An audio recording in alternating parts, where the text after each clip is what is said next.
Introduction. In preparing this work for the public, it has been our aim to choose the very best, and every selection has been made with a special view to elocutionary merits.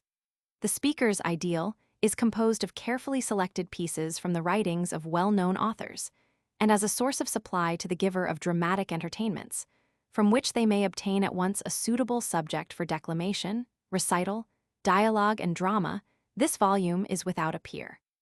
The work contains many new pieces not found in any other book, and we have been able to secure a number of selections in the original manuscript, which are here published for the first time.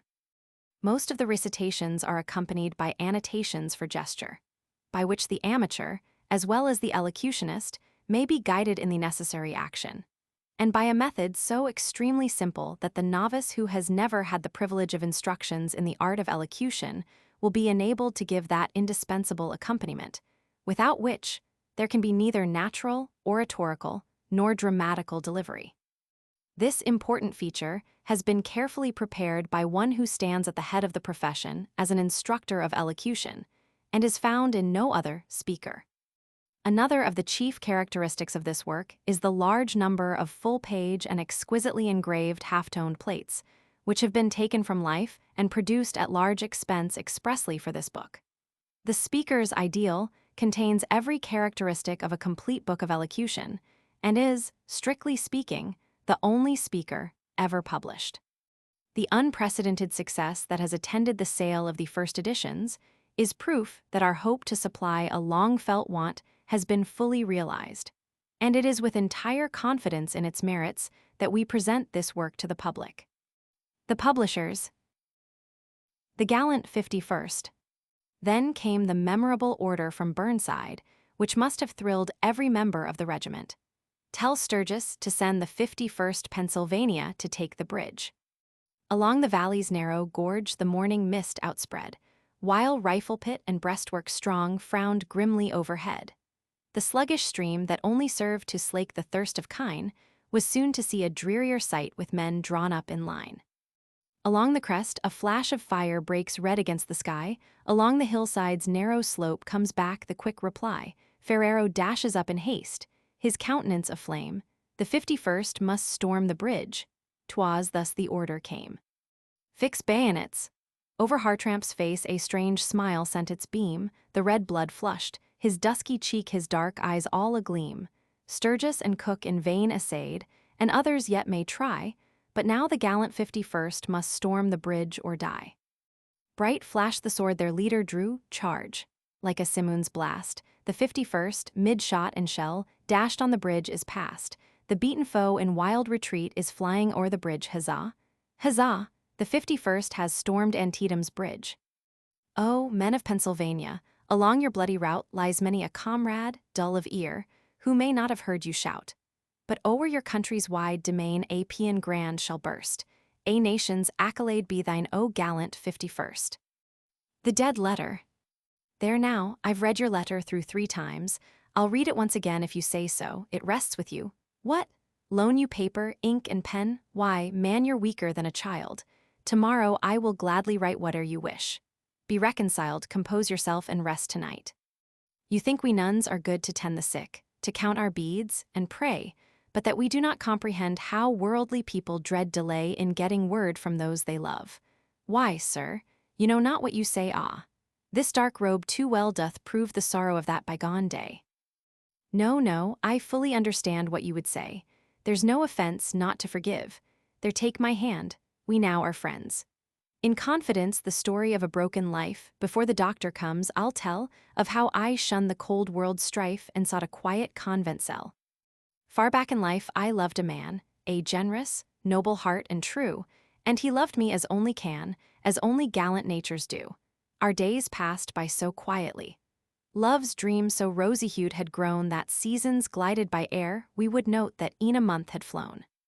Thus ran my girlhood and his youth, till came the naming of the happy day, our wedding day, that would in truth have made us man and wife for aye, when, like a blow from one we loved, there came an unexpected woe.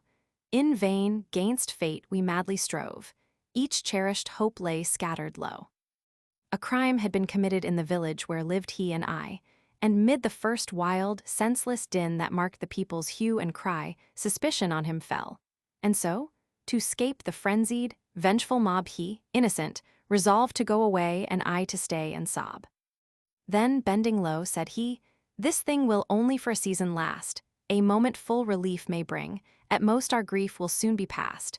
But darling, should it not be so, write," he whispered a fictitious name, "and I will by your letter know that in your eyes I bear no shame." The rain fell from a darkening sky, the apple blossoms scattered lay, the chill wind moaned, and night drew nigh. As with a sigh he turned away, I watched his form till lost in gloom, and, save the dripping of the rain, there fell a stillness of the tomb, a lull that seemed to daze my brain. The morning after that sad night the guilty one was found, and I, with woman's haste, sat down to write, and wrote in joyous ecstasy. The letter mailed, each moment seemed an age. But days and weeks passed by, with visions dread my fancy teemed, but came he not, nor made reply. One day, when hope had almost fled, the postman thrust it in my hand. "This is from Washington," he said, "dead letter office, understand." With throbbing heart I broke the seal, my face grew whiter than a sheet. The dreadful blunder made me reel and drop the letter at my feet. Instead of the fictitious name he gave, it bore his own, which knowing not, he could not claim to him. My lines were never known, in loneliness he died. And here I nurse the sick. But I have done, and, sir, no longer have a fear to trust me, though I'm but a nun. You've heard a portion of my tale before. From whom? Oh, tell me quick, from my lost love. You both set sail in the same ship. My heart grows sick. What? Still alive? Oh, God be praised, oh joy, and I will write, now that my dead to life is raised, will I? Yes, now this very night. G.O.M. Vickers. Pa. I've got one of the best pa's in this world. Pa is very fond of me, too.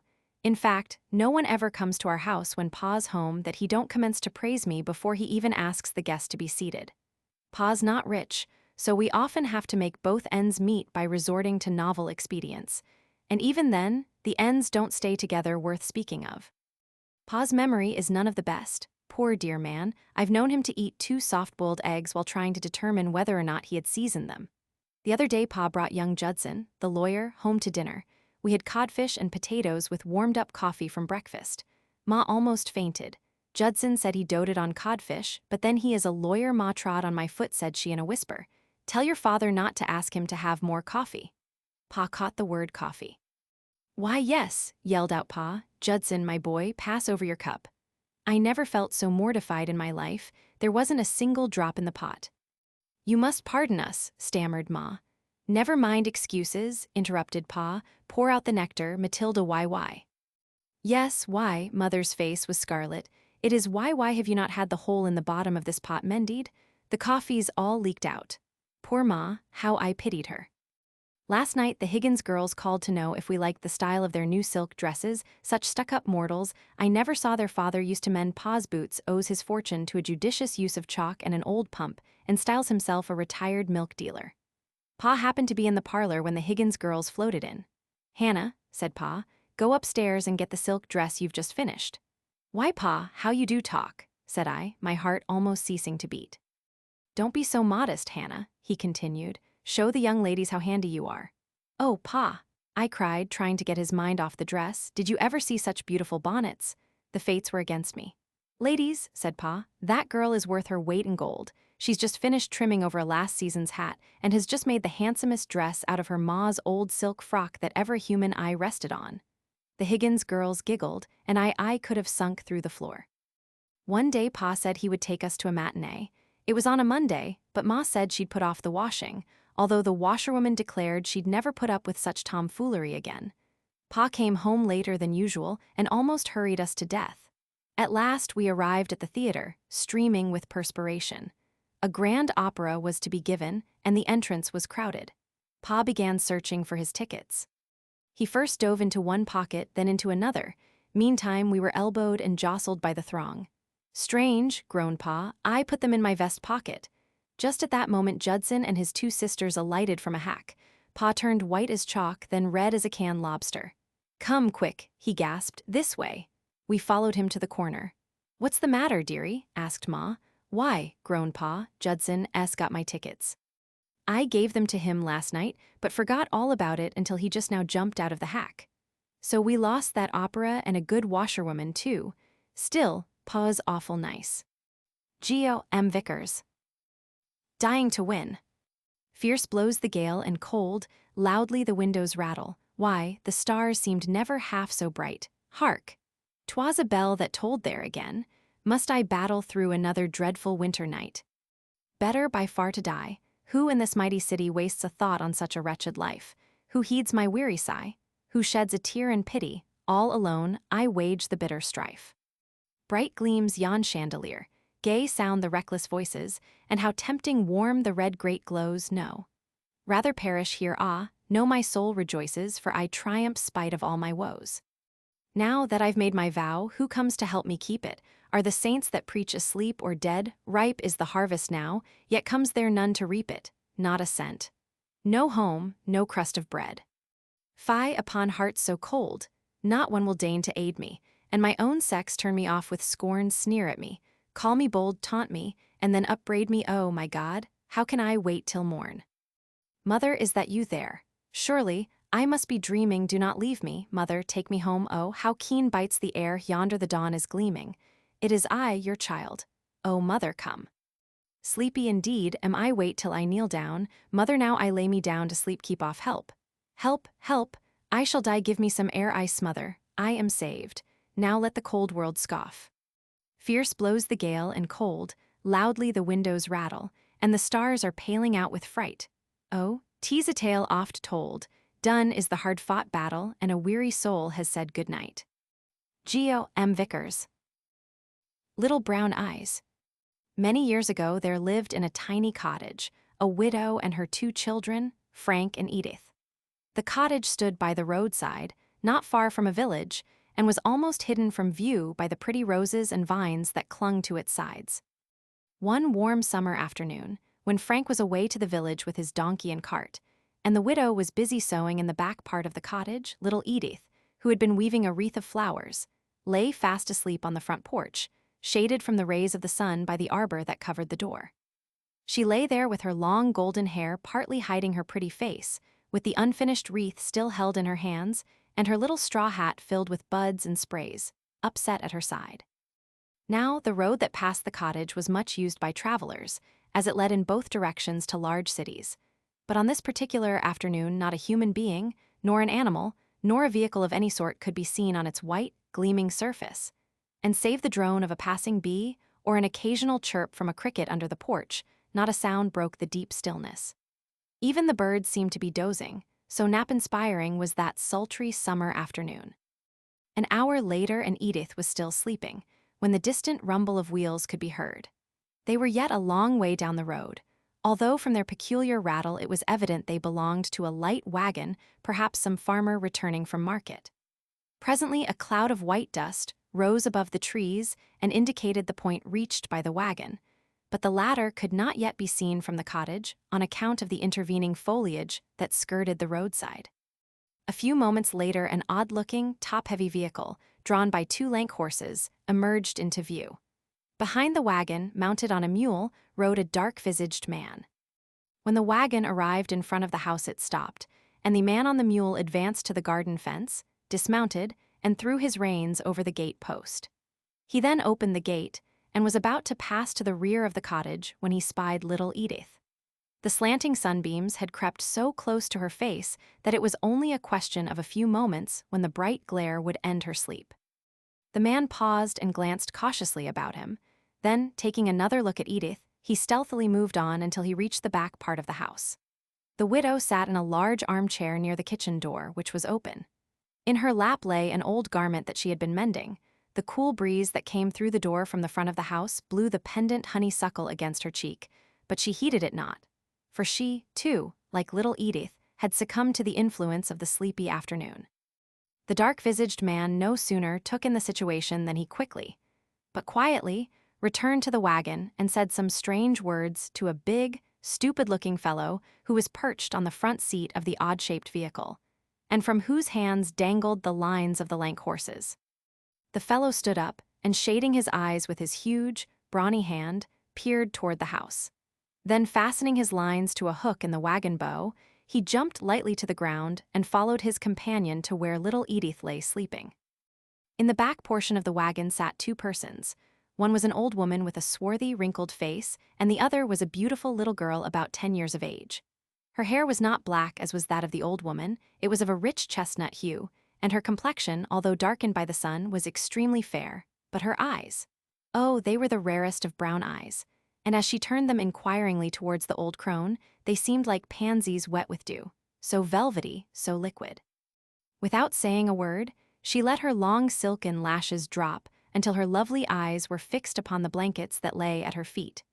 The old woman was restless and looked through the curtained windows towards the cottage. Meanwhile, the men had reached the porch. Their movements were noiseless and cat-like. The dark-visaged man drew a handkerchief from his breast pocket, and the stupid-looking fellow held a stout cord in his right hand. In an instant, they gagged and bound little Edith and rapidly bore her to the rear of the wagon, when, opening the leather door, they handed her struggling form to the old crone, who stood ready to receive her. Quickly shutting the wagon door, the stupid-looking fellow mounted his seat. The dark-visaged man leaped upon the back of his mule, and in a twinkling the gypsies had disappeared behind a bend in the road. As soon as the little girl with brown eyes saw the men bring Edith to the wagon, she trembled and began to weep. The old crone shook her finger at her and bade her to have a care what she did. Then turning to Edith, she said, "I will remove the gag from your mouth if you promise not to make any noise." Edith, who was almost frightened to death, nodded her head, whereupon the old crone untied the handkerchief not from kindness, but fear that the child would suffocate. Poor Edith sobbed as though her heart would break, and more than once looked appealingly at the brown-eyed girl. The latter, whenever the crone turned her head, glanced at Edith and tried in every possible way to mutely assure her of her sympathy and friendship. The gypsies drove very fast for several miles, when they suddenly left the main road and turned into a narrow lane that led through a dense forest. The horses were then allowed to slacken their speed. After an hour's drive, the party came upon a gypsy encampment in an open space. The forest trees formed a semicircle about the sides and rear of the camp, while the front was somewhat protected from view by the wagons, which were ranged on a line with the lane. The lank horses neighed as they entered the clearing, and in a moment the wagon was surrounded by a swarm of tawny-skinned people, men, women, and children. Without speaking a word to anyone, save the crone, the dark-visaged man led Edith and the brown-eyed little girl to a tent which they entered. "Now," said he, for the first time speaking to Edith, "if you are a good girl, you will be treated well, but if you are a cross and troublesome, look out. And you, little brown eyes," he continued, "see that your mate eats her supper when it comes, that's all." He then left them. Edith advanced to the little girl and was about to speak, when the latter raised her finger, shook her head, and pointed to the door. Edith looked in the direction indicated, and saw the old crone seated without, just in the act of lighting her pipe. "You can talk, but speak low. Old Myra will try to hear what we say," and the little brown-eyed girl kissed Edith on the forehead. "Oh, I am so dreadfully frightened," whispered Edith. "Will they never take me home again?" "I cannot tell," replied the child. "I, too, was taken from my home a long, long time ago, but Myra and Ike, that was Ike who came with us to the tent, say they will take me home some day. My name is Mary, yet they call me Little Brown Eyes. Maybe they'll call you Little Blue Eyes." This conversation was cut short by the entrance of a gypsy boy who brought 2 tin plates of chicken stew, some bread, and a big bowl of milk. He said nothing, merely placing their supper on the ground, when he walked out again without so much as looking at them. Little Brown Eyes sat on one end of an empty sack and motioned Edith to sit on the other end, which she did. The little girls, in spite of their low spirits, could not resist the savory smell of the stew, for they were very hungry, and in a short time nothing remained of what the gypsy boy brought them except the empty bowls and the 2 tin plates. All at once there was a great noise in the camp. The tramping of horses' feet could be heard, and the voices of men shouting. What could it mean? The little girls looked at one another in utter wonderment. "Let us peep out," said Little Brown Eyes, and raising one corner of the canvas, they looked out. Everything was in confusion. A body of horsemen were pulling down the tents, some of the gypsies were fleeing to the woods, while others were opposing the horsemen with all their might. Just then the dark-visaged man and Myra entered the tent. "Come, quick," yelled the man, "this way," and taking hold of each little girl, he pulled them to the door. Edith uttered a scream. Immediately the horsemen galloped toward them. My papa," cried Little Brown Eyes. A fine-looking gentleman leaped from his horse, and in a moment his daughter was clasped in his arms. "Take these people prisoners," said he. "They shall pay dearly for kidnapping my daughter. Who is this?" he continued, looking at Edith. "This, papa, is a little girl Ike stole today as she lay asleep on her front porch." "Poor child, we must return her to her parents," spoke Little Brown Eyes' papa. "Come, we will go away from here at once." So the little girls were led away to the lane where stood waiting a splendid carriage. "Oh, see, there comes Brother Frank in his donkey cart," and clapping her hands with joy, Edith pointed down the lane, where, sure enough, her brother came jogging along as complacently as if nothing had happened. The rest of the horsemen rode up to the carriage and were about to start when one of their number said, "Look, we have fixed the gypsies." All looked toward the camp. It was in a blaze. Both tents and wagons were being devoured by the red-tongued flames. "Why, Edith," shouted Frank, who had just reached the carriage, "what on earth are you doing here?" The heat from the burning camp became so intense that Edith's face was almost scorched. "Edith," shouted Frank, louder than before. Edith looked at her brother, rubbed her eyes, and then looked again. "Where are the gypsies?" she asked. "Ha ha ha," laughed Frank. "You have been dreaming. You are almost baked by the sun." Vickers. Illustration. When lo, from out the lake arose a horrid monster form. The last salute. Yes, the ranks are growing smaller with the coming of each May, and the beards and locks once raven now are mingled thick with gray. Soon the hands that strew the flowers will be folded still and cold, and our story of devotion will forever have been told. Years and years have passed by, comrades, though it seems but yesterday since the blue-garbed northern legions marched to meet the southern gray, but a day since Massachusetts bade her soldier boys goodbye, but a day since Alabama heard her brave sons' farewell cry. Those are days we all remember. In our hearts we hold them yet, and the kiss we got at parting, who can ever that forget? And it may have been a mother, a fond father, or a wife, or a maid whose love was dearer to the soldier's heart than life. Then the silent midnight marches, and the fierce-fought battles roar, and the sailors' lonely watches, gone, please God, forevermore. Though these ne'er can be forgotten while the dew our graves shall wet, yet the color of our jackets let each gallant heart forget. For the ranks are growing smaller, and though decked in blue or gray, soon both armies will be sleeping in their shelter tents of clay. But the loud reverberation of the last salute shall be oft re-echoed through the ages as the tocsin of the free. For we both but did our duty, in the great Jehovah's plan, and the world has learned a lesson that all men may read who can, and when gathered for the muster on the last and dreadful day, may that God extend his mercy sweet, alike to blue and gray. Vickers.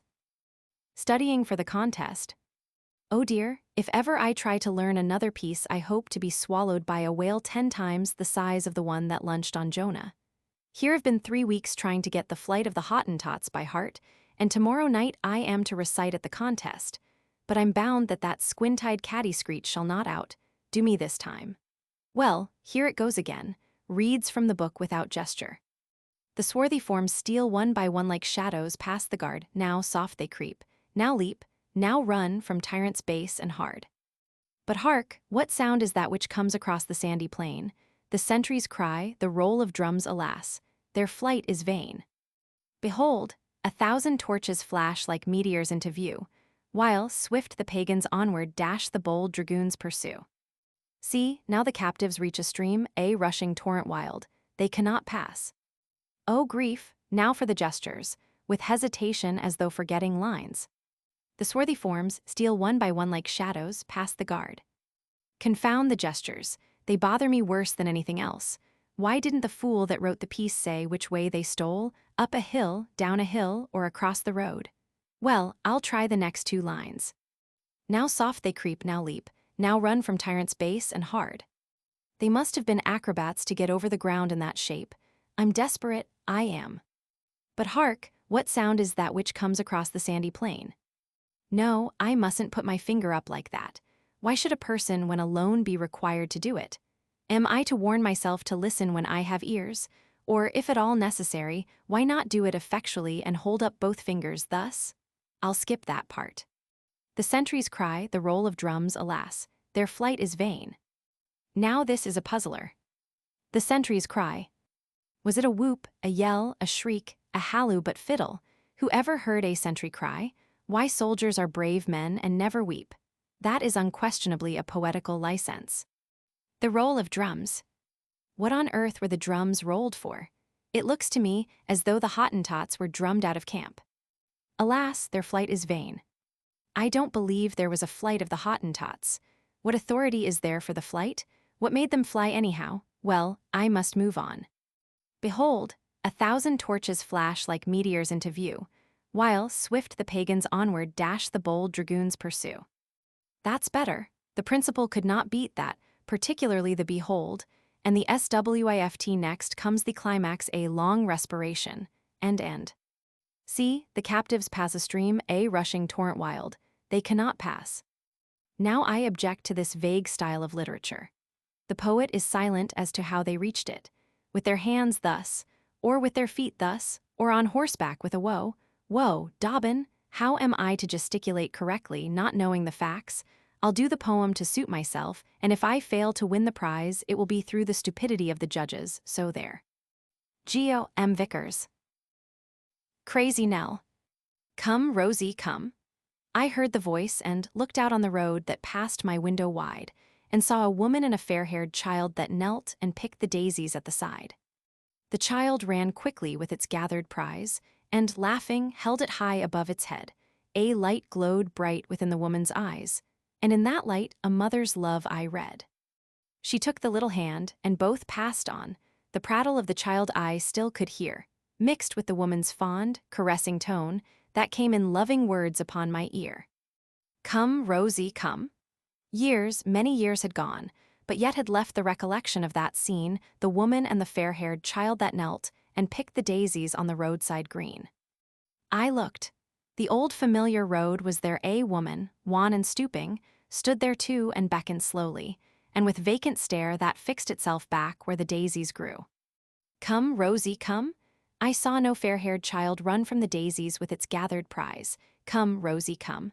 I heard no merry laugh to light the love glow in the mother's eyes. Come, Rosie, come.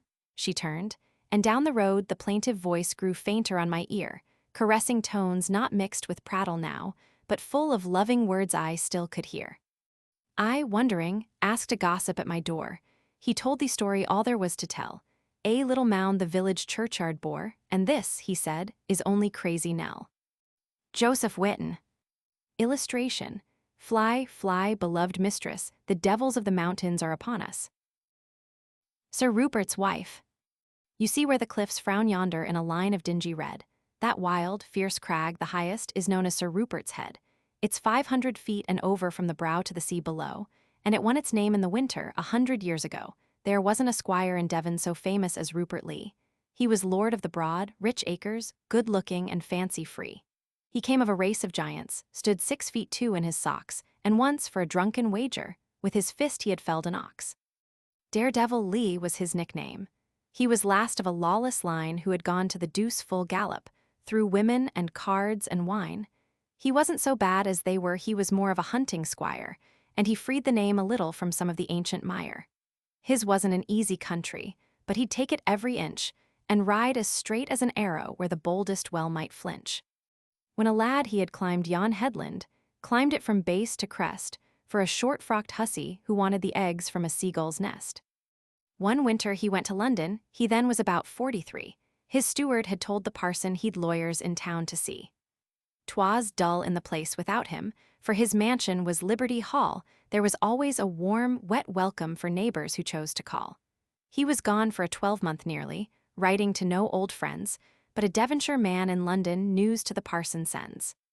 Sir Rupert had married a madam, a play-acting, mincing wench, who painted and patched and powdered, and was finicking, fine and French.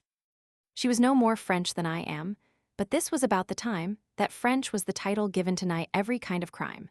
She sang in a minor playhouse in opera, so they say, and he saw her as Polly Peachum in that famous work by Gay. He was always an easy target for a wench's rolling eye, so it got to bouquets and presents, and to letters by and by. He was wax in the hussy's fingers, and she molded with practiced skill, till he took the form of a husband, the slave of her slightest will. They traveled about a little, saw Paris. The Hague and Rome, then the news went abroad Sir Rupert was bringing his lady home. The people about here liked him, and no warmth did their welcome lack, but they looked askance at my lady, and she gave them their glances back. They hated her then directly, they chafed at her cold disdain, and they gossiped her story over in language a bit too plain. They called her a stuck-up stroller.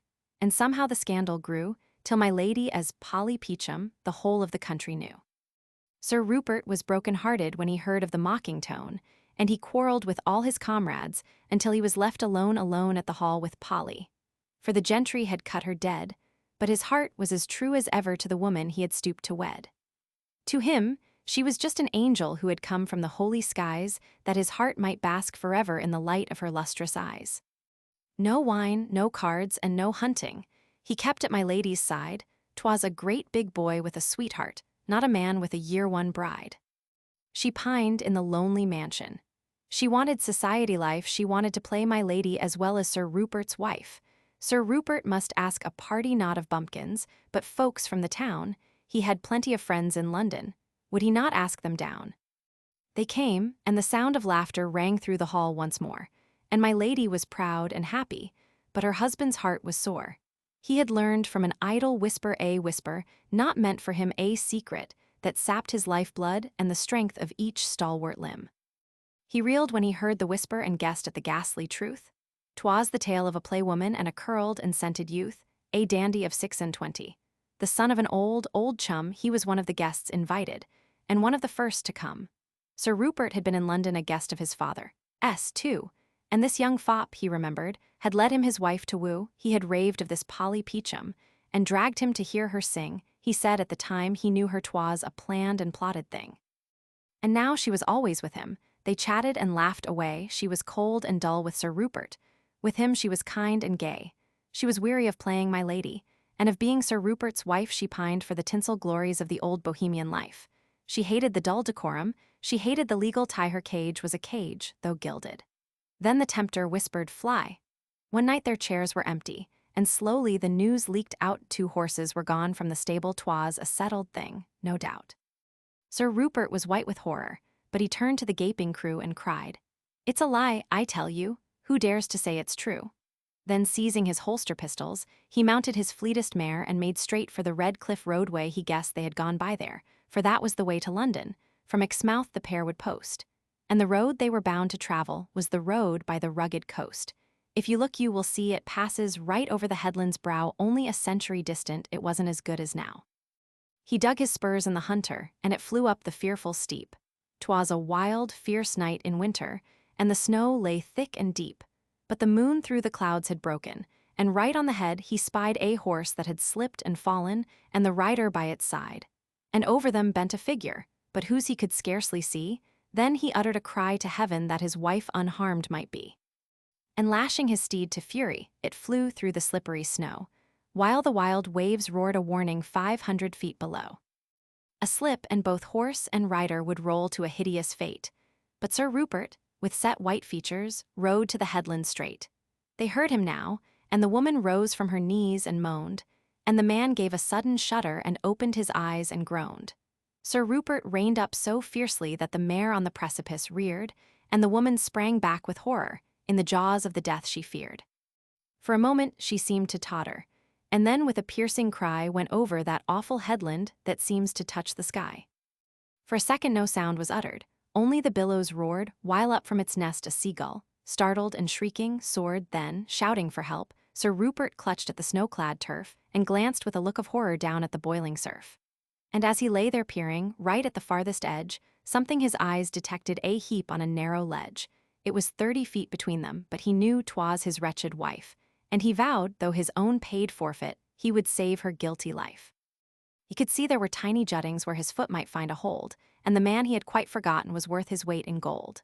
The booby was bruised and shaken, and fancied that he should die, but Sir Rupert bade him help him, or he'd shoot him by and by. Then the white-faced coward whimpered and lifted his jeweled hands, and Sir Rupert set him tearing his mantle in narrow bands.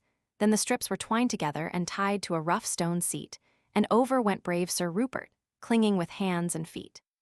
The waves in their winter fury shrieked for a human life, but down and down crept Rupert till he swung by his senseless wife.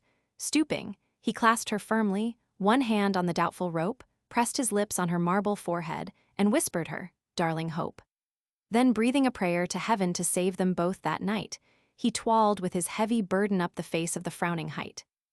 A fall of the soft red sandstone, a slip of his bleeding hand, and their bodies had lain together, crushed on the cruel strand. Safe, safe at last on the summit, safe on the firm hard road, there where the moonbeams glittered, he glanced at his senseless load. Her face was bruised and battered, and the warm blood welled and gushed, and he saw that his wife was injured, and her tender bones were crushed. No trace of the ladies gallant, he'd limped to a horse and flown. Sir Rupert and Polly Peachum were there on the heights alone. He leaped on the gallant hunter, took his wife in his brawny arms, and galloped across the country to one of his tenants' farms. For 6 long months my lady hovered twixt death and life. 'Twas a surgeon who came from London that saved Sir Rupert's wife, and when she was out of danger it was known she was marked and maimed, a battered, misshapen cripple, distorted and scarred and lamed. But Sir Rupert clung closer to her. They traveled from place to place, and he never winced or shuddered at the sight of her injured face. It was he who carried the cripple, who nursed her with tenderest care, and never in knightly story such gallant had lady fair. For many a year she lingered, 'twas up at the hall she died, and here in the village churchyard they're sleeping side by side. She died in his arms, confessing the worth of his noble love, and in less than a year he sought her in the mansions of God above. There stands the great bluff headland, there swells the sea below, and the story I've told you happened nigh 100 years ago. Yet there isn't a soul that visits those towering crags of red, but thinks of the love and daring that hallowed Sir Rupert's head. George R. Sims. Illustration. And one sly maiden spake aside, the little witch is evil-eyed. Civilization. As discovered by Professor Peakwell, Samuel Searcher, and Philip Deadlight. Professor, civilization is the science of discontent. Searcher, how do you make that out? Professor, gentlemen, allow me to explain. In the first place, all that man requires on this terrestrial ball can be expressed in 3 words, namely, food, shelter, and raiment. Searcher, how about a wife? Deadlight and Seggers. Professor, I use the term man as including the human race. Searcher, well, go on. Deadlight, ashamed of you, Professor, would you have us go back to savage life? Professor, yes, but only in fancy, for the purpose of illustration. Let us drop down on a remote island in the Indian Ocean. It is nightfall. The last rosy tints of sunset are fading from the western sky. The murmur of the distant surf mingles with the soft lullaby of the Indian mother who soothes her babe to sleep. Searcher, why didn't the goose use soothing syrup? Deadlight or a cradle? Professor, beneath a tall palm, circled about the embers of a dying fire, sit the tawny natives. They are listening to the words that fall from the lips of an aged chief.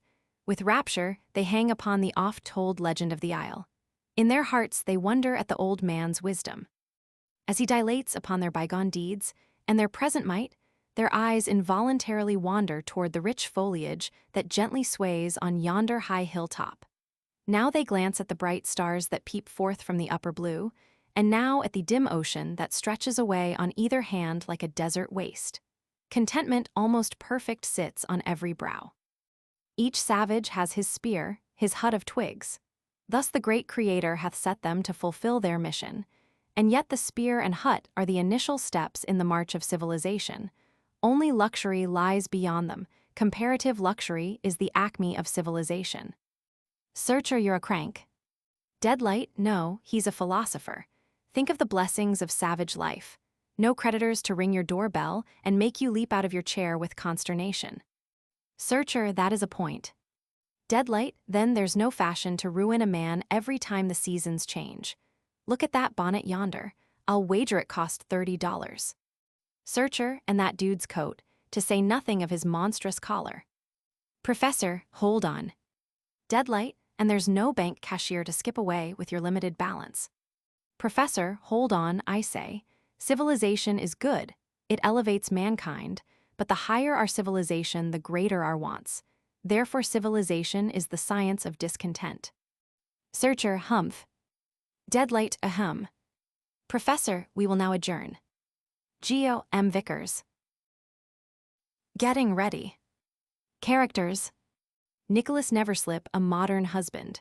Patrick Dollin, an Irish lad, Matilda Neverslip's wife, Miss Spyall, a gossip, Biddy Croghan, a domestic. Scene A, drawing room. Time, evening. Table and 2 chairs, C. Nicholas discovered standing near L.E. with cane and gloves in his hands. He calls to his wife, who is supposed to be upstairs dressing for the opera. Nicholas, my dear, it is 7:30, do hurry. I am sure we will be late. Matilda, I am coming be with you in 1 minute. Has Biddy fastened the back gate? Nicholas aside, I know we'll be late calls, Biddy, crosses to R.E. Biddy, I'm here, sir, what do you want with me, sir? Nicholas, Biddy, is the back gate fastened? Biddy, I'll see, sir, turns to go. Nicholas, Biddy. Biddy, sir. Nicholas, Biddy, I am going to the opera. That is, we are Mrs. Neverslip and myself. Matilda calls, Nicholas. Nicholas, well, what's the matter? Matilda, where did you lay my fan? Nicholas, I never touched your fan, looks at his watch. It is 20 minutes to 8, I declare we will be late. Biddy, aside, I wonder if he manays to keep me a tanden here all night. Nicholas to Matilda, I am going. Matilda, here I come. Nicholas, it is time you were coming. Matilda, oh dear. Nicholas, what's the matter? Matilda, oh, you've hurried me so that I've gone and dressed without my fishhook. I can never go without it. Nicholas, aside, confound her fishhook. Aloud, snails and turtles, are you never coming? Biddy, aside, nather a gate post nor a clothes prop. Aloud, Mr. Neverslip, I'll be goin' to the kitchen. I lift the banes on the stove, I think they're burnin'. Nicholas, for mercy's sake, do come. Matilda singing, I am coming, darling, coming. Nicholas, how provokingly cool you are. Matilda, now my dear, will be off. Why, where's your hat? Nicholas feels his head, good gracious. It is upstairs, Matilda dear, will you get it for me? Matilda, you cruel man, knock heard from without. Both horrors, someone at the door. Nicholas, Biddy. Biddy, I, sir. Nicholas, Biddy, we're out. Biddy, you're what? Nicholas, we're out. That is, we soon will be. We do not wish to see anyone you comprehend.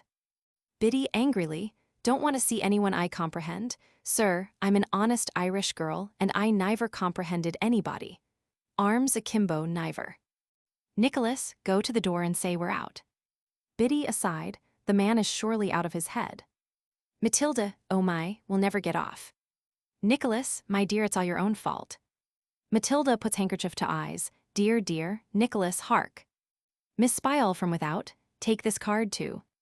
Biddy from without, they're out, mum. Miss Spyall, then I'll just step in a moment and write a line or two. Biddy, but they're out. Matilda, oh grief, it is that awful Spyall, goodbye opera tonight. Nicholas, we might as well give up now. Miss Spyall aside, out of the street, ah, I understand. Extends hands to Nicholas and Matilda, aloud, how delighted I am to see you, what, going out? Biddy, ye's out, they're out outward bound, I forgot part of the words. Nicholas, silence Bridget. Matilda, we need you no longer, Biddy. Biddy, indade, you'll give me 2 wakes' notice, I'll not lave now. Matilda, I mean we do not need you here, you may go to the kitchen. Oh, bother, my hair is coming down, Biddy get me a hairpin, quick. Miss Spyall, what a beautiful dress, is it all silk? Nicholas, part muslin, miss. Matilda, Nicholas, you shock me. Nicholas pulls out watch and starts to go. Oh, oh, oh. Miss Spyall, going to church. Nicholas, no, not to church. Miss Spyall, oh, I see, the museum. Nicholas, we have an engagement. Miss Spyall, a wedding? That's it, I know, who is it? Do tell me if it is Nancy Beadle, I thought she and John. Matilda, my husband and I are about going downtown on important business. It is time we were there now. Miss Spyall, anything important, you know I can be trusted. Nicholas, gone, gone, gone. Miss Spyall, hey. Matilda, Miss Spyall, you will please excuse me this evening, we must go at once. Nicholas, pointing to watch, we've lost our seats. Matilda and Miss Spyall take seats. Biddy to Nicholas, never mind me, still, I'll bring 2 chairs from the dining room if ye insist. To Matilda, here's the pun's mum. Matilda, stupid girl, these are clothespins. Miss Spyall, what a silly creature. Biddy aside, the spalpeen. Nicholas, excuse me, I must get my hat. Matilda, oh, he's a darling man. Miss Spial splendid, a crash heard. Matilda, what have you done? Nicholas groans, broken my shins, smashed my hat and upset your toilet stand. Matilda, you wretchedly unfortunate man. Enter Nicholas L.E., limping with smashed hat in hand. Miss Spial, I must be going. Matilda, we are going to the opera. Nicholas, to hear the final chorus. Miss Spial, how delightful. Matilda, Biddy, keep a sharp lookout. Biddy yees, I'll keep a sharp lookout. I'll first take a look at the back gate.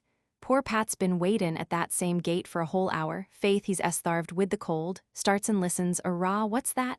Sure someone's in the kitchen. I hear a brogan on the stairs, the saints protect me. Enter Pat R.E., looking around cautiously. Oh, Pat Dollin, how dare ye fright me like that? How did he enter the house? What if the folks had been in? Pat, whist, me darlin'. I saw them lave by the front door, and in the wink of an eye, it's meself that leapt over the fence. I thried the back door, it was unlatched, and here I am, Biddy dear. Biddy, niver do the loikes of that again. You might be shot for a burglar or a dynamiter. Pat, sitting at table, niver fear, Biddy dear. Go ye and bring a crust of bread and sup of something stronger than tay, if yer have it.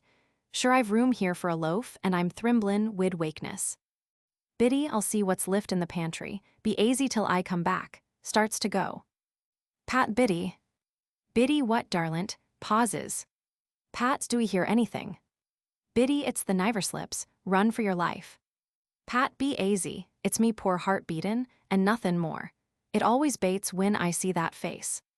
Biddy looks over her shoulder. What face? I see no face. Pat, don't be a greenhorn. I mane your own lovely countenance. Biddy, owes ye blarney. Pat rises from chair and walks up and down the stage. Humph, this is a very foine house.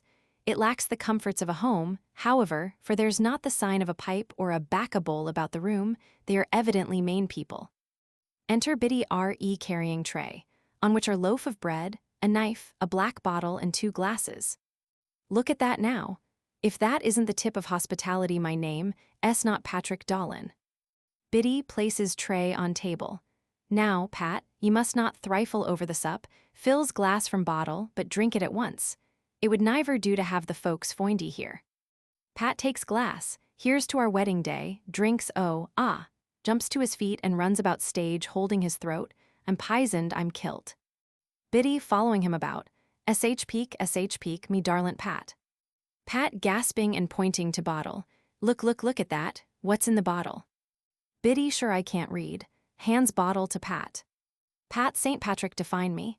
Reads, pure Jamaica ginger. Oh, it's atten me up. Noise heard without. Biddy, hark, both listen.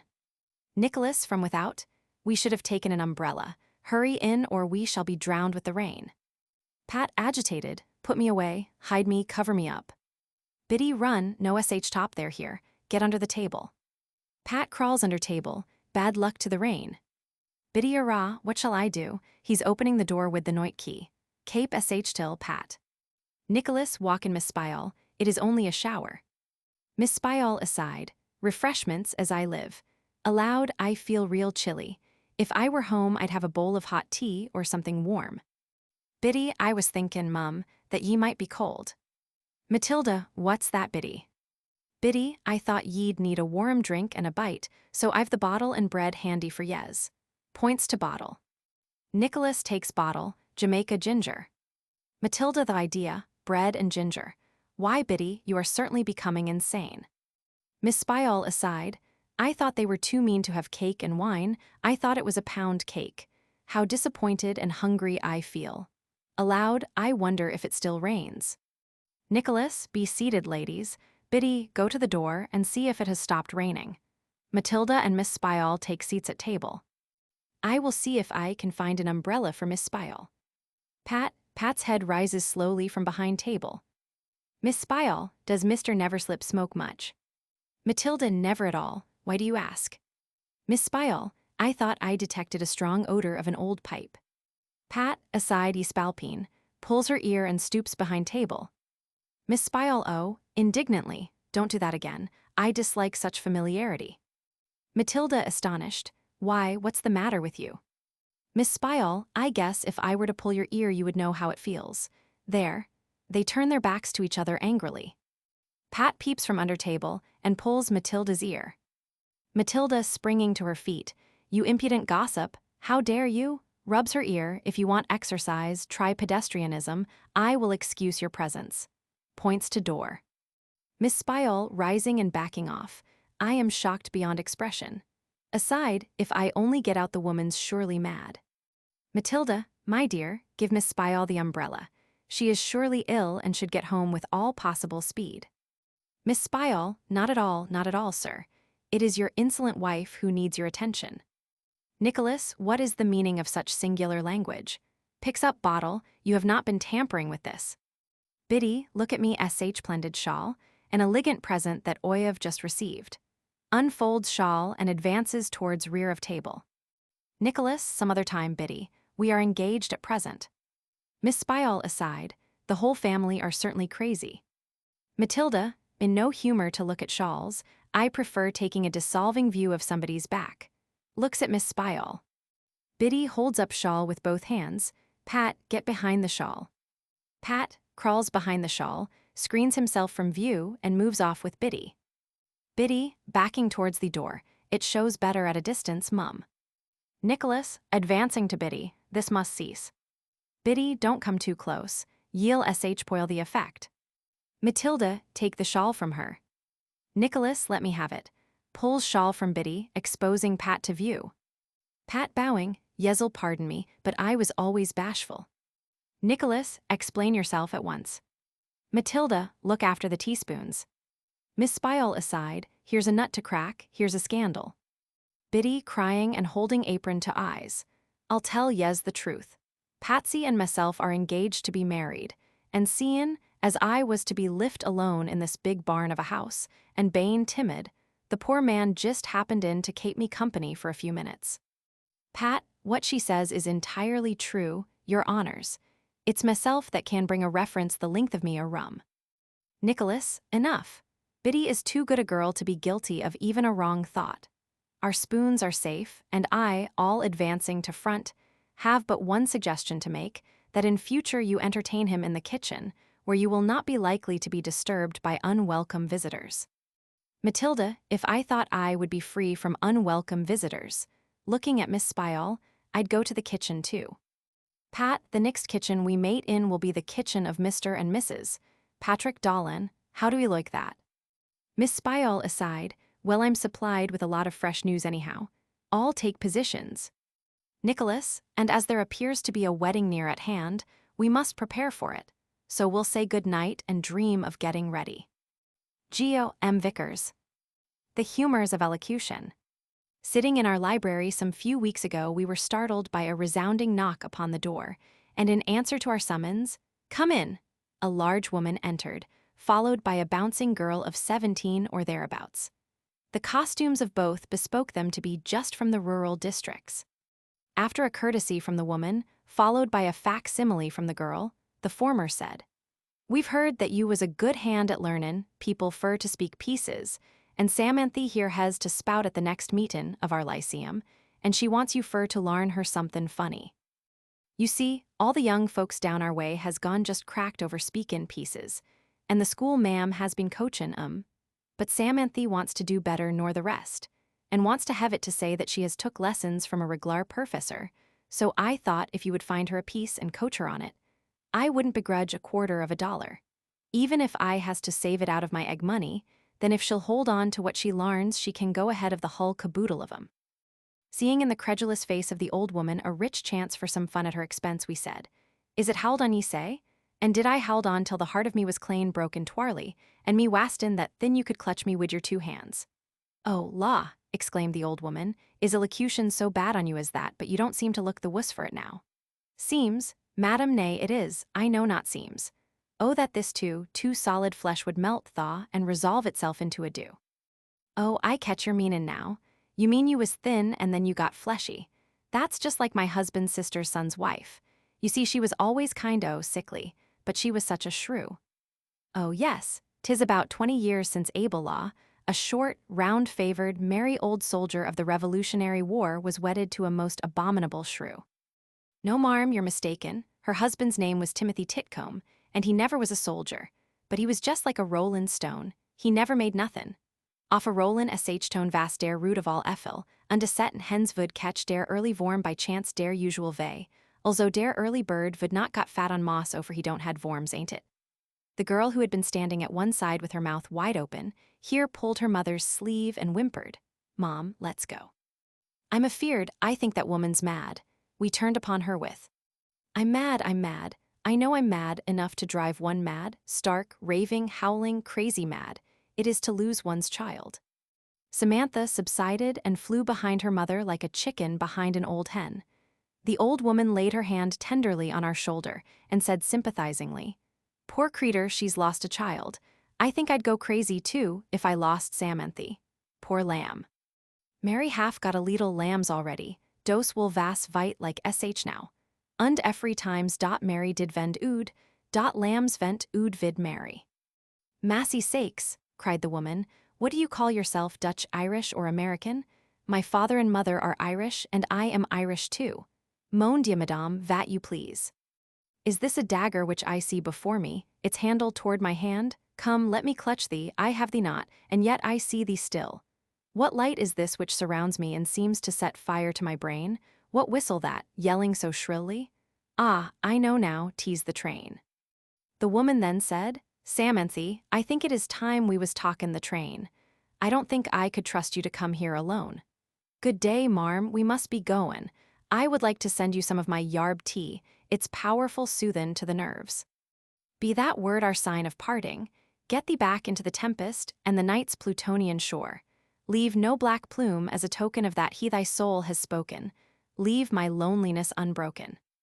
By this time she had the door shut, but she went to some of the neighbors and asked if our place was not a private lunatic asylum.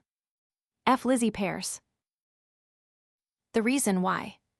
Can anybody tell why, when Eve was manufactured from one of Adam's ribs, a hired girl wasn't made at the same time to wait on her? We can, easily, because Adam never came whining to Eve with a ragged stocking to be darned, a collar button to be sewed on, or a glove to be mended right away quick now. Because he never read the newspaper until the sun got down behind the palm trees, and then stretched himself, yawning out, "Ain't supper most ready, my dear?" Not he. He made the fire and hung over it the tea kettle himself, will venture, and pulled the radishes and peeled the bananas and did everything else that he ought to. He milked the cows and fed the chickens and looked after the pigs himself. He never brought home half a dozen friends to dinner when Eve hadn't any fresh pomegranates, and the mango season was over. He never stayed out until 11 o'clock to a ward meeting, hurrahing for the out-and-out candidate, and then scolded because poor Eve was sitting up and crying inside the gates. To be sure, he acted rather cowardly about the apple-gathering time, but that don't depreciate his general helpfulness about the garden. He never played billiards, nor drove fast horses, nor choked Eve with cigar smoke. He never loafed around corner groceries while solitary Eve was rocking little Cain's cradle at home. In short, he did not think she was specially created for the purpose of waiting on him, and wasn't under the impression that it disgraced a man to lighten his wife's cares a little. That is the reason that Eve did not need a hired girl, and we wish it was the reason that none of her descendants did. Anon. Nothing to wear. Toby Simpson, a dealer most worthy and just, slowly wended his way through the rattle and dust of the city. He mused on the cholera scare, on his relative chance as a wheat or a tear in the prophesied raid. Then he mumbled a prayer, and each mud hole he eyed seemed a villainous snare, while his conscience said, solemnly, "Simpson, beware." On the strength of a limited balance in cash he had planned for himself, and his family a dash to the mountains, the seaside, it mattered not where, to delay any longer was more than he dare. Some relief must be had from the terrible flare of the midsummer sun, which would surely impair the good health of Dame Simpson, now cross as a bear. 'Twas quite late in July, and Old Soul was aglow. All the people had gone who had money to go from the city to seek a few sniffs of fresh air, and forgot for a season their burdens of care. Then, no wonder Dame Simpson was heard to declare that the Joneses looked up with an insolent stare, as she stood at her window, exposed to the glare. But her husband that evening, when rising from tea, with his hands full of tickets and heart full of glee, quite as proud as a lion could be in its lair, shouted out, To the Capes, yes, tomorrow prepare. I've engaged jolly quarters and paid all the fare. To which mother and daughters with mock debonair chorused forth. Why, dear papa, we've nothing to wear. With a look most bewildered he clutched at a tray, for his mercantile courage was oozing away, and his features were grim, 'neath his carroty hair. 20 bills he had paid for goods costly and rare for those females, and now could not possibly spare an additional stamp. Unaccustomed to swear, it was startling to hear him say, "Darned if it's fair." In an 8 by 10 office, half sweltered with heat, sat T. Simpson, the jobber. He gazed at his feet which reposed on a desk, just in front of his chair, while his face was dejected and full of despair, and he owed not a cent. His accounts were all square, no, not that, but the problem of nothing to wear was just why the poor fellow sat pondering there. George M. Vickers. Echo and the Ferry. I, Oliver, I was but 7 and he was 11. He looked at me pouting and rosy. I blushed where I stood. They had told us to play in the orchard, and I only 7, a small guest at the farm, but he said, oh, a girl was no good. So he whistled and he went over the stile to the wood. It was sad, it was sorrowful. Only a girl, only 7. At home in the dark London smoke I had not found it out. The pear trees looked on in their white, and blue birds flashed about, and they too were angry as Oliver. Were they 11? I thought so. Yes, everyone else was 11. So Oliver went, but the cowslips were tall at my feet, and all the white orchard with fast-falling blossom was littered, and under and over the branches those little birds twittered, while hanging head downward they scolded because I was 7. A pity, a very great pity. One should be 11. But soon I was happy, the smell of the world was so sweet, and I saw a round hole in an apple tree rosy and old. Then I knew, for I peeped, and I felt it was right they should scold. Eggs small and eggs many. For gladness I broke into laughter, and then someone else, oh, how softly, came after with laughter came after. And no one was near us to utter that sweet, mocking call that soon very tired sank low with a mystical fall. But this was the country, perhaps it was close under heaven, oh, nothing so likely, the voice might have come from it even, I knew about heaven. But this was the country, of this light, blossom and piping and flashing of wings, not at all, no. But one little bird was an easy forgiver. She peeped. She drew near as I moved from her domicile small, then flashed down her hole like a dart from the quiver. And I waited atween the long grasses, and felt it was bliss. So this was the country, clear dazzle of azure and shiver and whisper of leaves, and a humming all over the tall white branches, a humming of bees. And I came to the wall, a little low wall, and looked over, and there was the river, the lane that led on to the village, and then the sweet river, clear, shining, and slow. She had far to go from her snow, but each rush gleamed a sword in the sunlight to guard her long flow. And she murmured, methought, with a speech very soft, very low. The ways will be long, but the days will be long, quoth the river, to me a long liver, long. Quoth the river, I dreamed of the country that night, of the orchard, the sky, the voice that had mocked coming after and over and under. But at last in a day or two, namely 11 and I were very fast friends, and to him I confided the wonder. He said that was Echo. Was Echo a wise kind of bee that had learned how to laugh? Could it laugh in one's ear and then fly and laugh again yonder? No, Echo, he whispered it low, was a woman, they said, but a woman whom no one could see, and no one could find, and he did not believe it, not he, but he could not get near for the river that held us asunder. Yet I that had money a shilling, a whole silver shilling we might cross if I thought I could spend it. Oh, yes, I was willing, and we ran hand in hand, we ran down to the ferry, and we heard how she mocked at the folk with a voice clear and merry when they called for the ferry. But oh, she was very swift-footed. She spoke and was gone, and when Oliver cried, high over, you man of the ferry. By the still water's side she was heard far and wide, she replied, and she mocked in her voice sweet and merry, you man of the ferry, you man of the ferry. High over, he shouted.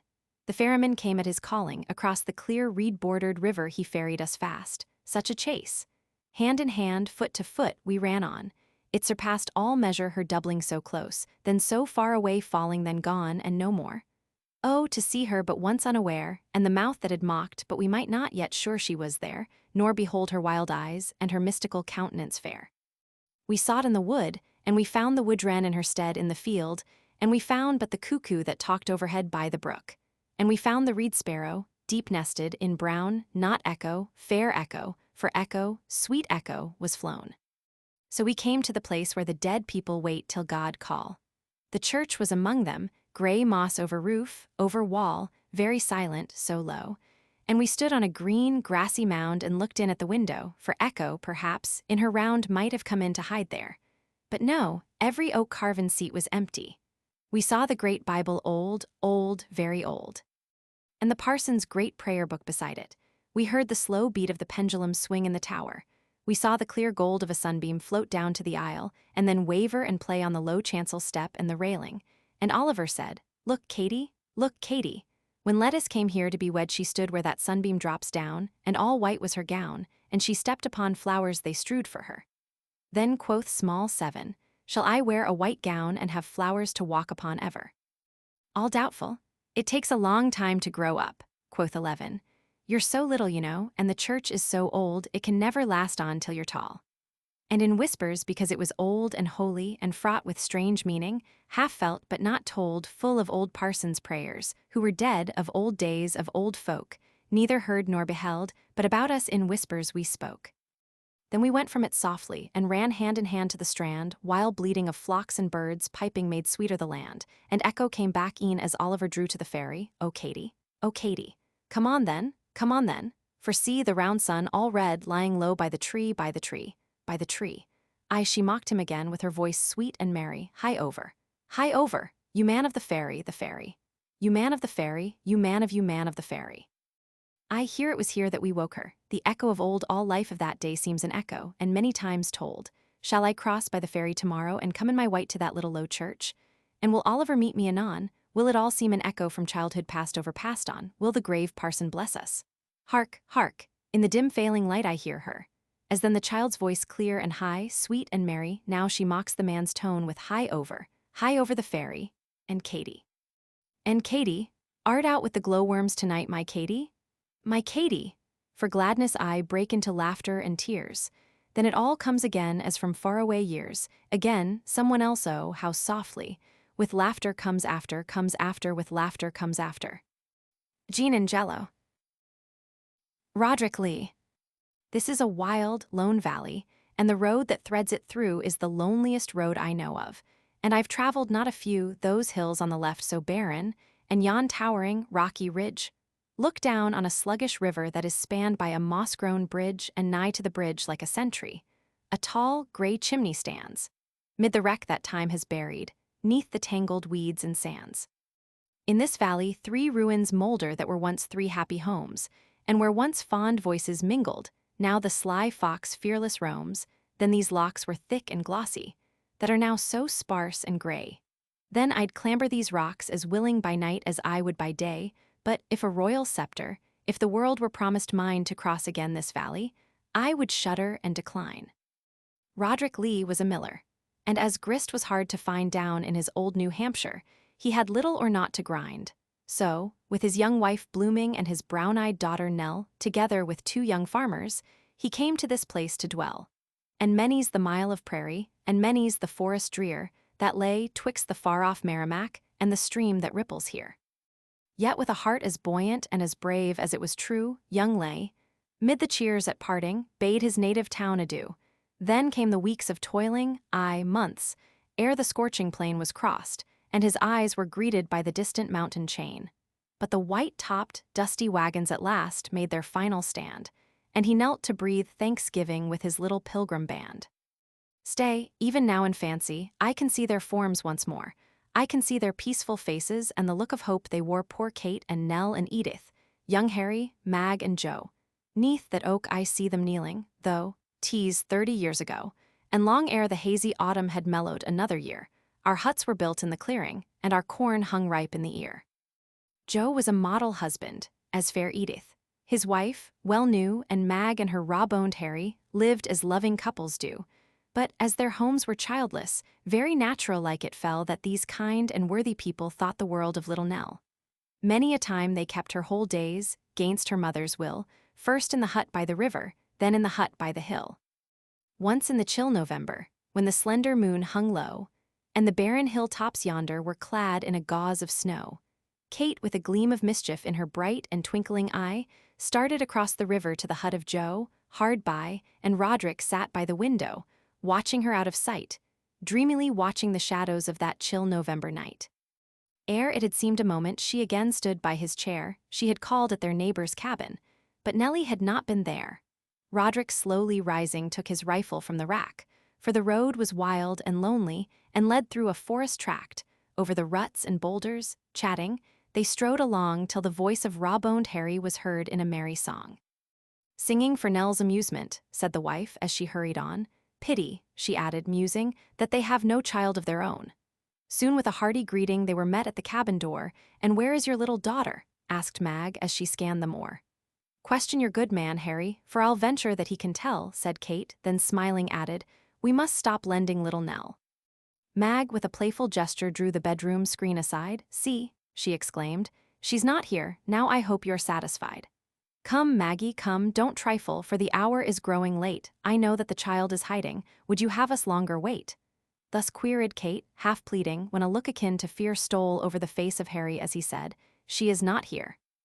"Not here? Oh God, protect her!" With a gasp young Roderick cried, and his pale wife, like a statue, mute with fright, stood at his side. 'Twas but a single moment, yet it seemed like an age to wait ere Mag and Kate with their husbands filed out through the open gate. Dark was the night as a dungeon, for the moon had sunk away, and the far-off cries of a panther filled each breast with dread dismay. On through the gloomy forest like a band of ghosts they sped, silently save when the mother sobbed or a twig snapped 'neath their tread. "Hark!" whispered tall, gaunt Harry, and they stood with heads bent low, while faint on the air of midnight came shrieks of pain and woe. "Hello, hello!" cried Harry, but they heard no voice reply. "Heavens! What means that crimson, that glow on the fleecy sky? See how it spreads and deepens? Look, our cabins are ablaze." Then Roderick paused in terror at the sight that met his gaze. Light grew the wood about them, their shadows fell before, for behind them on the hillside leaped the flames from Harry's door. "On for your lives!" screamed Harry, "on for little Nell!" Then, like an answering challenge, rose the distant Indian's yell. "Bang, bang, that's Joe replying, he'll fight him game and well," were the words that Harry uttered. "God spare my darling Nell," this from the pallid mother, and the settlers fairly flew o'er the matted brush and boulders till the clearing came in view. Oh, such a sight of ruin! Oh, such a ghastly scene! Stark, dead, lay Joe and Edith on the charred and trampled green. Crouching down, mid the bushes they watched the painted fiends, watched with the strange, grim calmness that despair so often lends. "My child! My child!" Then springing from the group like a startled deer, Kate rushed o'er the red-lit clearing ere one could interfere. The hideous, screeching cutthroats had captured little Nell. But when they saw her mother, they stood bound as by a spell. "Spare, oh, spare my darling! Here, pierce me, strike me dead, give back my child, my Nellie," the frantic woman said. Then on her panting bosom her daughter's head she laid, then both sank down in silence, looked up and mutely prayed. That was the fatal signal, for on, like a sweeping hell, they came with knife and hatchet, with rifle shot and yell. Bravely they fought, yet vainly, that fated settler band, clubbing their empty rifles, meeting them hand to hand. Roderick reeled and staggered, then fell 'neath a crushing blow. And a whoop of fiendish malice told the triumph of the foe. Then, like a flash, they vanished, and Roderick bleeding lay, hearing their yells grow fainter, till at last they died away. Gray dawned the wintry morning on that awful scene of death, and 5 cold brows of marble were kissed by its chilling breath. God in his wisdom took them save Nellie, who ne'er was found, and all of them sleep in this valley, each 'neath a grassy mound. Poor little Nell may be living, but if living she's dead to me. Yes, the tale is indeed a true one, and my name is Roderick Lee. G.O.M. Vickers. Holding a baby. Yesterday, while waiting on the corner for a streetcar, a woman laden with an umbrella, a bandbox, and a baby accosted me with, "Say, mister, can I get to Market Street on these your cars?" "You can," I replied. "How long must I wait?" "Madam," said I, noticing the string slipping from her bandbox, "may I hold your umbrella and bandbox until the car arrives? See, here it comes." "I'd rather you'd hold Berthy if you will, mister, 'cause this darned string's a slippin' off quick, catch it." "Land o' misery, there be all my things scattered over the bricks. Do hold Berthy while I pick 'em up." Here was a dilemma. The car was not 40 yards off, while the sidewalk was strewn with every conceivable article, from a broken hair brush to a pair of old worsted slippers. "Hurry up then, madam," cried I as I reached for the child. "I have an appointment and must take this car." Just as I took her from the woman's arms, Berthy set up a yell that would have paralyzed a huckster. Before the woman had gathered up half the articles, the car was upon us. Leaving her bandbox, she ran to the crossing, and with a "hold on there, you," signaled the driver to stop. The latter, taking in the situation, kept on, but a fat man standing on the platform pulled the bell and the car stopped, about half a dozen yards beyond the flagstones. The conductor, who was inside collecting fares, ran out and, grasping the bell strap with one hand and beckoning with the other, screeched, "If you want a ride down, come on, I ain't a-goin' to anchor here all day." As soon as the woman took up her bandbox and umbrella, I started for the car. "Tell your wife to come," yelled the conductor. I looked back and there stood the woman on the corner. "Do you think I'm a-goin' to wade through that mud?" screamed the woman, "for if you do, you're mistaken. Just back that vehicle to me, right quick too." I had reached the platform with Berthy in my arms, but the woman, looking cyclones, still refused to move an inch. I shrieked out, "Walk along the pavement and get on here." A cross old maid looking through the window at my elbow remarked aloud, "Hear him abuse his poor wife." The fat man suggested that I should manage the freight and let my wife take the baby. The woman slowly picked her way through the mire and stepped on the car. The conductor gave the bell a wicked snap, and with a jerk that almost threw us over the dasher, the car started down the street like a 10-penny nail from a slapjack. "Here, madam," said I in desperation, "take the child, I have forgot my pocketbook." She dropped into a seat and took her baby. Just as I was rushing from the car, the word "scoundrel" was hissed into my ear. Turning quickly, my horrified eyes beheld the stony gaze of my wife. "Go," she muttered. Well, I did go. "Friends, do you see this bald spot on my head? Well, that reminds me never to fool with other people's babies." Geo M. Vickers. The Spanish Mother. Yes, I have served that noble chief throughout his proud career, and heard the bullets whistle past in lands both far and near amidst Italian flowers, below the dark pines of the north, where the emperor willed to pour his clouds of battle forth. 'Twas then a splendid sight to see, though terrible, I ween, how his vast spirit filled and moved the wheels of the machine.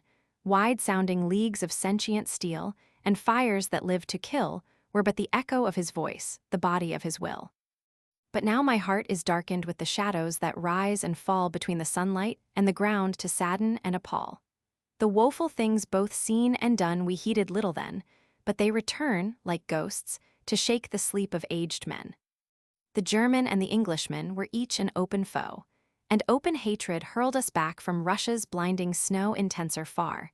In blood-red light, like fires unquenched, remain the dreadful deeds wrung forth by war from the brooding soul of Spain.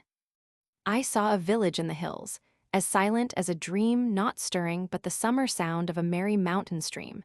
The evening star just smiled from heaven with its quiet silver eye, and the chestnut woods were still and calm beneath the deepening sky. But in that place, self-sacrificed, nor man nor beast we found, nor fig tree on the sun-touched slope, nor corn upon the ground. Each roofless hut was black with smoke, wrenched up each trailing vine, each path was foul with mangled meat and floods of wasted wine. We had been marching, travel-worn, a long and burning way, and when such welcoming we met, after that toilsome day, the pulses in our maddened breasts were human hearts no more, but like the spirit of a wolf, hot on the scent of gore.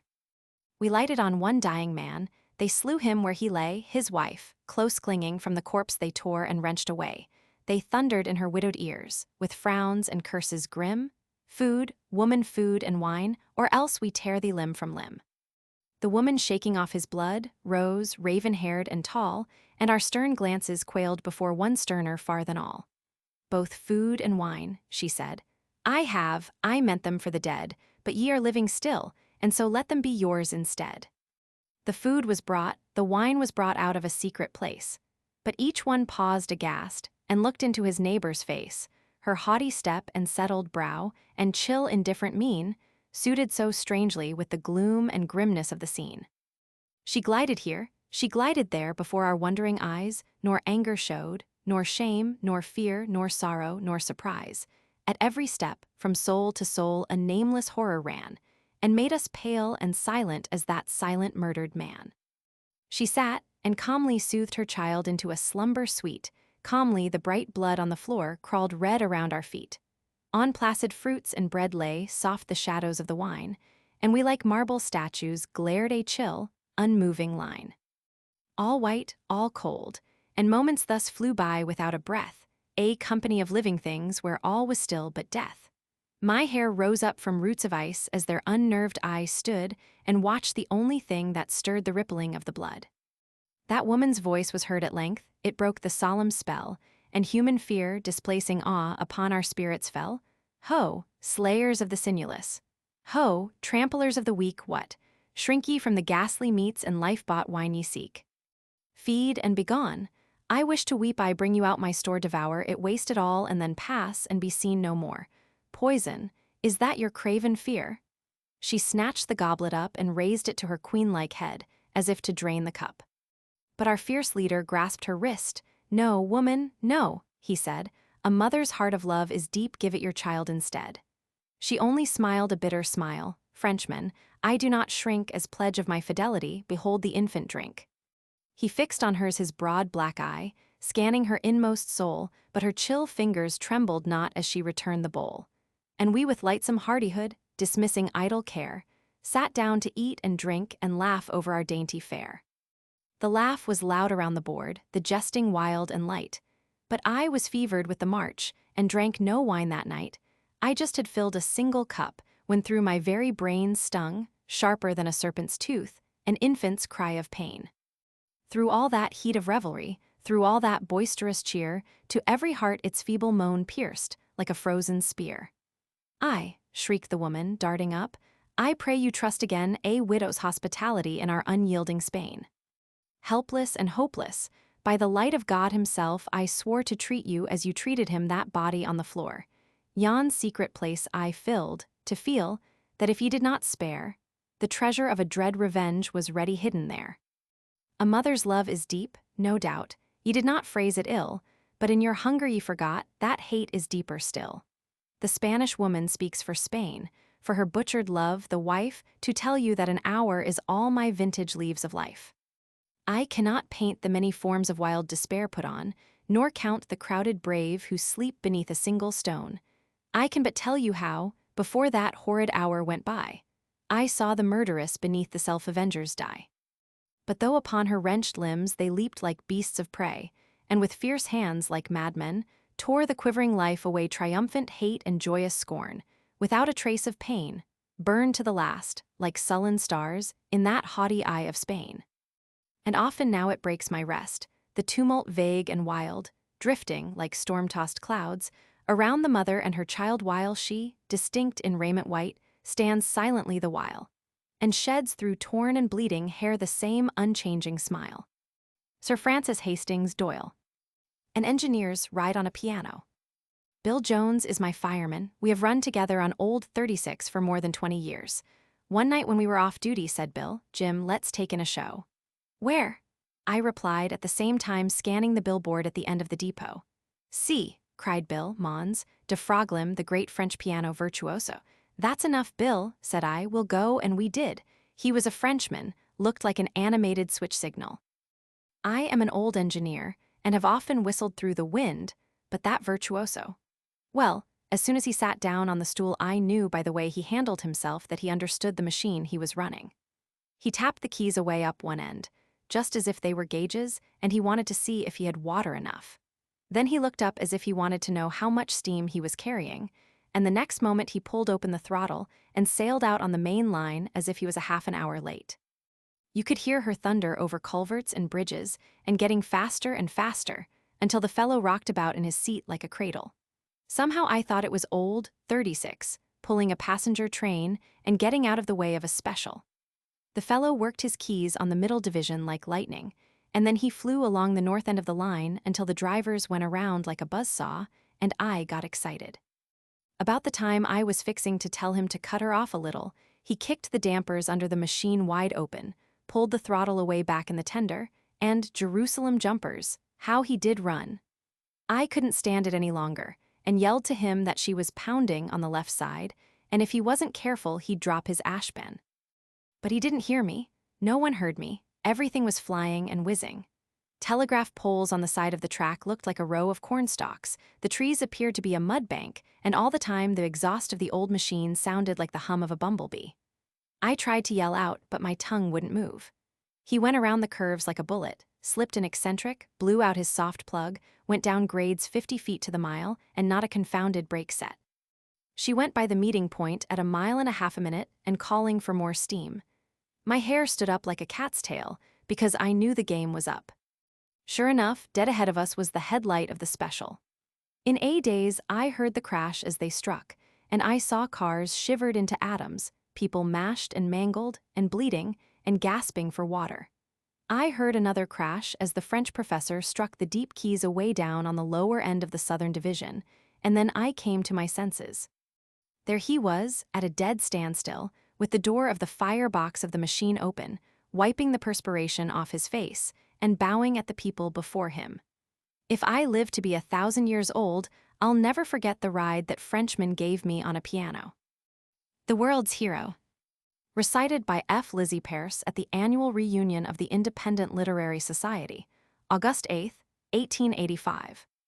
Go search the annals of the human race, go hear the legends that the heathen tell, and learn that history, sacred or profane, records no hero like the mighty Grant. Columbia proudly claims him as her own and rears her monuments with love and pride. But millions scattered o'er the face of earth, and millions yet unborn, will share that claim. Who serves mankind is deemed the friend of man, and nations nationalize him in their hearts. Since that first famous battle of the kings, of which we read in Holy Writ, no sword e'er leaped from scabbard in a juster war than that which made our country free indeed, which, until then, was only free in name. The bond of unity that Washington to us bequeathed, Grant's loyal arm maintained. Emancipation of the dusky race by Lincoln's heaven-inspired pen, by Grant's unsullied sword was made complete. How well he proved the potency of equal rights, and how he dignified democracy the monarchs of the world have told, thrice told, in homage, hospitality, and love. No land is free where dwells a slave. Today in all our land there dwells no slave, and we are free, forever free. Let us have peace. Clasp hands across the ashes of the dead. No, no, Grant is not dead, he cannot die. The body is the worn-out coat of mail that with his sword and shield the warrior casts aside when life's campaign is o'er, and home, eternal home, is reached. He is not dead whose power still exists, and Grant will live a life of immortality while yet our starry banner floats for liberty, which, thanks to God, will be forevermore. Geo. M. Vickers. The Coquette. Two girls sat in a gay saloon, nor mingled with the crowd. The younger's face was pale and sad, the elder's stern and proud. "O Gertrude," said the younger girl, "thou art a sad coquette, ah, many hearts have felt thy power, and thou art flirting yet. There's one who fills a foreign grave, who loved thee all too well, who breathed thy name forgivingly, as in the fray he fell. And yet his fate was better far than that of poor Martel, who lonely clanks his heavy chains, a madman in his cell. O Gertrude," in a softer tone, "give up thy selfish arts, or hopeless love will be thy doom for blighting loving hearts." Thus far had Maud unchecked reproved when Gertrude coldly said, "I care not for the living dupes, why blame me for the dead? Thy lover, sure, is not to me, so quell thy jealous fears, when seeking game I ever strive to strike among my peers." "'Tis not my lover," Maud replied, while blushes bathed her brow, "but brother Paul I fain would save for him I'm pleading now. Of kin, he's all I have on earth so noble, brave and pure too good, alas, to sacrifice defeat he'd ne'er endure." But Gertrude rose and took the hand that claimed her for the dance. While Maud stole to the balcony, did Paul stand there by chance? It seemed not so anon there came a last surpassing fair. Some hurried words, a merry laugh they seek the gaslight's glare. Soon Paul claims Gertrude for the waltz. She yields and softly sighs, then off they whirl while glances dart from scores of jealous eyes. The full round moon now rides on high. The fragrant air is cool, the fountain's spray, like flashing gems, darts in the limpid pool.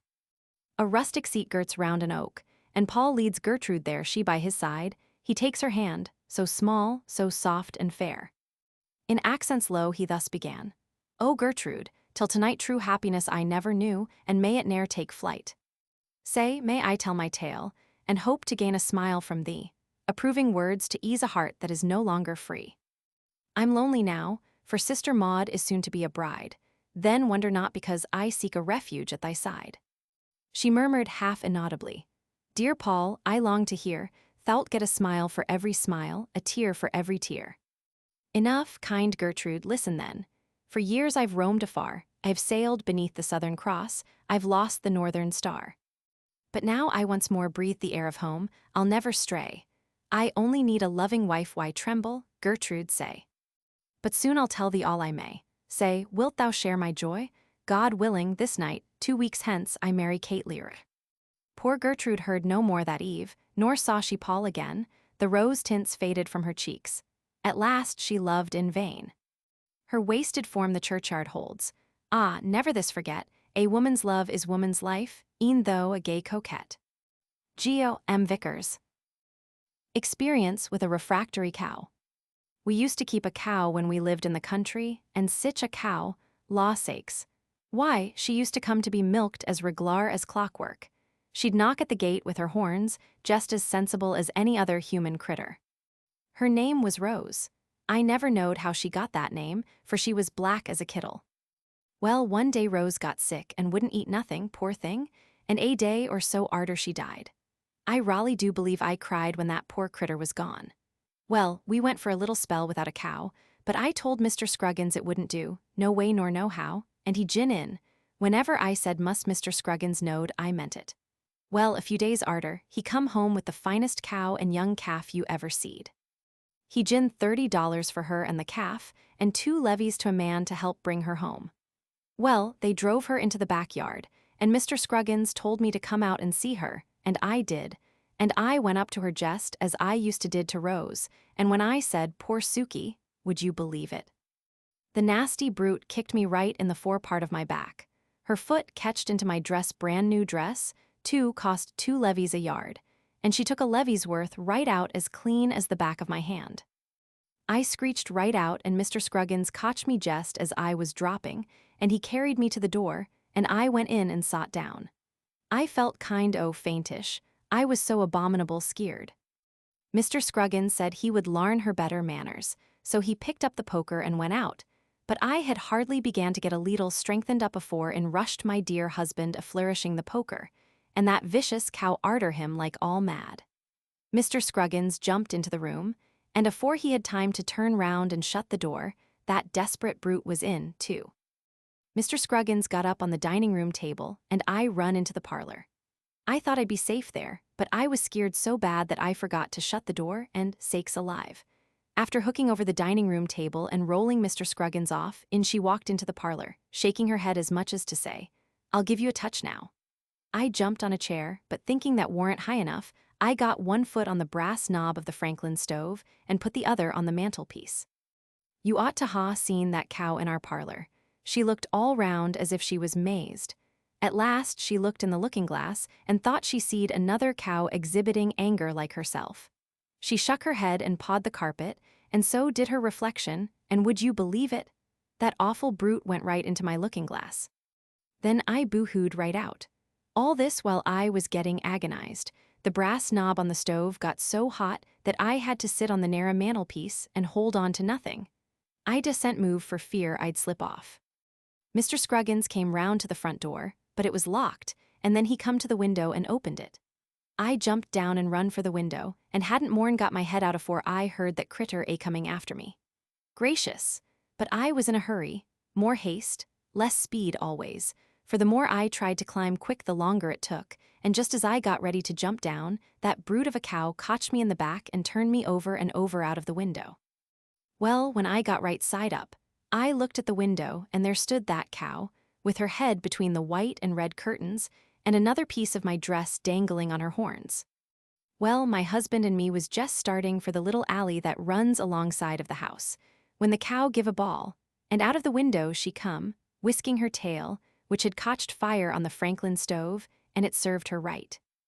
Mr. Scruggins and me run into the alley in such haste we got wedged fast. Husband tried to get ahead, but I'd been in the rear long enough, and I wouldn't let him. That dreadful cow no sooner seen us in the alley than she made a dash, but thank goodness. She stuck fast, too. Husband tried the gate, but that was fast, and there wasn't nobody inside the house to open it. Mr. Scruggins wanted to climb over and unbolt it, but I wouldn't let him. I wasn't going to be left alone again with that desperate cow, even if she was fast, so I made him help me over the gate. Oh dear, climbing a high gate when you're scared by a cow is a dreadful thing, and I know it. Well, I got over, let husband in, and then it took him and me and 4 other neighbors to get that dreadful critter out of the alley. She bellered and kicked, and her calf bellered to her, and she bawled back again, but we got her out at last, and such a time. I'd had enough of her. Husband sold her for $20 next day.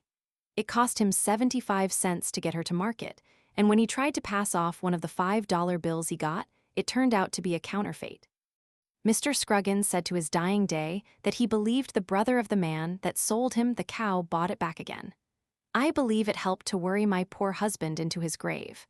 Ah, my friends, you better believe I know what a cow is. Illustration: Hark, tease the train, the mother's ear leans to the sound.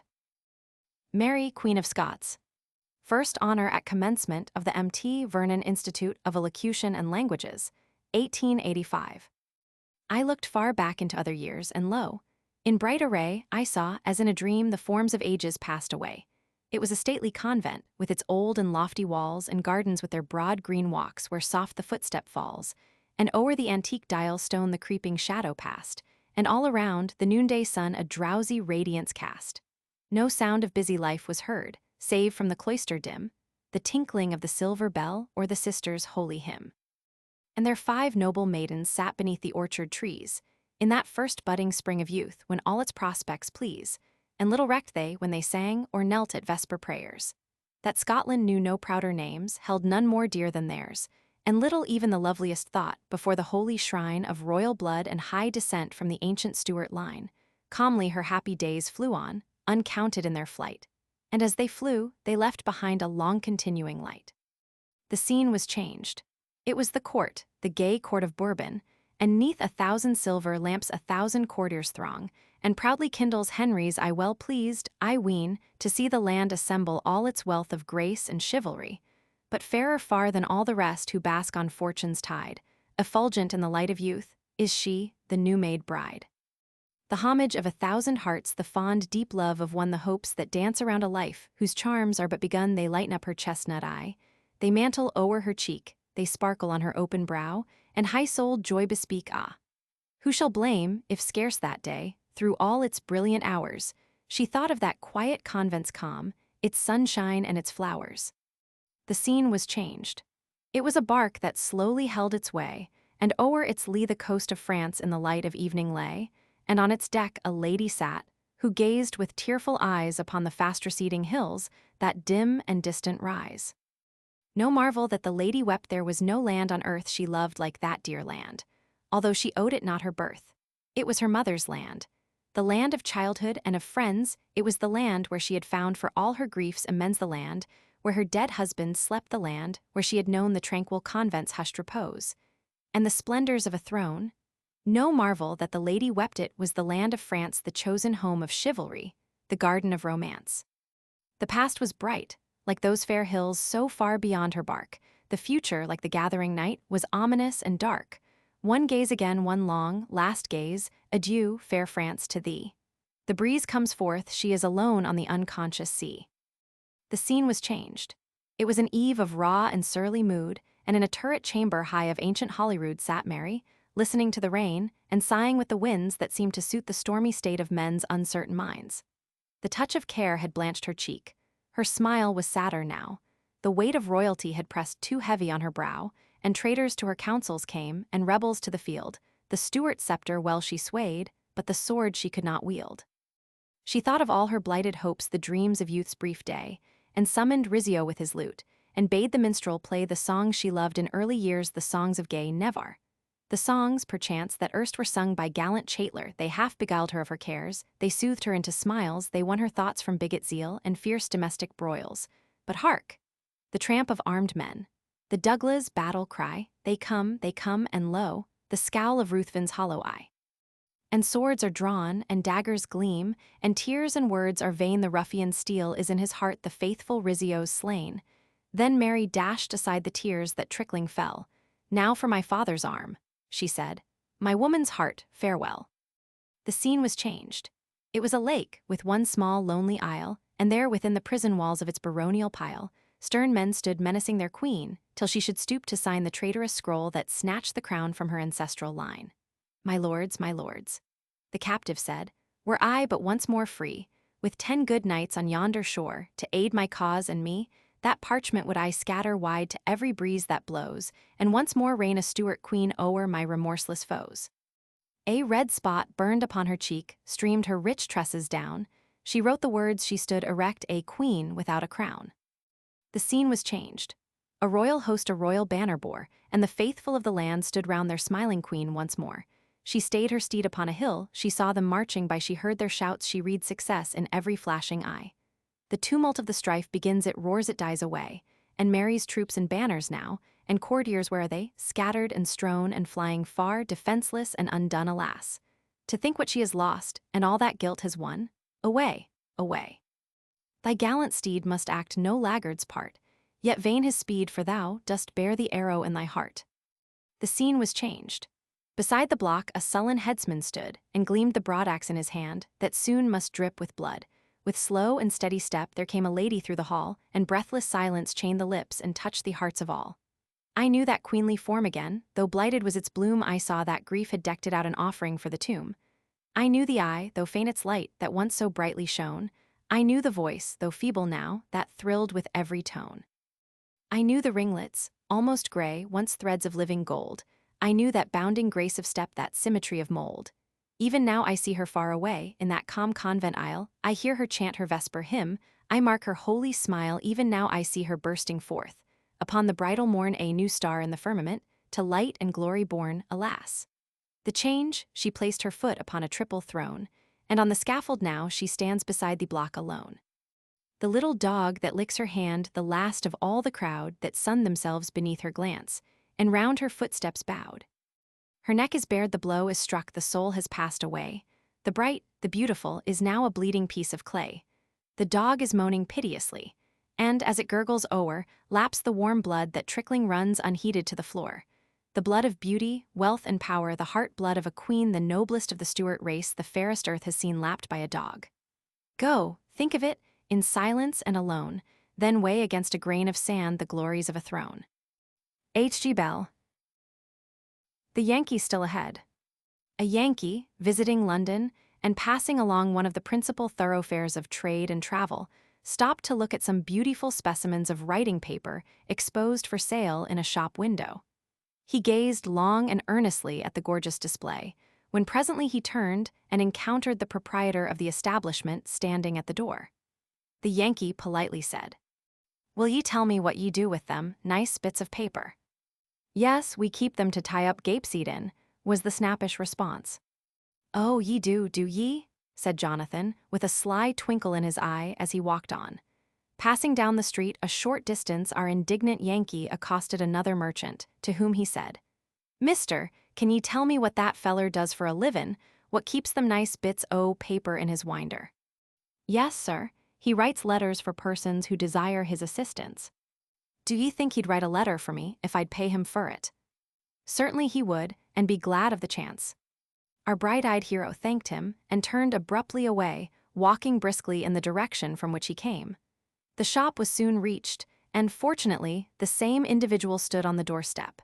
The Yankee lost no time in addressing the Cockney, and thus at once began. "I say, mister, I heerd that ye write letters fur folks what can't write. What'll ye tax me to write a letter to my Uncle Peter?"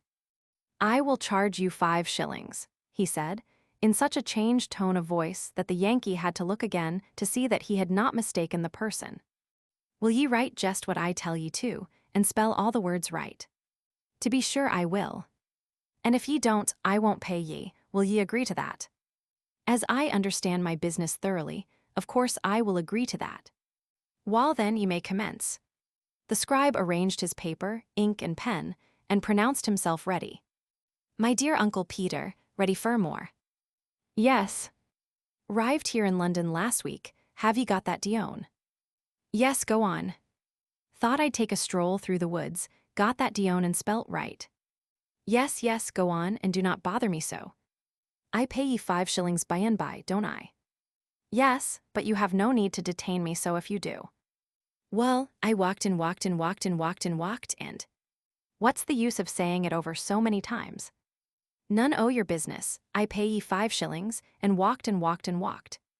See here, this page is full of the words, and walked. Turn over then, and I couldn't find any woods. Have you got all that dione and spelt right? Yes, but why don't you go on? Just then I stopped to think what I should do, or where to go, got that all dione. Snappishly, yes. Wall, then I seen a sign, and on it was, teams to hire, so I went up and told the man to give me a fustrate team with a hoss I could easy manage myself. My, but you write fast, is all that dione? Surprised. It is, and I would like to have the rest of your letter, sir. Wall, that hoss started off all right, but in less than 2 minutes she got stubborner than any mule, and I he to get eat, and lick her and kick her and prick her and lick her and kick her and prick her. Continue to repeat these words very rapidly, and she wouldn't go. Is that all dione and spelt right? You are only losing time, sir, in repeating that last phrase. That's my business. When I seed she wouldn't go fur lickin', I tried to coax her, and coaxed and coaxed and coaxed and coaxed and coaxed, but she wouldn't go. Then I got cross-like and went. Here the Yankee makes a chirruping sound which bids defiance to orthography. I can't spell that, said the Englishman. Oh, ye can't spell that, can't ye? Then you needn't write any more for me. Need not write any more. No more, was the composed reply of the Yankee, as he laid his hand over his fat pocket and said, I s'pose ye remember our agreement. Yes, I do, but what's to be done with all this paper? Keep it to tie up gapeseed in. Good-bye, sir, and the Yankee made a speedy exit. Arranged by S. on a Jessamere. Tommy's deathbed. But hush, the voice from the little bed, and the watchful mother bent her head. Mammy, I know that I'm soon to die, and I want to wish them all goodbye. I shouldn't like any here to say. He didn't shake hands when he went away. He was glad to be off to his harp and wings, and couldn't remember his poor old things. In heaven I never should feel content if I hadn't been kind before I went. So let me take leave of them, great and small, animals, people and toys and all. So the word went forth, and in no great while the servants entered in solemn file, the stout old cook, and the housemaid, Rose, and the aproned boy, with his smutted nose. So each of the women, with streaming cheek, bent over and kissed him and could not speak. But he said that they must not grieve and cry, for they'd meet again in the happy sky. 'Twas longer and harder to deal with Jim. The child grew grave as he looked at him, for he thought to himself, he bets and swears, and I hardly believe that he says his prayers. Oh, Jim, dear Jim, if you do such things you'll never be dressed in a harp and wings. He talked to the boy as a father should, and begged him hard to be grave and good. The lad lounged out with a brazen air, and whistled derisively down the stair. But they found him hid in the hole for coal, sobbing and praying in grief of soul. Old Rover came next, sedate and good, and gazed at his master and understood. Then up we carried, in order due, Maria, the cat, and her kittens too. Proud purred the mother, and arched her back, and vaunted her kittens, one white, one black, and the sweet white kitten was good and still, but the black one played with his nightgown's frill. He stroked them all with his poor weak hand, but he felt they could not understand. He smiled, however, and was not vexed, and bade us bring him the rabbit next. He welcomed Punch with a loving smile, and hugged him close in his arms a while, and we knew, for the dear child's eyes grew dim, how grievous it was to part with him. His mother he bade, with tearful cheek, give Punch his carrot 3 days a week, with lettuce leaves on a cautious plan, and only just moisten his daily bran. Then next we brought to him, one by one, his drum and his trumpet, his sword and gun, and we lifted up for his fondling hand his good gray steed on the rocking stand. Then close to his feet we placed a tray, and we set his armies in array, and his eyes were bright with fire and dew as we propped him up for his last review.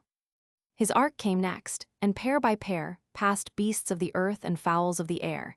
He kissed good Japheth, and Ham and Shem, and waved his hands to the rest of them. But we saw that his eyes had lost their fire, and his dear little voice began to tire. He lay quite still for a little while, with eyes half closed and a peaceful smile.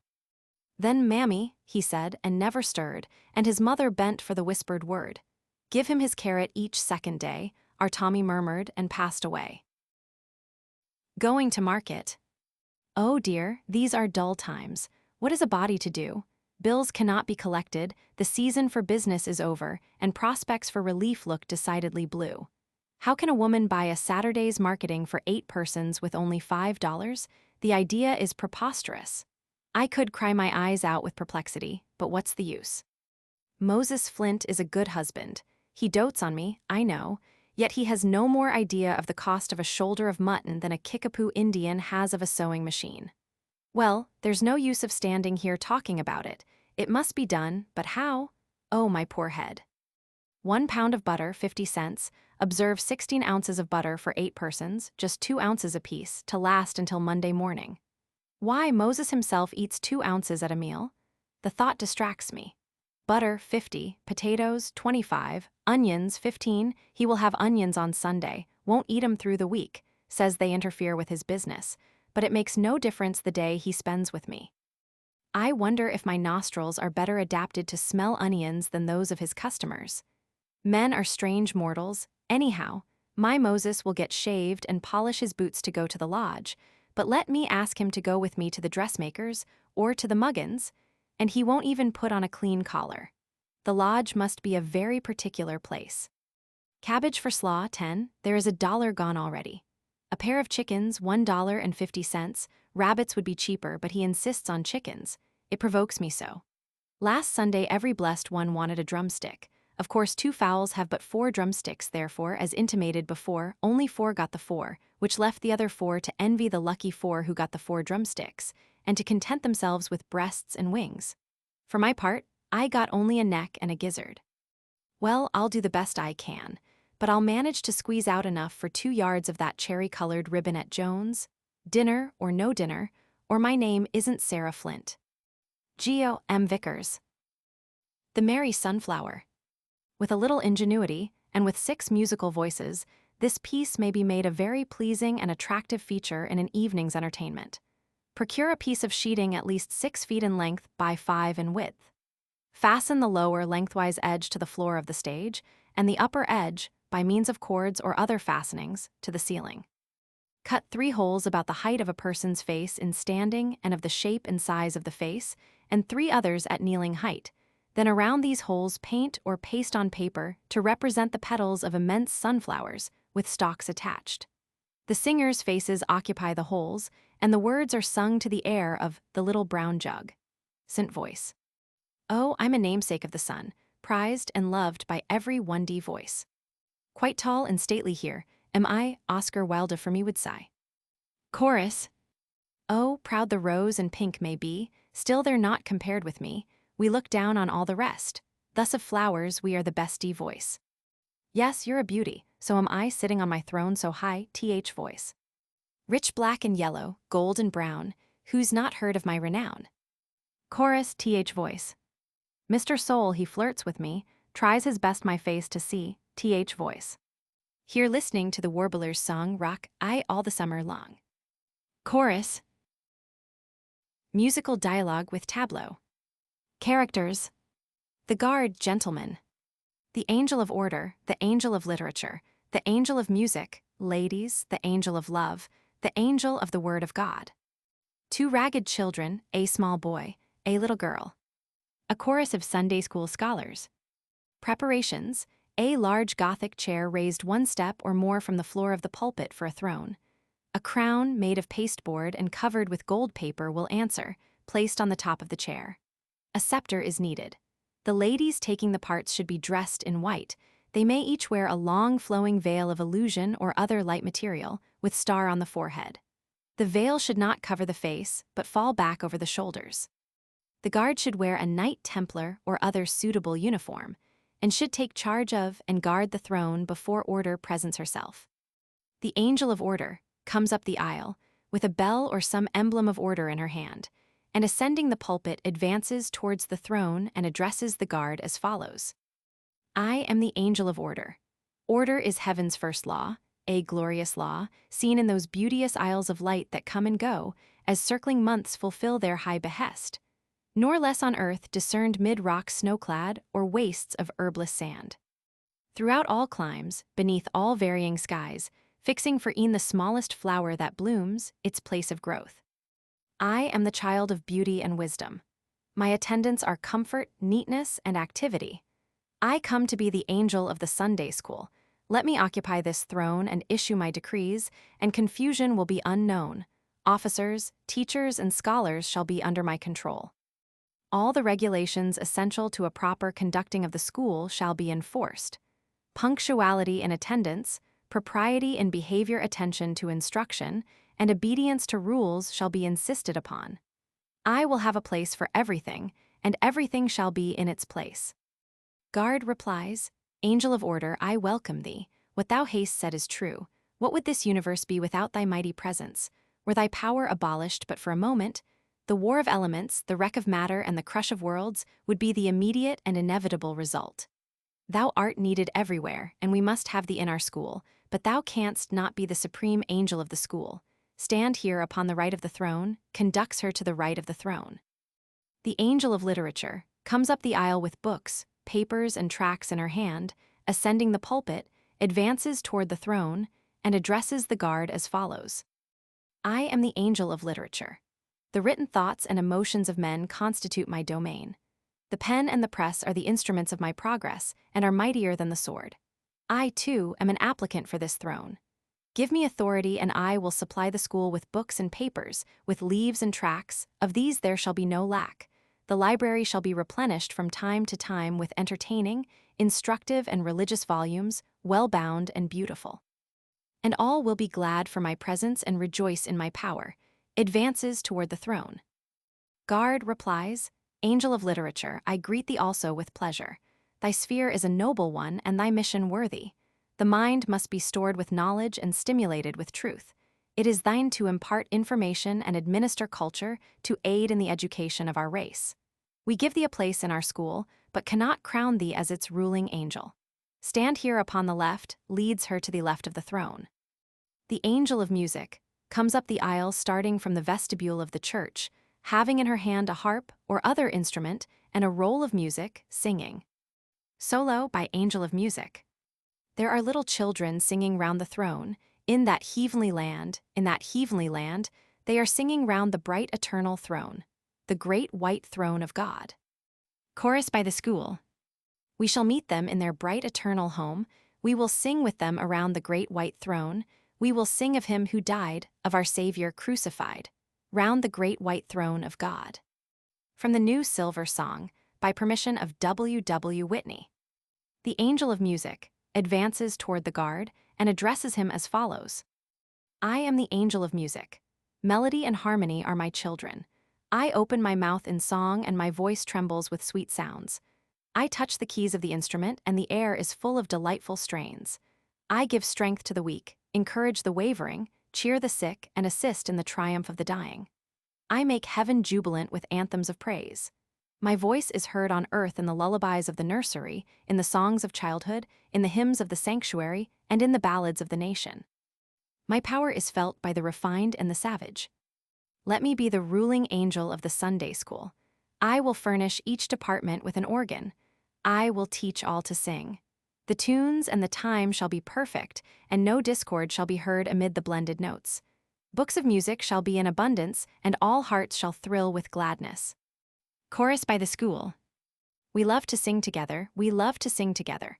Our hearts and voices one, to praise our Heavenly Father, to praise our Heavenly Father, and His eternal Son. We love, we love, we love, we love, we love to sing together, we love, we love, we love, we love, we love to sing together. Copyrighted 1859 in Oriola by W.B. Bradbury. Used by permission of Bigelow and Maine. Guard replies, Angel of music, I have listened to thy song, and its sweetness has captivated my soul. Surely thy work is sublime and thy influence great. Music the fiercest grief can charm, and fate's severest rage disarm. Music can soften pain to ease, and make despair and madness please. Our joys below it can improve, and antedate the bliss above. We cheerfully assign thee a place in our midst, but thou canst not be the supreme angel of the school, leads her to the right of the throne. The angel of love comes up the aisle leading a little boy and girl, each wearing a loose, ragged garment that can be easily thrown off. She advances toward the guard and addresses him as follows. I am the angel of love. I dwell in the bosom of God and in the hearts of men. Heaven is the scene of my highest manifestation, but I breathe benedictions on the earth. I relieve the needy and cheer the disconsolate with words and deeds of sympathy. The light of my smile kindles a radiance in many dark places of sorrow. My scepter subdues the hardest heart, and my speech often wins the prodigal back to his father's house. I make home happy and bless the church with prosperity. I am a candidate for this throne. Give me place, and I will cause with magic power springs of happiness to rise, and flowers of social delight to bloom in the pathway of all. The aged and the young shall alike rejoice, and the entire school shall witness how good and pleasant it is to dwell together in unity. Besides this, I will go out into the highways and hedges, into the lanes and alleys, visit the abodes of the poor and the haunts of ignorance, and will gather the children in that they may be enriched with the treasures of grace, and made wise unto salvation. Quartet, gather them in, gather them in, gather the children in. V1, gather them in from the broad highway, gather them in. V2, gather them in from the prairies vast, gather them in. V1, gather them in this gospel day. V2, gather them in of every caste. V1, gather them in. V2, gather them in. Full chorus, gather them in, let the house be full, gather them into the Sunday school, gather them in, gather the children in. Copyrighted 1861 in golden chain by W.B. Bradbury. Used by permission of Bigelow and Maine. Guard, angel of love, fairest daughter of the skies, thy smile is radiant with blessing, and thy coming is ever a benediction. Without thee, this world would be a wilderness, drear and cold, where naught but cruelty and sorrow would abound. Truly thou art welcome. Let thy voice be heard, and thy power be felt among us. Bind our hearts together with a threefold cord which cannot be broken, and may the glory of thy presence surround us ever as with a halo. But to thee, as to all who have preceded thee, I am compelled to say, thy place is not upon the throne, as the ruling angel of the Sunday school.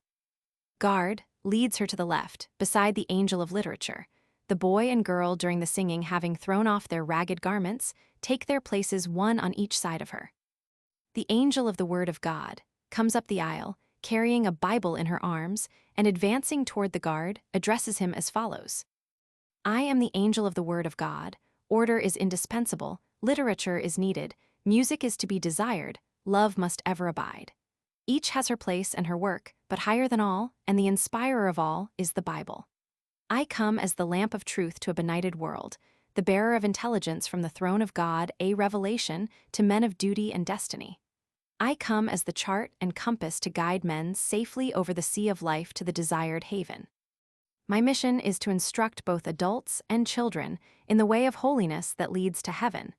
I teach the sublime truths of faith and salvation of God and immortality. Wherever I go, the wilderness and solitary places are glad for me, and the deserts rejoice and blossom as the rose. If all would heed my words and partake of my spirit, the whole world would soon recover the charms of Eden. Instead of sin and misery, there would be everywhere purity and bliss. I come to train these children and youth in the ways of piety and develop in them the elements of true manhood and womanhood, to qualify them for usefulness here and blessedness hereafter. I wish to be crowned the angel of the Sunday school. Guard, angel of the word of God, all hail, 1,000 welcomes. For thee we have waited long and rejoice in thy coming. Thou hast said well, order is indispensable, literature is needed, music is to be desired, love must ever abide. These are thy handmaids and shall remain with us, but thou shalt be supreme. Ascend the throne, she takes her place on the throne. On thy head I put this crown. In thy hand I place this scepter. Rule thou over us. Fill our minds with thy wisdom, our hearts with thy spirit, that our lives may show forth the praise of him who created us and redeemed us by the blood of his Son. Order, literature, music, love, these shall assist thee, and our school shall be a Bible school. Thou art the angel of the Sunday school. Tableau. The guard, standing immediately in front of the throne, will sheath his sword, take off his hat, and say, Order, literature, music, love, let us bow in token of our submission to the word of God.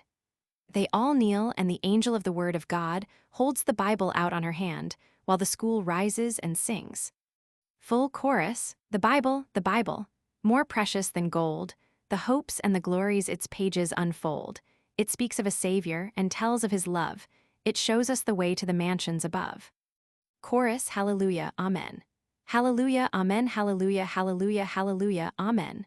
The Bible, the valleys shall ring, and hilltops re-echo the notes that we sing our banners, inscribed with its precepts and rules, shall long wave in triumph the joy of our school.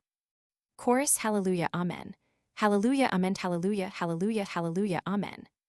From the Sabbath Bell, number 1, by permission of Bigelow and Maine owners of copyright. Curtain. Reverend D. W. Gordon. The calls of the bells. In union and in freedom dwell, peals forth a brave, time-honored bell. To all proclaims sweet liberty throughout the land is free. In the tower let it cheerily swing, and make the whole world hear it ring, the tyrant's knell, the knell, the knell, it is the independence bell. At dawn of day, to break the spell of sleep, the watchman rings a bell. The rough bell in the dusky tower, with rude tongue calls the signal hour. Oh, how it rings and swings and clangs, shaking the old roof where it hangs. The sound foretells the toils that follow morning bells. In ringing notes that rise and swell, in startling sharpness sounds a bell. To boys and girls, it seems to speak of German, Latin, French, and Greek. The lads and lasses know it well. It is the famed academy bell.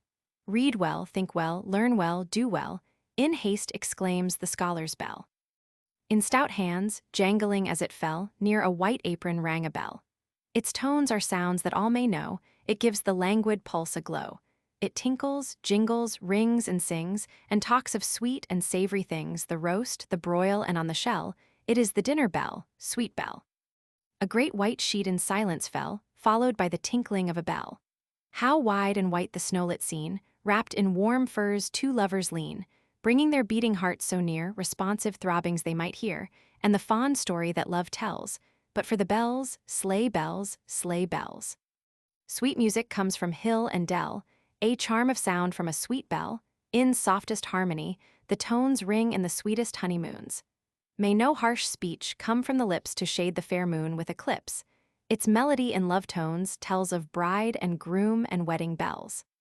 From far and near, where virtue dwells, there comes the sound of sacred bells, soft choral chimes, one day in 7, voices of love from the vast heaven. Their varied tones in sweetness blend, and like a psalm of praise ascend, and each glad heart in rapture swells, responsive to the Sabbath bells. Flaming like lurid light of hell, startled at midnight by the bell, oh, merciless, disastrous fire, that spreads and rises higher, higher, higher, crackling in speech like flames in fur, that needs not the interpreter. The thrilling warning peals and swells, it is the fire alarm of bells. There comes at last a saddening knell, startling our sluggish souls. The bell reminds us of the close of time, and warns us with its solemn chime. And the sad bell seems short of breath, when tolling in slow tones of death. Let's hope that all is well when tolls at last the funeral bell. Geo W. Bungay. Published by special permission from the author. Illustration. And seeing unseen, I watched the perfidy of him I deemed most true. Dorothy Clyde. Or the Squire's Daughter, a comedy in 2 acts. Characters. Barton Clyde, a country squire. Leslie Raymore, a clerk. Morley Dingle, a rich man's son. Caleb Weatherspout, an old bachelor. Dorothy, the squire's daughter, Mrs. Felton, a poor widow. Emily, her only child. Parthenia Philp, an heiress. Mercy, her maid. Masqueraders. Scene, a Pennsylvania village. Time, the present. Act 1, interior of widow's cottage. Act 2, the masquerade. Costumes, for first act modern. For second act squire, sailor, Raymore, Chinese, Dingle, knight, Weatherspout, monk, Dorothy, gypsy, Mrs. Felton, ghost, Emily, peasant, Miss Philp, duchess, Mercy, French maid. Masqueraders to suit fancy. Act 1. Scene, interior of widow Felton's cottage. Table, see rocking chair L, see door pract. In F, windows, etc. Time, morning. Mrs. Felton discovered seated in rocking chair, Emily standing R facing L. Emily, mother, I was never so insulted in my life. She threw the dress on her toilet stand and fairly ground her teeth with rage. Mrs. Felton, dear, dear, dear, what shall we do? I depended on the money for making that dress to pay at least a month's rent. Did you explain our distressed condition to Miss Philp? Emily, mother dear, I did my best to reason with her, but she only stamped her foot and bade me hold my saucy tongue. She said the dress was ruined. Mrs. Felton, our lot is indeed hard. What a dreadful misfortune my sickness has proved to be. Emily, Dorothy Clyde stopped me on the road opposite the mill. She saw that my eyes were red and pressed me so hard that I made a clean breast of the whole matter. She said she would be over about 10 o'clock with her father, the squire. Mrs. Felton, oh, if your poor, dear papa had only lived, how different our lot would be today. Alas, I fear we shall soon be homeless. Emily kneels at her side. Do not give way to such gloomy thoughts. God has promised to care for the widow and the fatherless. Let us trust in his goodness. Mrs. Felton, my child, your mother is justly rebuked. We will trust in the Lord, come what may. Emily rises and opens door. Oh, walk in, Miss Philp. Enter Miss Philp and Mercy, the latter bearing a bundle. Miss Philp, walk in. Do you suppose I would run in, crawl in, or creep in? Walk in. Of course I'll walk in, and when I am ready, I shall walk out again. Humph. Mrs. Felton, Emily dear, give the lady a chair. Pray be seated, Miss Philp. Miss Philp dusts the chair with her handkerchief. I think I shall stand. Emily, the chairs are perfectly clean, Miss Philp. I carefully dusted them early this morning. Miss Philp, I prefer to stand, however. Mrs. Felton to Mercy, sit down, Mercy. Mercy, thank you, attempts to sit on chair. Miss Philp, stop. How dare you sit when your mistress is standing? Place that bundle on the table. Such brazen conduct is intolerable. And as for you, madam, you have not only ruined my robe, but you have prevented my attendance at the ball tonight. Mrs. Felton, Mercy. Mercy starts, A. Mrs. Felton, it was merely an ejaculation. To Miss Philp, I deeply regret having incurred your displeasure. Emily, perhaps we can remedy the defect if it is but trifling. It is yet early in the day. Mercy places bundle on table. Why yes, I will open it, begins to untie bundle. Mrs. Felton, that's it, how stupid we are. Miss Philp, don't include me. I am not willing to be classified with dolts. Emily, oh dear no. Mrs. Felton, I meant no offense. Mercy takes dress from paper. Look at it, Mrs. Felton. Miss Philp, silence. Stop talking altogether like quacking ducks, your din will drive me distracted. Have you no refinement, no breeding? How I dislike to mingle with vulgar persons. Young woman, ah, that is, Emily, hold up that dress. Emily takes up dress. Yes, miss. Miss Philp, just try it on, so that I may show your mother her stupid work. Mrs. Felton, pardon me, but... Miss Philp, silence, I am talking. Mercy, aside, shame upon you, you spitfire. Emily, putting on dress. I am sure we can fix it in time for this evening. Mercy, assisting Emily. How well you become fine clothes, you were intended to be a lady. Just see what a graceful figure. Miss Philp, ridiculous, the idea. Why the girl looks like a jointed doll. Mrs. Felton, Emily dear, hold still. Emily raises dress to her eyes. Mother.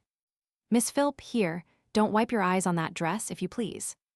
Emily, mother, I do not think it womanly in Miss Philp to thus take advantage of our reverse in fortune. Mrs. Felton, there, Emily, never mind, let me examine the dress. Where is the fault, Miss Philp? Miss Philp, the sleeves are too long, the neck is too small, and the skirt is too short. Mrs. Felton, alas, I fear it is spoiled.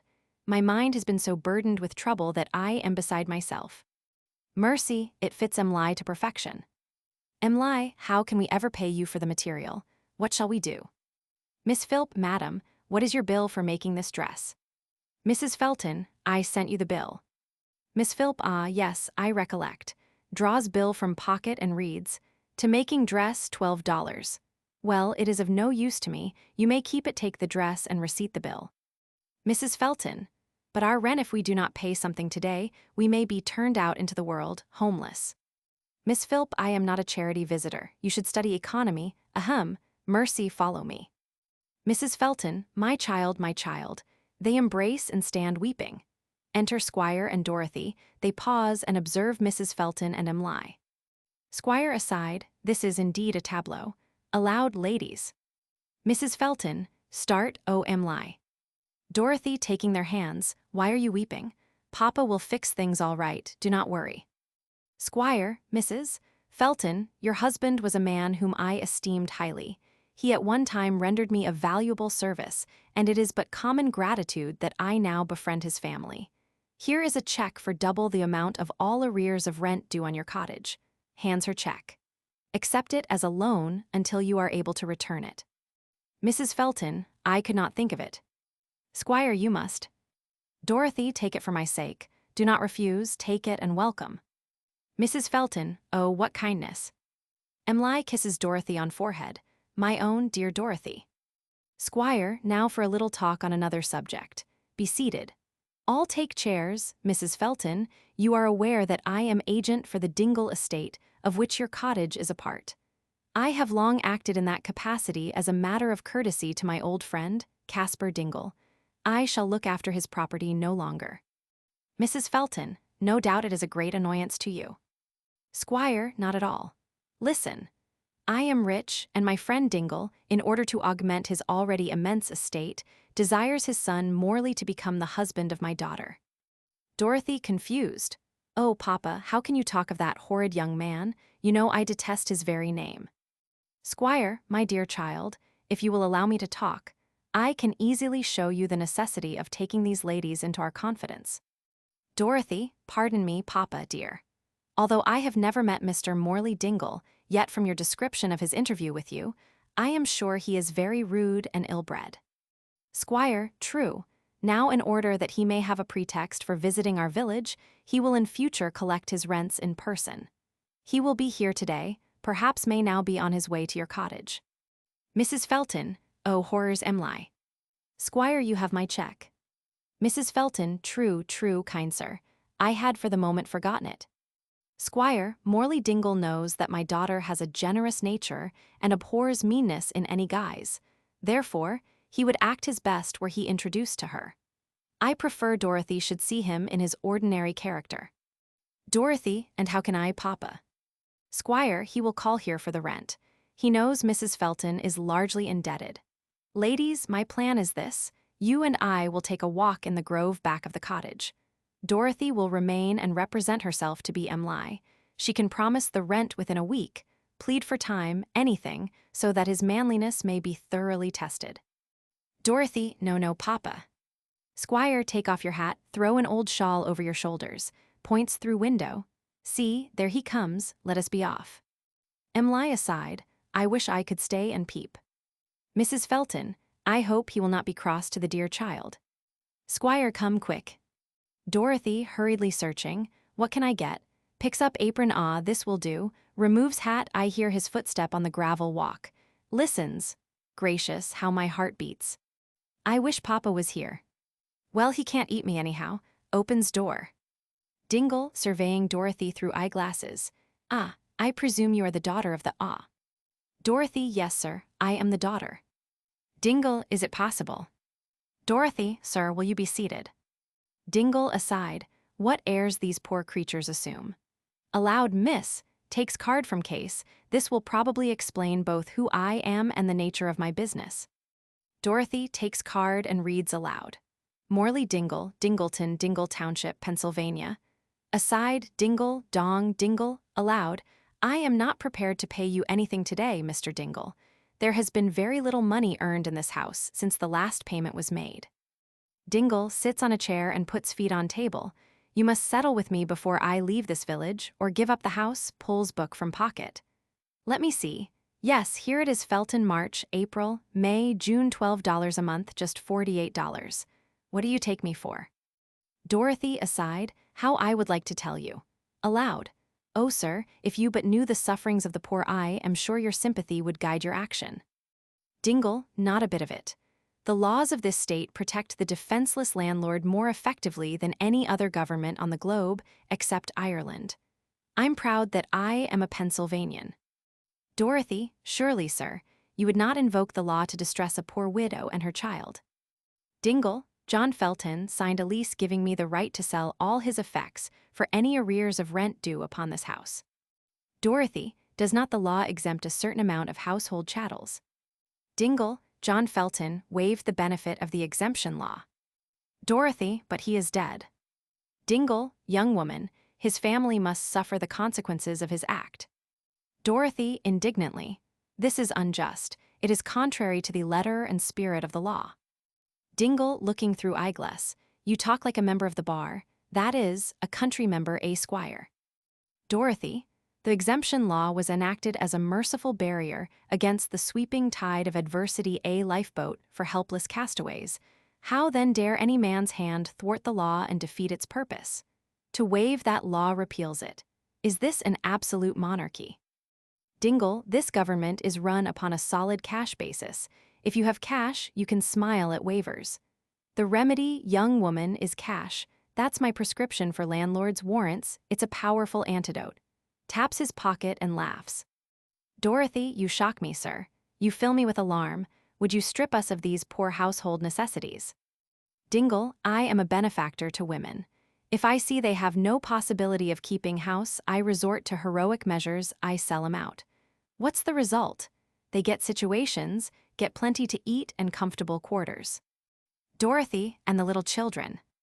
Dingle pulls out watch. It is time to end this nonsense. Have the rent by tonight. Good morning.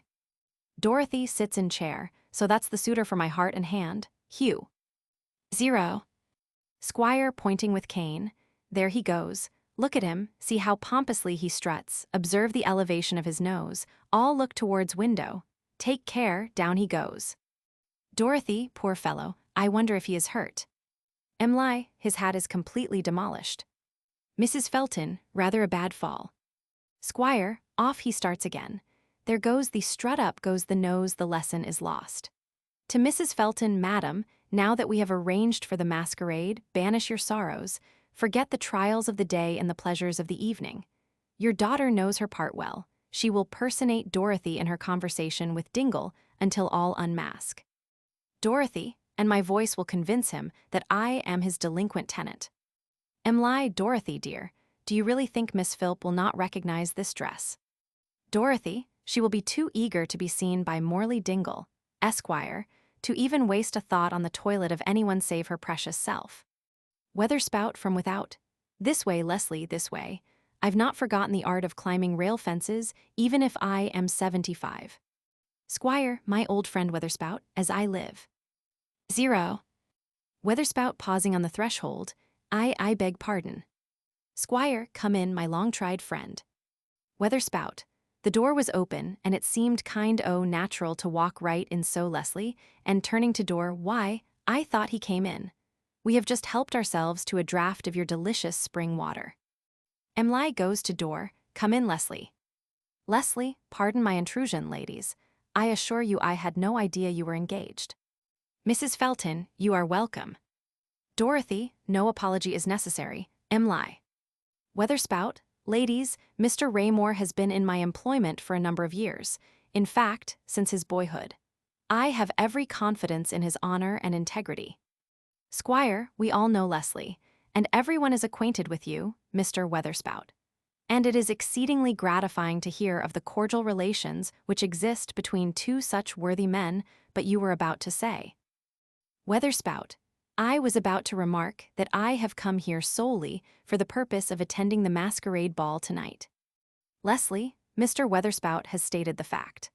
I showed him the invitation from Squire Clyde, and he gave me permission to accept only on condition that I would allow him to accompany me. Squire, which I take as a high compliment to myself, and shall do all in my power to make you remember the hospitalities of Clyde Hall. Dorothy to Leslie, I am so glad you have come. Leslie, I am more than glad. I cannot express my happiness.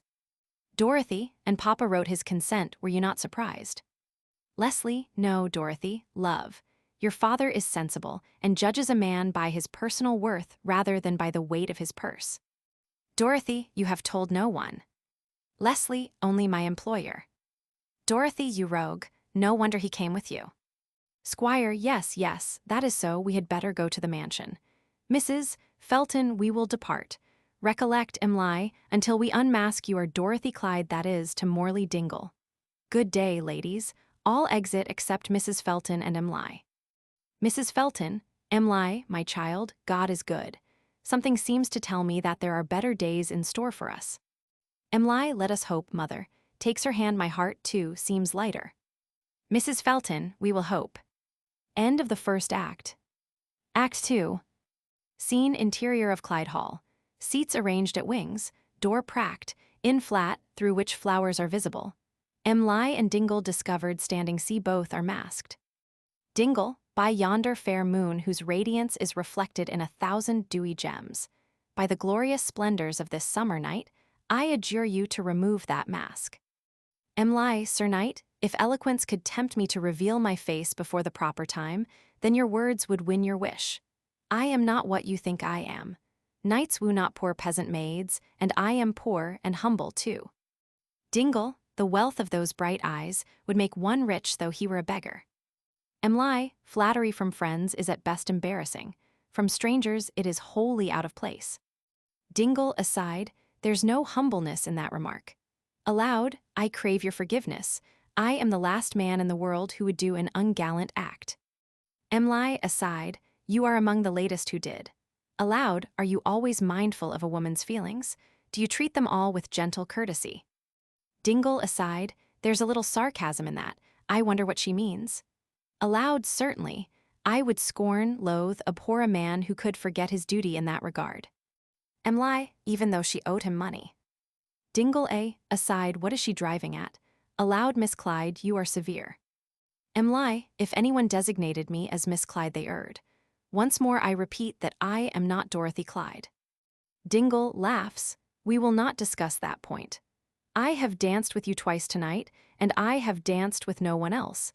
And yet, I have had the honor of twice dancing with the lady whose name you mentioned. Emly, the music has ceased. The guests will come this way. Excuse me. Dingle, looking oh Jupiter, what a beauty, how lightly she trips across the hall. Sweet Dorothy, thou hast won my heart. But why does she persist in denying her identity? A servant volunteered to point out both her and the Felton girl. She evidently desires to. Dorothy coughs. Dingle, aside, the tenant's daughter. I would recognize that haughty minx though she were doubly masked.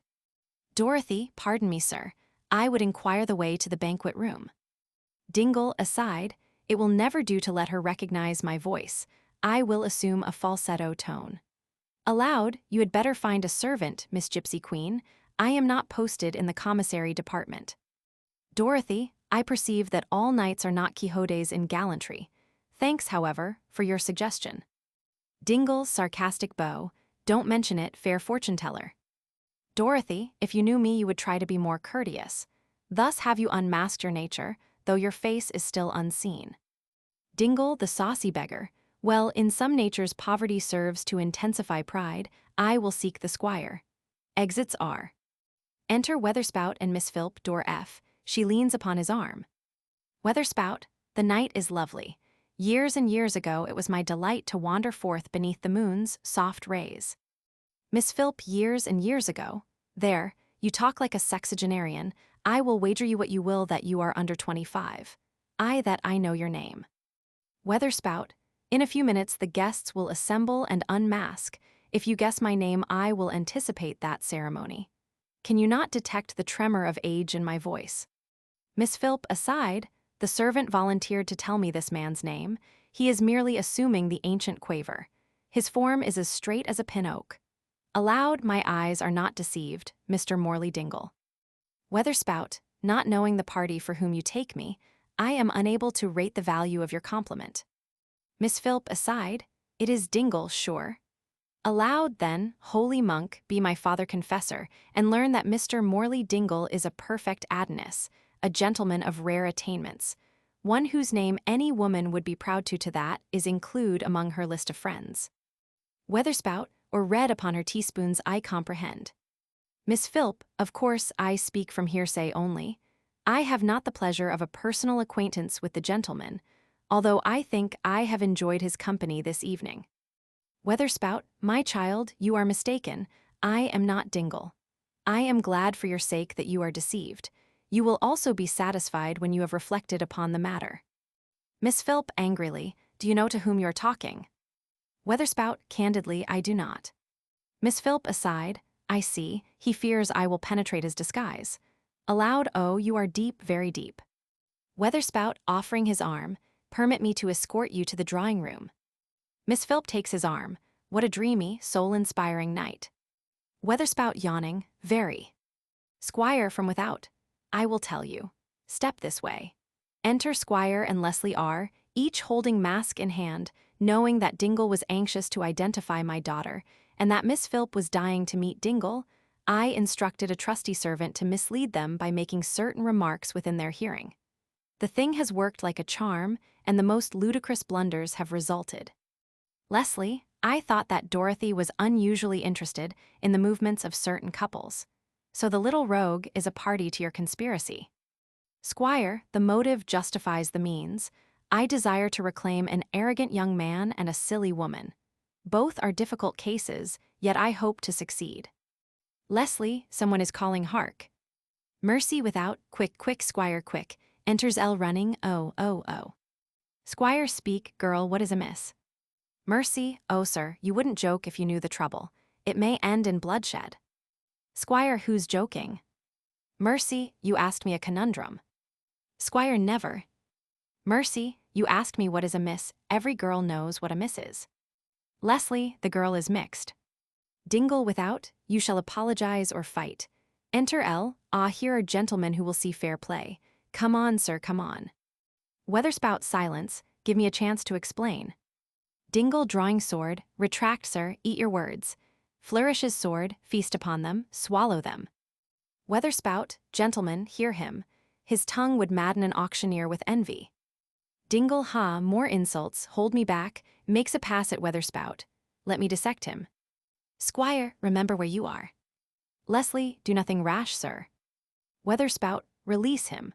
I fear his jargon, not his blade, let me explain, and if he then insists on satisfaction, I will thrash him with my staff. Dingle, my honor. Flourishes his sword, must I submit to this? Squire, let the monk speak. Weatherspout, while standing on the porch enjoying the cool breeze, my companion, a lady, playfully called me Dingle. I replied that the air was filled with dingles, whereupon this fellow sprang from behind a bush and would have throttled me had I not sneezed in his face. Dingle, what right had he to mention my name? Squire, you are a masked knight, how should he know you are the champion of one Dingle? Dingle, aside, what a donkey I have made of myself. Aloud, gentlemen, there is a blunder here. Mr. Monk, I ask your pardon, sheathes his sword. I apologize. Squire, gentlemen, you've raised the dead with your noise. Look. Weatherspout, beg pardon, sir. Leslie, were you addressing me? Dingle, what did you observe, sir? Squire, I say it is a shame when even spirits cannot rest. Dingle, my dear sir, you've indulged too freely in lobster salad. You've got the nightmare. Squire points at Mrs. Felton. Brave Sir Knight, look over your shoulder. Dingle turns slowly, sees Mrs. F. and runs off L. Weatherspout, same business. Leslie, well, gentleman, turns and sees Mrs. F. Runs off R. Mrs. Felton, removing pillowcase from head. Is it possible that I am such a hideous object that priests, soldiers, and brigands flee from my presence? Squire removes mask. My dear Mrs. Felton, they were frightened almost to death before you came. They were longing to disperse, and you furnished the excuse. Mrs. Felton, this has been a night of excitement and pleasure to the young folks. To me, it has proved a season of consternation. One man was so terrified on meeting me in the hall that he fell into a tub of egg flip. Another individual dropped the arm of his ladylove and ran howling into the midst of the dancers. Squire, when the guests behold your face, their fears will turn to admiration. Mrs. Felton, oh, now really, Squire. Squire, I have long sympathized with you in your bereavement. I have observed your trials and sorrows with positive pain. Sympathy often ends in love. Mrs. Felton, aside, is he going to propose? Aloud, don't, Squire. Squire, I repeat, sympathy often ends in love. Dorothy loves you well. Mrs. Felton, aside, Dorothy. Aloud, she does, I am sure, a hum. Squire falls on his knee, and so does her father. Mrs. Felton takes his hand. This is indeed an honor. Squire, a true woman is an honor beyond price. I am the honored one. Look bashfully at each other. Mercy aside. Well, if this isn't the spooniest collection of humans I ever was thrown among, then my name's not Mercy. Aloud, excuse me. Squire, start a Mrs. Felton. Oh my. Mercy, I've lost my mistress and I want to find her. It's time to go home. Squire, the masqueraders are coming. Mrs. Felton and Squire Mask, you will soon see your mistress. Waltz music in distance, to continue until masqueraders enter, when change to march. They are now dancing the last waltz. Mrs. Felton, how sweetly the strains of music fall upon the ear. Squire extending his arms, do you waltz, my dear madam? Mercy, the idea. Mrs. Felton retreating, oh no, no, no. Mercy, here they come. Squire and Mrs. Felton take position, see Mercy L.E. Squire, they come, my dear Mrs. Felton. Mrs. Felton, yes, they come.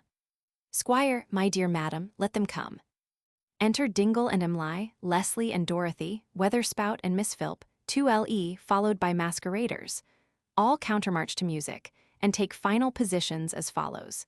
Dingle and Emily R.C., Leslie and Dorothy L.C., Weatherspout and Miss Philp R., masqueraders form semicircle in rear. Squire removing mask. As your host I bid you each and all unmask. All unmask. Miss Philp astonished, only look, aside old as sin. Squire, I will first present my daughter. Dingle bows to Emily. Squire, ladies and gentlemen, takes Dorothy's hand. This is Miss Dorothy Clyde Albo. Dingle aside, the widow's daughter. Aloud to Emily, surely this is a joke, are you not Miss Clyde? Dorothy, no sir. My name is Dorothy Clyde, and the young lady at your side is the one who did not hear your gallant views on the subject of arrears of rent. Dingle, do you mean to say? Emily, she means to say that I am Emily Felton. Squire, and that you are by no means a stranger to Dorothy. Miss Philp and Mr. Dingle, pray what has become of him? Squire, the ladies first. This is Miss Philp, my friends, this is Miss Felton, and last, but not least, this is my esteemed that is my very esteemed friend, her mother. Now, Miss Philp, allow me to introduce to your kind consideration Mr. Morley Dingle, of Dingleton, Dingle Township, Pennsylvania. Dorothy aside, Dingle dong Dingle. Dingle, I am pleased to make your acquaintance, Miss. Miss Philp, it is such a pleasure to place your name. Weatherspout aside, on your teaspoons if you could. Miss Philp, among those of my chosen friends. Squire, perhaps it would give Mr. Dingle exquisite pleasure to escort you home. Dingle, I have already a lady. Dorothy, to Dingle, are you going to distrain the household chattels? Dingle, not with such good collateral security. I was wrong, I deeply regret my action. Dorothy, then the court has reversed its decision. Dingle completely, the waiver is a fraud. Squire, ladies and gentlemen, this is my old chum, Caleb Weatherspout, and this is my future son-in-law, Leslie Raymore. Weatherspout, of the firm of Weatherspout and Raymore. Miss Philp, Mercy, get my wrap quick. Mercy, must you go home alone? Weatherspout, not by any means. I shall see you both safely home. Miss Philp aside, he don't look so aged after all. Aloud, how kind, sir. Squire, now that we have thrown off our masks, let us keep them off. Mrs. Felton, and let us clasp hands in the light of a perfect understanding. All join hands. Leslie, this is mainly due to Dorothy Clyde. Emily nods to Dorothy, the squire's daughter. Geo M. Vickers. Illustration. Backward turn backward, O time in your flight, make me a child again, just for tonight. A dog story. 1. He was strong and trim, and a good-sized cur, a giant of dogs, with soft silk fur, poised head, of an intellectual size and 2 straight, luminous hero eyes, a tail whose gestures were eloquence, a bark with a germ of common sense, and this dog looked, upon the whole, as if he had gathered some crumbs of soul that fell from the feast God spreads for man, looked like a line of the human plan. There went with his strong, well-balanced stride a dignity oft to man denied. God's humblest brutes, where'er we turn, are full of lessons for man to learn. That night that he crouched by the yielding door, and 2 grim, murderous thieves or more had bribed the locks with their hooks of steel, He fought with more than a henchman's zeal for sleeping loved ones' treasures and life. He conquered rogue and bullet and knife. That day that he walked by the river's brink, thinking, if certain men can think, and saw distress with a quick, sure eye, and heard the half-choked drowning cry a living lifeboat, soon he bore the half-killed man to a welcome shore. And when the wife of the rescued one wept him her love for the great deed done, and fondled him in a warm embrace, he talked with his honest, kind old face, and said, I have shown you nothing new, it is what we live and love to do. In lake or river, in sea or bay, my race are rescuers every day, in the snowy gulfs. Mid-hills above my race brings life to the race we love. 2. He was sick and reeling deadly faint, he roamed the streets with a piteous plaint. He had lips of foam, and eyes hard set, he asked the mercy of all he met. He drearily ran his death-strown race, he found no pity in any face. He glanced at an old friend with a moan, there came to him back a well-aimed stone. No cure for him in his strange distress, no tender nursing and kind caress. All fled or fought when he came near, the world seemed mad with rage and fear. He searched for an unfrequented way, he would have prayed if a beast could pray. For he who man had deified was now all mercy of man denied. He who to save man's life had flown now had to fight man for his own. The soul of the humble brute has fled. The grand old dog lies safely dead. Oh, manlike brain and godlike heart, you were made to carry a noble part. What spirit of vile satanic breed had sowed in your veins the poison seed that turned to a curse your honest breath, that shaped your lips to a fount of death? Sleep well, old friend. Your teeth aflame grew not from a soul of vice and shame. Sleep well, old saint. Not yours the will to plant the world with the germs that kill. Not yours the conscious guilt that lies in men who ravage with open eyes. You did, old dog, the best you knew, and that is better than most men do. And if ever I get to the great just place, I shall look for your honest, kind old face. Will Carleton. The moon. Serenely, O moon, thou art beaming tonight, tracking the sea with thy silvery light, piercing the forest, thy beautiful rays are patching the ground in fantastical ways. On city, on hamlet, on palace and hut, on the far-stretching plain, in the deep mountain cut, thy mellow beams softly on all alike fall, O Queen of the night, thou hast homage from all. From the glistening dew, from the true lover's sigh, from the cricket's shrill voice and the katydid's cry, thy heart-softening power all races have felt, to thy soothing appeal the most callous must melt. O mute sympathizer, invoker of tales, a fleet of heart secrets each night to thee sails. To the shipwrecked at sea, when the storm clears away and calm night succeeds the wild, boisterous day, all huddled on raft, or faint clinging to spar, there's a hope in thy beams that no danger can mar. When red in the east thou ascendest the sky, and thy disk meets the half-naked savage's eye, he pauses, and feels as he views thy bright light that a greater than he is displaying his might. Ere since by omnipotence whirled into space, thou hast gladdened the night with thy radiant face. To nations long dead, and unheard of by man, thou wast familiar when first they began, through their ages of splendor, their waning away till their last mouldering relics succumb to decay. And so, till Jehovah's dread voice bids thee stay, and the night is absorbed by eternity's day, thou shalt in thine orbit thy mission pursue, a bright silver ship in an ocean of blue. Vickers. The suicide. The sun had set. The ruddy clouds had changed to gloomy gray, and sweet, sad twilight soothed the hour forsaken by the day. A village road with nest-like cots and oaks on either hand, an old stone bridge whose single arch a dark, deep river spanned. And sounds of distant merry shouts were borne upon the breeze, when on the bridge there came a maid, and sank upon her knees. A maid, perhaps a slighted wife, or neither none could tell, a stricken life, a broken heart, about to bid farewell. Farewell to that which, lacking hope, is but a dreary waste, where nature's brightest, fairest sweets grow bitter to the taste. She rose, advanced unto the brink a wild, imploring prayer, alas. She stood, unloved alone, a statue of despair. One plaintive wail, and then a plunge the wavelets laved the shore, then all was still.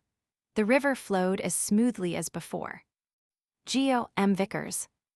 The felon's wife. The scene was a court of justice, where criminals were tried, and a woman and child stood sobbing close by a prisoner's side. The man was the woman's husband, the child their darling boy, and they waited the dreadful sentence that would two fond lives destroy. The sunshine streamed through the window and fell on the judge's face, while the song of a bird in a treetop seemed harsh and out of place. Then the sunlight merged into shadow, and the bird had ceased to sing. So quick are the fitful changes that fate and nature bring. The ordeal soon was over, and the woman stood alone with her tender offspring, with a heart that weighed like stone. The convict's tear still glistened like a gem on her pallid cheek, and that teardrop mutely told her what his white lips could not speak. 'Twas a sad farewell, that parting, for its severed man and wife doomed her to toil unaided, him to servitude for life. But time soothes the deepest sorrow, and love will hope and pray, and soon like a dream grew the terrors of that sad and awful day. 'Tis night on the Mississippi, and a steamer, staunch and new, has stopped at a village landing her fuel to renew. A man, the only passenger, steps hurriedly on board, and mates and crew stand ready waiting the captain's word. Haul in the gangplank lively. Cast off your hawser quick. Hoo-oo blows the hoarse loud whistle, for the fog hangs low and thick. Dong, dong, rings the pilot's signal. Plash, plash, go the mammoth wheels, and into the gloomy shadows like a monster swan she steals. 100 souls are sleeping, and the engine's throbbing drone has lulled the weary lookout with its drowsy monotone. Now the mist is lifting slightly, and a light gleams on the shore. 'Tis gone. Now the night grows blacker, more dismal than before. Hoo-oo!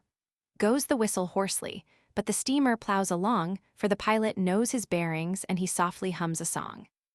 Hoo-oo comes a sound, and faintly like an echo far away, and the engine still is droning, still is heard the raining spray. "Boat ahead, sir," calls the lookout. "Aye, aye, sir, boat ahead." Thus replies the watchful pilot as he glances at the red, then turns to see the green light, which the mist clouds magnify till upon each wheelhouse, gleaming, stares a single monster eye. Below the lights burn dimly, for all are locked in sleep, save the stewardess and a porter whose silent vigil keep. Hoo-oo! That's close upon us. Dong! Quick goes the pilot's bell, the engineer springs promptly and handles his lever well. God help us, what has happened? The frantic people cry, while terror and wild confusion are seen in every eye. Hark to the trampling overhead, to the rudder's rattling chain, to the shrieks that come from the cabin, where the women still remain. One blinding flash, one shudder. Now everything is still, save the swash of the flowing river and the sigh of the night wind chill. The papers were full of the story. 'Twas their theme for a day or more, then the tale grew old, and the world rolled on as smoothly as before. In a lowly home by the river live a woman and her son, and the lines on their patient faces show what toil and care have done.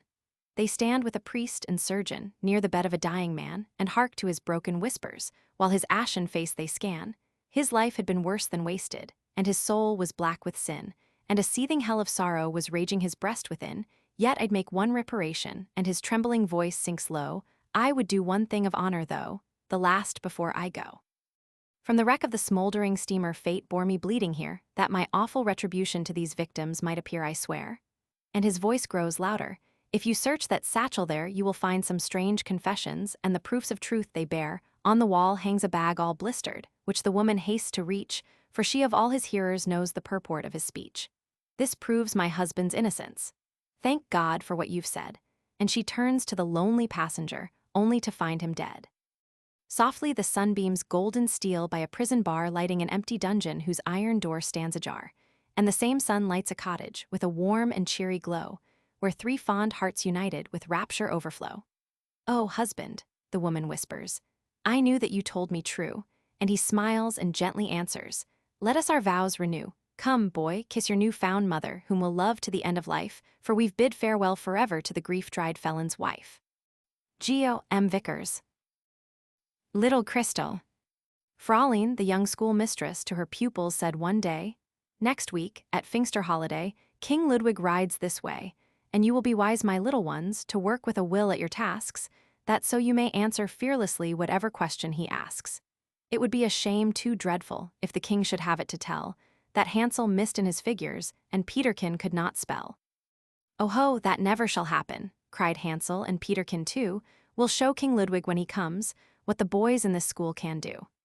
"And we," said Gretchen and Bertha, and all the fair little maids, who stood in a row before her with their hair in flaxen braids, "we will pay such good attention to every word you say that you shall not be ashamed of us when King Ludwig rides this way." She smiled, the young schoolmistress, to see that they loved her so, and with patient care she taught them the things it was good to know. Day after day she drilled them, till the great day came at last. when the heralds going before him blew out their sounding blast, and with music and flying banners and the clatter of horses' feet, the king and his troops of soldiers rode down the village street. Oh, the hearts of the eager children beat fast with joy and fear, and Fraulein trembled and grew pale as the cavalcade drew near. But she blushed with pride and pleasure when the lessons came to be heard, for in all the flock of her boys and girls, not one of them missed a word. And King Ludwig turned to the teacher with a smile and a gracious look. "It is plain," said he, "that your scholars have carefully conned their book. But now let us ask some questions to see if they understand." And he showed to one of the little maids an orange in his hand. It was Christel, the youngest sister of the mistress fair and kind, a child with a face like a lily and as lovely and pure a mind. "What kingdom does this belong to?" as he called her to his knee, and at once, "The vegetable," she answered quietly. "Good," said the monarch kindly, and showed her a piece of gold. "Now tell me, what does this belong to, the pretty coin that I hold?" She touched it with a careful finger, for gold was a metal rare, and then, "The mineral kingdom," she answered with confident air. Well done for the little Madchen. And good King Ludwig smiled at Fraulein and her sister, the teacher, and the child. "Now answer me one more question," with a twinkle of fun in his eye. "What kingdom do I belong to?" For he thought she would make reply, "The animal." And he meant to ask with a frown if that was the thing for a little child like her to say to her lord and master, the king. He knew not the artless wisdom that would set his wit at naught, and the little Christel guessed nothing at all of what was in his thought. But her glance shot up at the question, and the brightness in her face, like a sunbeam on a lily, seemed to shine all over the place. "What kingdom do you belong to?" her innocent lips repeat. "Why, surely the kingdom of heaven," rings out the answer sweet. And then for a breathless moment a sudden silence fell, and you might have heard the fall of a leaf as they looked at little Christel. But it only lasted a moment. Then rose as sudden a shout, well done for little Christel," and the bravos rang about, for the king in his arms had caught her, to her wondering, shy surprise, and over he kissed her with a mist of tears in his eyes. "May the blessing of God," he murmured, "forever rest on thy head. Henceforth, by his grace, my life shall prove the truth of what thou hast said." He gave her the yellow orange and the golden coin for her own, and the school had a royal feast that day whose like they had never known. To Fraulein, the gentle mistress, he spoke such words of cheer that they lightened her anxious labor for many and many a year. And because in his heart was hidden the memory of this thing, the Lord had a better servant, the land had a better king. Mrs. Mary E. Bradley, in Wide Awake. The Ballad of Breakneck. The sun shines out on the mountain crest, far down the valley the shadows fall, all crimson and gold is the glowing west, and wheeling and soaring the eagles call. The good ship rides with a filling sail, the sailors are crying, "Away, away, we must stem the tide ere the north wind fail, the night and the breeze brook no delay." The young mate lingers upon the strand near a dusky maiden with flushing cheek. In his broad brown palm he holds her hand, and eager and low are the words they speak. "Weep not, Nekama. I shall return, wait for me here on the mountain side when the woods in their autumn glory burn, I shall come again to claim my bride." Slowly the Indian lifts her head, dry is her cheek, and clear her eye. "Nekama will wait as thou hast said. The son of the pale face cannot lie, seeking thy sails on the stream below under the shade of the tall pine tree. When the beaches are gold and the sumachs glow, from the mountain top I shall watch for thee." The sailors are calling. The broad sails flap, from his neck Dirk loosens his great gold chain, flings the gleaming links in Nekama's lap, then springs to the shallop's stern again. The stout ash bends to the rower's will, till the small boat reaches the vessel's side, then he turns to Nekama waiting still, sad, but calm in her savage pride. Sails the ship under high crow, nest, wearing and tacking in Martin's reach, while Dirk looks back with a man's unrest, and Nekama lingers upon the beach. Fade the sails to a vague white speck, loom the mountains, hazy and tall, Dirk watches still from the vessel's deck, and the girl moves not, though the night dews fall. A year has passed, and upon the hills scarlet and russet have faded to brown. No sound is heard but the flowing rills, the summer's voices are hushed and gone. A late, sad crow on a bare beech top caws and swings in an autumn wind, the dead leaves fall, and the acorn's drop breaks the stillness and scares the hind. Wrapped in her blanket Nekama stands, scans the horizon with eager eye, late she lingers.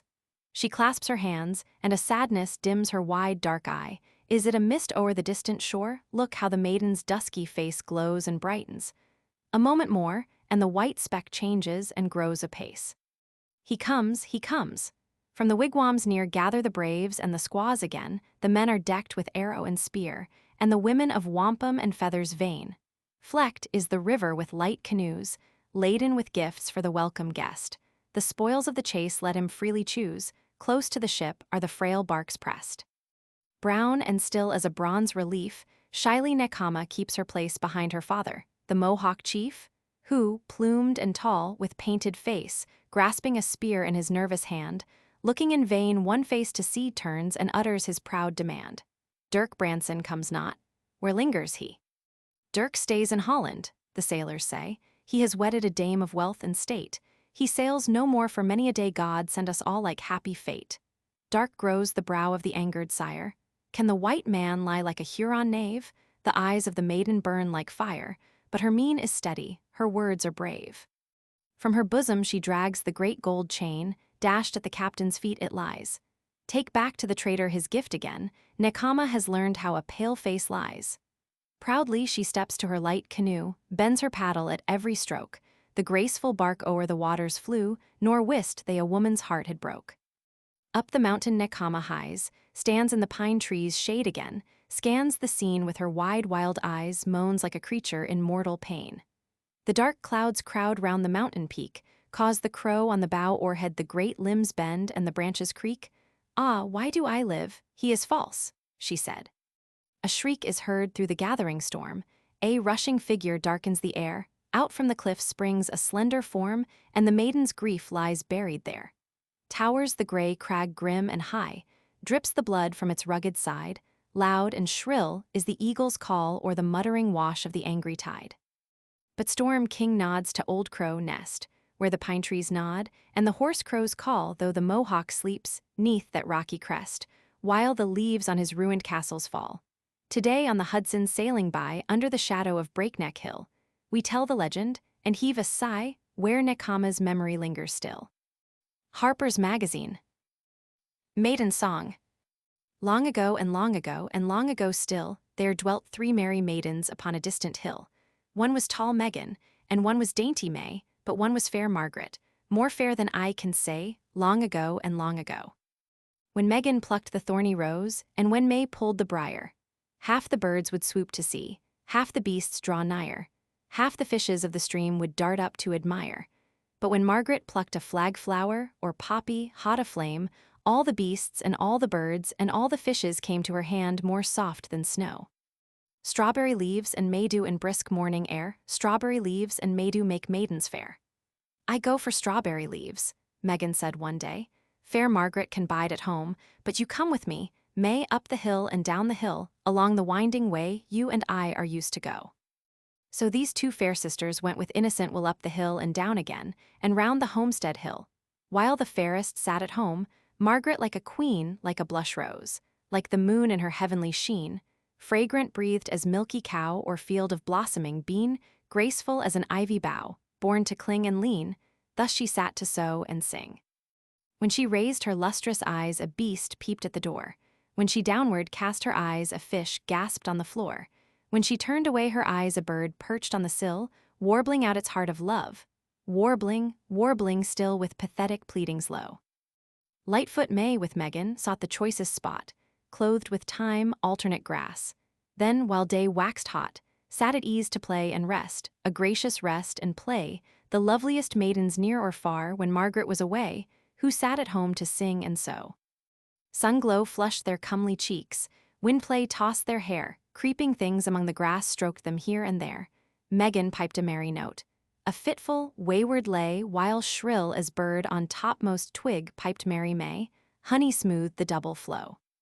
Sped a herdsman from the vale, mounting like a flame all on fire to hear and see, with floating locks he came, looked neither north nor south, neither east nor west, but sat him down at Megan's feet as lovebird on his nest, and wooed her with a silent awe, with trouble not expressed. She sang the tears into his eyes, the heart out of his breast, so he loved her, listening so. She sang the heart out of his breast, the words out of his tongue, hand and foot and pulse he paused till her song was sung. Then he spoke up from his place, simple words and true. Scanty goods have I to give, scanty skill to woo, but I have a will to work and a heart for you. Bid me stay or bid me go. Then Megan mused within herself. Better be first with him, than dwell where fairer Margaret sits, who shines my brightness dim, forever second where she sits. However fair I be, I will be lady of his love, and he shall worship me. I will be lady of his herds and stoop to his degree, at home where kids and fatlings grow. Sped a shepherd from the height headlong down to look. White lambs followed, lured by love of their shepherd's crook. He turned neither east nor west, neither north nor south, but knelt right down to May, for love of her sweet-singing mouth, forgot his panting flocks in parching hillside drought, forgot himself for weal or woe. Trilled her song and swelled her song with maiden coy caprice in a labyrinth of throbs, pauses, cadences, clear-noted as a dropping brook, soft-noted like the bees, wild-noted as the shivering wind forlorn through forest trees, love-noted like the wood-pigeon who hides herself for love, yet cannot keep her secret safe, but coos and coos thereof, thus the notes rang loud or low. He hung breathless on her breath, speechless, who listened well, could not speak or think or wish till silence broke the spell. Then he spoke and spread his hands, pointing here and there. See my sheep, and see my lambs, twin lambs which they bear. All myself I offer you, all my flocks and care, your sweet song hath moved me so. In her fluttered heart young May mused a dubious while. If he loves me as he says, her lips curved with a smile. Where Margaret shines like the sun, I shine like the moon. If sister Megan makes her choice, I can make mine as soon. At cockcrow we were sister maids, we may be brides at noon. Said Megan.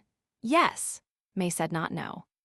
Fair Margaret stayed alone at home, a while she sang her song, a while sat silent, then she thought.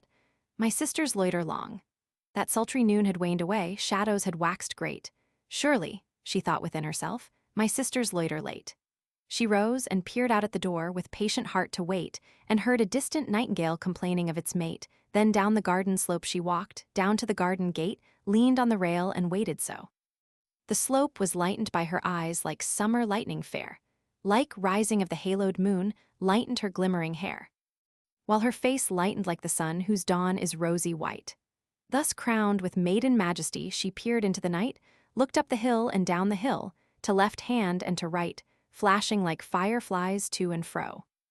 Waiting thus in weariness, she marked the nightingale, telling, if anyone would heed, its old complaining tale.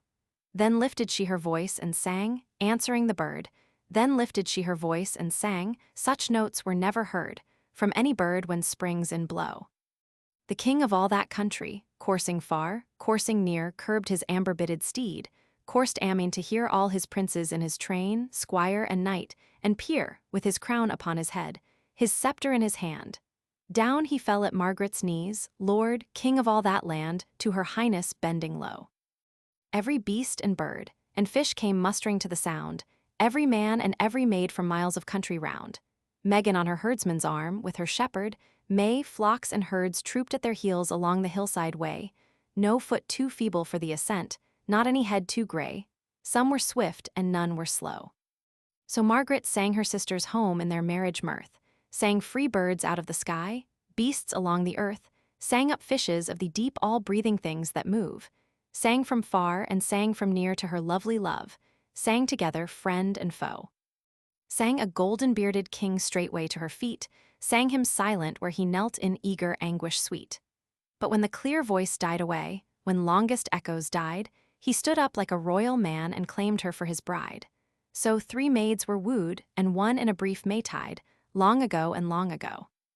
Christina G. Rossetti. Lecture by one of the sex. My antiquated hearers, male and female. Squenchen, my native modesty which is natural to the weaker vessels of whom I am which, I feel impelled to speak to you this even on the subject of woman her origin, her mission, her destiny. A subject, bane, as I am a woman myself, I have given much attention to. Man, my hearers, claims to be the superior of woman. Is it so? And if so, in what and how much? Was he the first creation? He was, my hearers, but what does that prove? Man was made fust, but the experience gained in Mackin. Man was applied to the Mackin of a betterer and more fine bane, of whom I am a sample. Nature made man but saw in a brief space of time that he couldn't take care of himself alone, and so he made a woman to take care of him, and that's why we was created. Though, seein' all the trouble we have, I don't doubt that it would have been money in our pockets if we hadn't been made at all. Imagine, my beloved hearers, Adam afore Eve was created, who sewed on his shirt buttons, who cooked his beefsteak, who made his coffee in the mornin' and did his washin'. He was miserable, he must have boarded out and eat hash. But when Eve come, the scene changed. Her gentle hand soothed his brow when he come in from a hard day's work. She he dee his house in order, she he dee his slippers and dressin' gown ready, and after tea he smoked his meerschaum in peace. Men, cruel, hard-hearted men, assert that Eve was the cause of his expulsion from Eden, that she plucked the apple and give him half. Oh, my sisters, it's true, it's too true, but what you view it. It proves fustly her goodness. Had Adam plucked the apple, if it had been a good one, he'd never have thought of his wife at home, but would have gobbled it down himself, and perhaps have taken her the core. Eve, angel that we all are, thought of him and went havers with him. Secondly, it was the means of good anyhow. It introduced death into the world, which separated 'em while they still had love for each other. I appeal to the sterner sex present tonight. Esposin, all of you had been fortunate enough to win such virgin souls as me, could you endure charms like mine for an eternity? If I had a husband, I know he'd bless Eve for introducin' death into the world. Woman is man's equal, but is she occupyin' her true sphere? Alas, not. We are deprived of the ballot, we ain't allowed to make stump speeches or take part in politics. Is it right? How many men vote who know what they are votin' for? I demand the ballot. I want to take part in torchlight processions. I want to demonstrate my fitness for governing by coming home elevated on election nights. I demand the right of going to Congress. I want to assume that sphere which nature fitted me for equally with man, but from which masculine jealousy has thus far excluded me. There have been women in the world who have done something. There was the Queen of Sheba, who was excelled only by Solomon, and all that surpassed her in him was that he could support 3,000 women. Bless Solomon's heart, I'd like to see him do it now. Where could he find a house big enough to hold him with their dozen Saratoga trunks apiece? How shall we gain our lost rights, and assume that position in the world to which we are entitled to? Oh, my sisters, these is a question upon which I have cogitated long and vigorously. We might do it by pissin' in all the men, but we would be robbed of one half of our triumph, for they wouldn't be alive to see how well we did things without 'em. We might resolve to do no more of the degradin' work they have imposed onto us, but if we didn't, who would? 1 week's eatin', what they would cook, would sicken any well-regulated woman, and besides, they might not let us eat at all. Matrimony, thus far in the world's history, has been our only destiny. I am glad I had always strength of mind enough to resist all propositions leadin' to my enslavement. I had too much respect for myself to make myself the slave of a man. Once, indeed, I might have done so, but the merest accident in the world saved me. A young man in my younger days, when the bloom was on the peach, ere sleepless nights spent in meditatin', on the wrongs of my sex had worn furrows into these once blushing cheeks, a young man come to our house and conversed sweetly with me. It was my fust beau, and oh, my sisters, had he that night asked me to be his'n, I should have been weak enough to have said yes, and I would have been a washer of dishes and a mender of stockins for life. But fate saved me, he didn't ask me. Revised by F. Lizzie Pearce. Enguerrand's Child. La Comtesse Marie holds festival in the fairest nook of her fair domain, for courtly gallants and smiling dames to mimic the sports of the village green in hats a la paysanne looped up with gems, and rustic kirtles of satin sheen. But Comtesse Marie, though crowned with May, scarce smiles on the lovers who round her press, and sits on her floral throne distrait, nor heeds who, watching her, strives to guess what troubles this heiress, free to choose from the proudest peers of the haute noblesse. She sighs, and a suitor the sigh repeats, again, and another bends over her chair, for every mood of a lady charms when la dame is so wealthy, so young, and fair she speaks, and the murmur of talk is hushed, and they throng around with expectant air. Too sad to sing, and too tired to dance shall our sport take sober cast tonight, and gathering under the fragrant limes, shall we tell old stories of maidens bright, of crusader bold, and the soldan grim, of dreary legend of ghost and sprite. Then gay de Norville, for wild, weird tale to please the laid, has racked his brain, while Saint Leou, with twirls of his huge mustache, his last duello fights o'er again, and fancies that Marie's cheek grows pale as he lightly dwells on his wounds and pain. But on one tall figure that stands aloof, the eye of La Comtesse is seen to fall, and hast thou nothing to tell? She asks. Canst thou from the past no deed recall, that might quicken a while our sluggish blood? Bethink thee, I pray, good Capitaine Paul. Le Capitaine Paul, whom no one knows, a soldier of fortune, scarred and browned, a man more prized in the camp than court, steps into the circle and glances round, and scornful eyes on his boldness frown, but Marie has smiled, and he holds his ground. What boots the rest if she bids him speak? What matter who lists if he gains her ear? The shaft of malice is launched in vain that aims at the stranger a barbed sneer, and the sauciest suitors of Belle Marie unchecked may flout him while she is near. He turns from the guests with their covert smiles, begins with a stammer, and speaks by rote till treasured memories awaken. Then his full lip quivers and swells his throat, and his sinewy hand is clenched, as oft it hath clenched at the ring of the bugle's note. And thus Le Capitaine tells his tale. Revolt and faction had cursed our land Tonera. That Frenchmen should be such curs, our city walls were but poorly manned. Isou's lieutenant a boy in years, our brave commander, Jacques Enguerrand. We had one treasure, we soldiers, then Enguerrand's daughter, a happy child, she had no mother, but 50 slaves. By her winning looks and ways beguiled great bearded fellows were at her call, and felt themselves paid if their mistress smiled. One night sharp sudden resistless broke the storm upon us. From every den the lawless rabble came howling forth, and we blind. Not to learn till then that in all that city we loved so well, there was but one handful of loyal men. For life, for honor we fought, and still our foes increased as the tumult spread. Yet side by side with Jacques Enguerrand I stood till we fell together, he, dead. I, wounded how badly, these scars reveal, and then our last man in his terror fled. Over our bodies the crowd tramped on, nor recked if tweer brothers their feet defiled. The city was all their own, and the greed of plunder had made them mad or wild. And I heard one voice, with a drunken laugh, call out for the child, Jacques Enguerrand's child. At that sound the blood to my heart returns, and fiercely I struggle on to my knees. Never must Enguerrand's orphaned one fall into such miscreant hands as these. To my feet and away, ere the roaring mob can hunt back the wounded wretch who flees. Doubling upon them, and first to gain the little chamber wherein she slept, where, roused from repose by the horrid din, in the darkest corner she cowered and wept, I bore her down by a winding stair, and into the streets with my burden crept. Hushing her sobs I staggered on, faint, dizzy with pain, and perhaps despair, for sadly we needed some refuge safe, and who would offer it? Nay, who dare? Till an aged crone peeped fearfully out of her wretched hovel and hid us there. But alas, though almost too old to live, she feared the mob and she feared to die, and in selfish dread, when again night fell, from her door she thrust us and bade us fly. Yet she flung me a blouse and bonnet rouge, that none should my soldier's dress descry. Bribed with the little one's rosary lavoisi, I have it here on my breast. I brought it back for its weight in gold, a fellow I drew aside from the rest.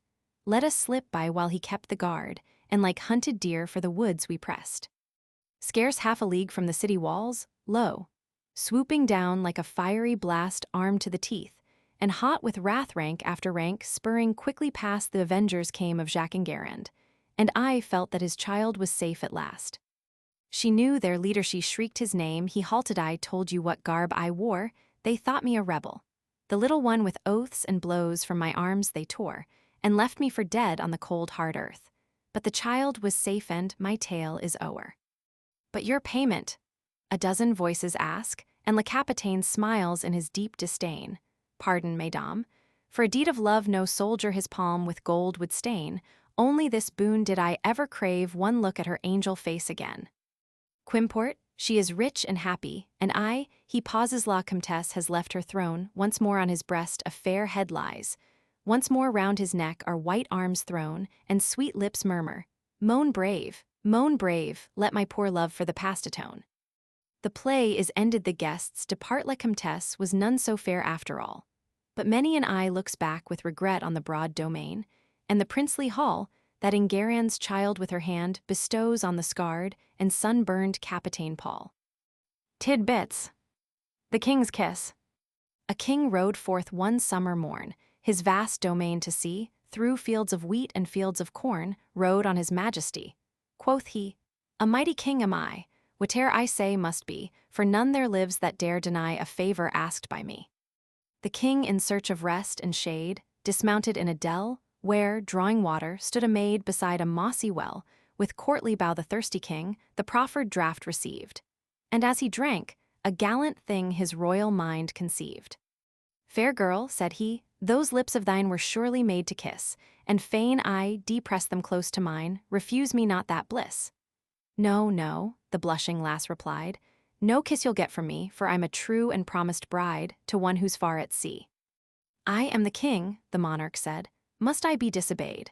The maiden slowly dropped her head and trembled, sore afraid, then looking up with marble face and wet but brave blue eye, said she, ere thus my troth debase, within the well I die. Enough, the conquered sovereign cried, this ring in honor wear, for truly have I found a bride, as pure as she is fair. The king rode off a wiser man than oft is monarch's lot, and deemed that naught was sweeter than the kiss he never got. George M. Vickers. By permission of W. F. Shaw, owner of copyright.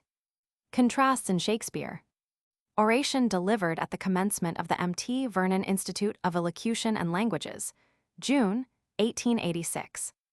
Through the whole of Shakespeare's plays, we find every prominent character stamped with a separate individuality, which is preserved in every detail and characteristic, whether in the insane jealousy of Othello, the impetuosity of Harry Hotspur, the constancy of Portia, the vindictiveness of Shylock, the wickedness of Don John, or the benign, forgiving spirit of Prospero.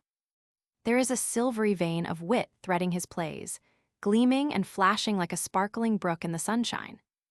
It runs smoothly in the calmly uttered and thoughtful sentences of Hamlet. It bubbles and laughs in the saucy badinage of Beatrice and Celia, seeks the shadow in the melancholy of Jacques, enters the realm of the pun in the wordy self-assertion of Polonius, and descends to the comic and sometimes the vulgar in Falstaff and Dogberry.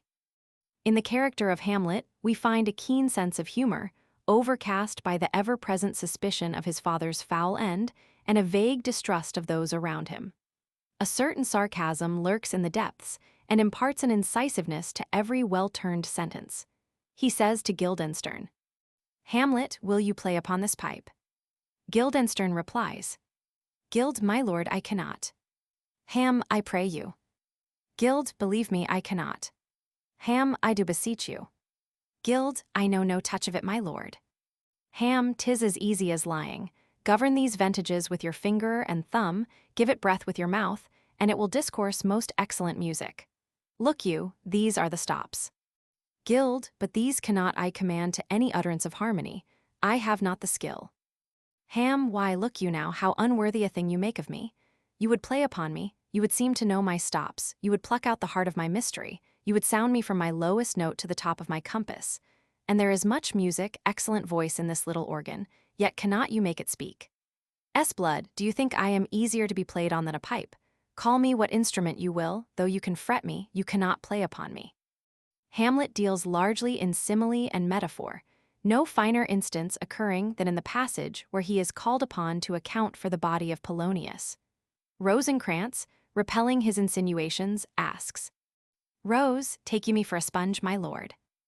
Ham, "Aye, sir, that soaks up the king's countenance, his rewards, his authorities. But such officers do the king best service in the end. He keeps them like an ape in the corner of his jaw, first mouthed to be last swallowed.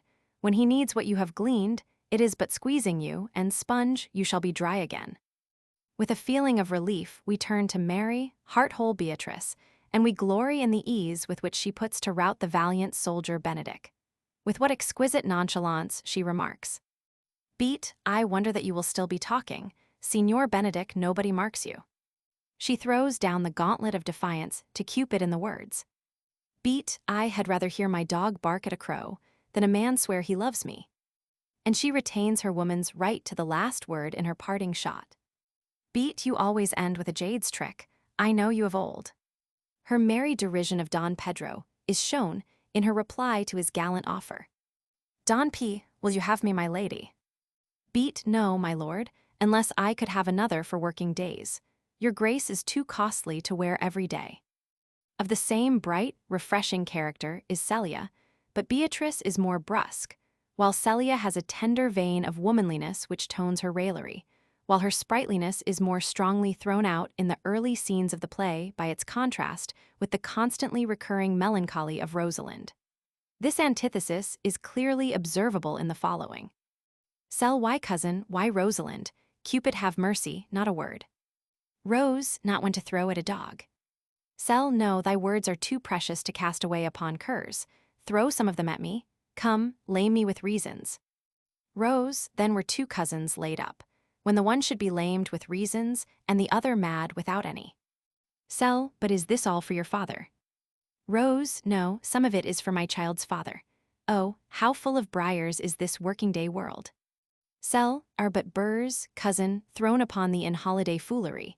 If we walk not in the trodden paths, our very petticoats will catch them. Rose, I could shake them off my coat, these burrs are in my heart. Cel, hem them away. Rose, I would try if I could cry, hem and have him. Cel, come, wrestle with thy affections. Rose, oh, they take the part of a better wrestler than myself. Cel, oh, a good wish upon you. You will try in time in despite of a fall. After Rosalind and her cousin leave the court for the forest of Arden, Rosalind's spirits rise, and then it is she who becomes the prominent, sprightly character in the play. She receives Orlando after a short absence with the reproach. Rose, why how now, Orlando, where have you been all this while? You a lover, and you serve me such another trick, never come in my sight more. Orl, my fair Rosalind, I come within an hour of my promise. Rose, break an hour's promise in love. He that will divide a minute into 1,000 parts, and break but a part of the 1,000th part of a minute in the affairs of love, it may be said of him that Cupid hath clapped him on the shoulder, but I'll warrant him heart-whole. Orl, pardon me, dear Rosalind. Rose, nay, and you be so tardy, come no more in my sight. I had as lief be wooed of a snail. Orl, of a snail. Rose, I of a snail, for though he comes slowly, he carries his house on his head. A better jointure, I think, than you make a woman. In Polonius, we meet with a character in direct contrast to those we have mentioned. The old gentleman, like many of the present day, loves to hear himself talk, and, owing to his high political position, has probably become so accustomed to receiving the applause of fawning courtiers that the habit of punning has become a second nature to him. Even after receiving the gentle reprimand of his queen, it still is impossible for him to abstain from them, as is instanced in the conversation on the cause of Hamlet's peculiarities. Paul, my liege and madam, to expostulate what majesty should be, what duty is, why day is day, night, and time is time, were nothing but to waste night, day, and time. Therefore, since brevity is the soul of wit, and tediousness the limbs and outward flourishes, I will be brief. Your noble son is mad, mad call I it. For to define true madness, what is't but to be nothing else but mad? But let that go. Queen, more matter with less art. Paul, madam, I swear I use no art at all that he is mad. 'Tis true. 'Tis true, 'tis pity, and pity 'tis true. A foolish figure, but farewell it, for I will use no art. Mad let us grant him then, and now remains that we find out the cause of this effect, or rather say, the cause of this defect, for this effect defective comes by cause, thus it remains, and the remainder thus. Let us now turn to Portia, happy, witty Portia, with a soul far above the fickle spendthrift, Bassanio, but with all a woman's devotion, adoring him in spite of his faults. Her gentle dignity in accepting the hoped-for result of his choice of the caskets is sweetly evinced in the following. Poor you see me, Lord Bassanio, where I stand, such as I am, though for myself alone I would not be ambitious in my wish to wish myself much better. Yet for you I would be trebled 20 times myself, 1,000 times more fair, 10,000 times more rich, that only to stand high in your account, I might in virtues, beauties, livings, friends exceed account. But the full sum of me is sum of nothing, which, to term in gross, is an unlessoned girl, unschooled, unpractised. Happy in this, she is not yet so old, but she may learn. Happier than this, she is not bred so dull, but she can learn. Happiest of all is that her gentle spirit commits itself to yours to be directed, as from her lord, her governor, her king. In the trial scene, we discover the contrasting side of Portia's character, and we will close with a quotation from her speech to Shylock. Poor the quality of mercy is not strained, it droppeth as the gentle rain from heaven upon the place beneath. It is twice blessed, it blesseth him that gives and him that takes. 'Tis mightiest in the mightiest. It becomes the throned monarch better than his crown. His scepter shows the force of temporal power, the attribute to awe and majesty, wherein doth sit the dread and fear of kings, but mercy is above this sceptred sway, it is enthroned in the hearts of kings, it is an attribute to God himself. An earthly power doth then show likest gods when mercy seasons justice. F. Lizzie Pearce. Merry Mike. Merry Mike from the door bounded off to his play, with his head in his hat on a blustery day, when the wind of a sudden came frolicking down and lifted Mike's hat from his round little crown. Don't you call that funny? I'd like to know. Then he made up his mind to return to the house, but the merry wind pushed itself under his blouse, and it roared, and he puffed as he ran, till it just knocked over this queer little man. Ho, ho, ho, said Mike, and he said, ha, ha, ha, I'll get up again, old wind, you see. Then the wind, with a flurry of bluster and racket, went crowding and crowding under his jacket, and it lifted him off of his 2 little feet, and carried him bodily over the street. Mike laughed ha, ha, ha, and he laughed ho, ho, ho. But the wind, with its antics, was plainly not through, for fiercer and fiercer it blew till, making one effort of fury intense, it carried Mike bodily over the fence. He met there a somewhat discouraged old cow that had blown thither too, though he failed to see how. Then he smiled and said, "Make yourself easy, my friend, only keep your mind quiet and things will soon mend." Mike laughed ha, ha, ha, and he laughed ho, ho, ho, for the wind is just playing old cow, you know. As he scampered off home, what above should he see but the roof of a shed that had lodged in a tree, and he laughed till his sides fairly ached, for he said, "This is better than wedding or wake," and he roared ha, ha, ha, ho, ho, ho. That boy, say the terrified folks of the town, he would laugh just the same if the sky tumbled down. Indeed, and I would, answered Mike with a grin, for I might get a piece with a lot of stars in. And he chuckled he, and he chuckled ho, ho, ho, the very idea delighted him so. His father complained to the priest, "Now, I say, Mike never stops laughing by night or by day." "Let him laugh," spoke the priest. "He will change by and by. 'Tis better to laugh than to grumble and cry, it's the way with the lad. Let him laugh if he like, and be glad you've a son that's as merry as Mike." The village choir. Half a bar, half a bar, half a bar onward. Into an awful ditch, choir and precentor hitch, into a mess of pitch, they led the old hundred. Trebles to right of them, tenors to left of them, basses in front of them, bellowed and thundered. Oh, that precentor's look when the sopranos took their own time and hook from the old hundred. Screeched all the trebles here, boggled the tenors there, raising the parson's hair, while his mind wandered. There's not to reason why this psalm was pitched too high. Theirs, but to gasp and cry out the old hundred. Trebles to right of them, tenors to left of them, basses in front of them, bellowed and thundered. Stormed they with shout and yell, not wise they sang, nor well, drowning the sexton's bell, while all the church wondered. Dire the precentor's glare, flashed his pitchfork in air, sounding the fresh key to bear out the old hundred. Swiftly he turned his back, reached he his hat from rack, then from the screaming pack himself he sundered. Tenors to right of him, trebles to left of him, discords behind him, bellowed and thundered. Oh, the wild howls they wrought, right to the end they fought. Some tune they sang, but not the old hundred. The book agent beats the bandit. Brown, Jones, and Robinson, 3 of as good fellows as ever melted the heart of a country trader to the merry music of the pliant chin, sat one evening of last week in the smoking compartment of a chair car on the R&T Western Railroad. With them was a tall, thin, dyspeptic man with sandy hair, dressed in a rusty suit of black. Nature had endowed him with long legs and his tailor with short pants. His coat collar was rich enough in accumulated grease to keep a soap factory going for a month. His mouth was of brass and his cheek as hard as last year's cider. He was a book agent.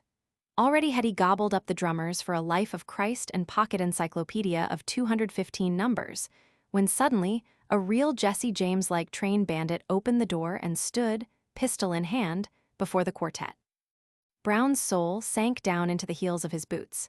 Beads of perspiration big as snowballs stood on Jones' classic brow, while his hair lifted his hat 2 solid inches from the crown of his head.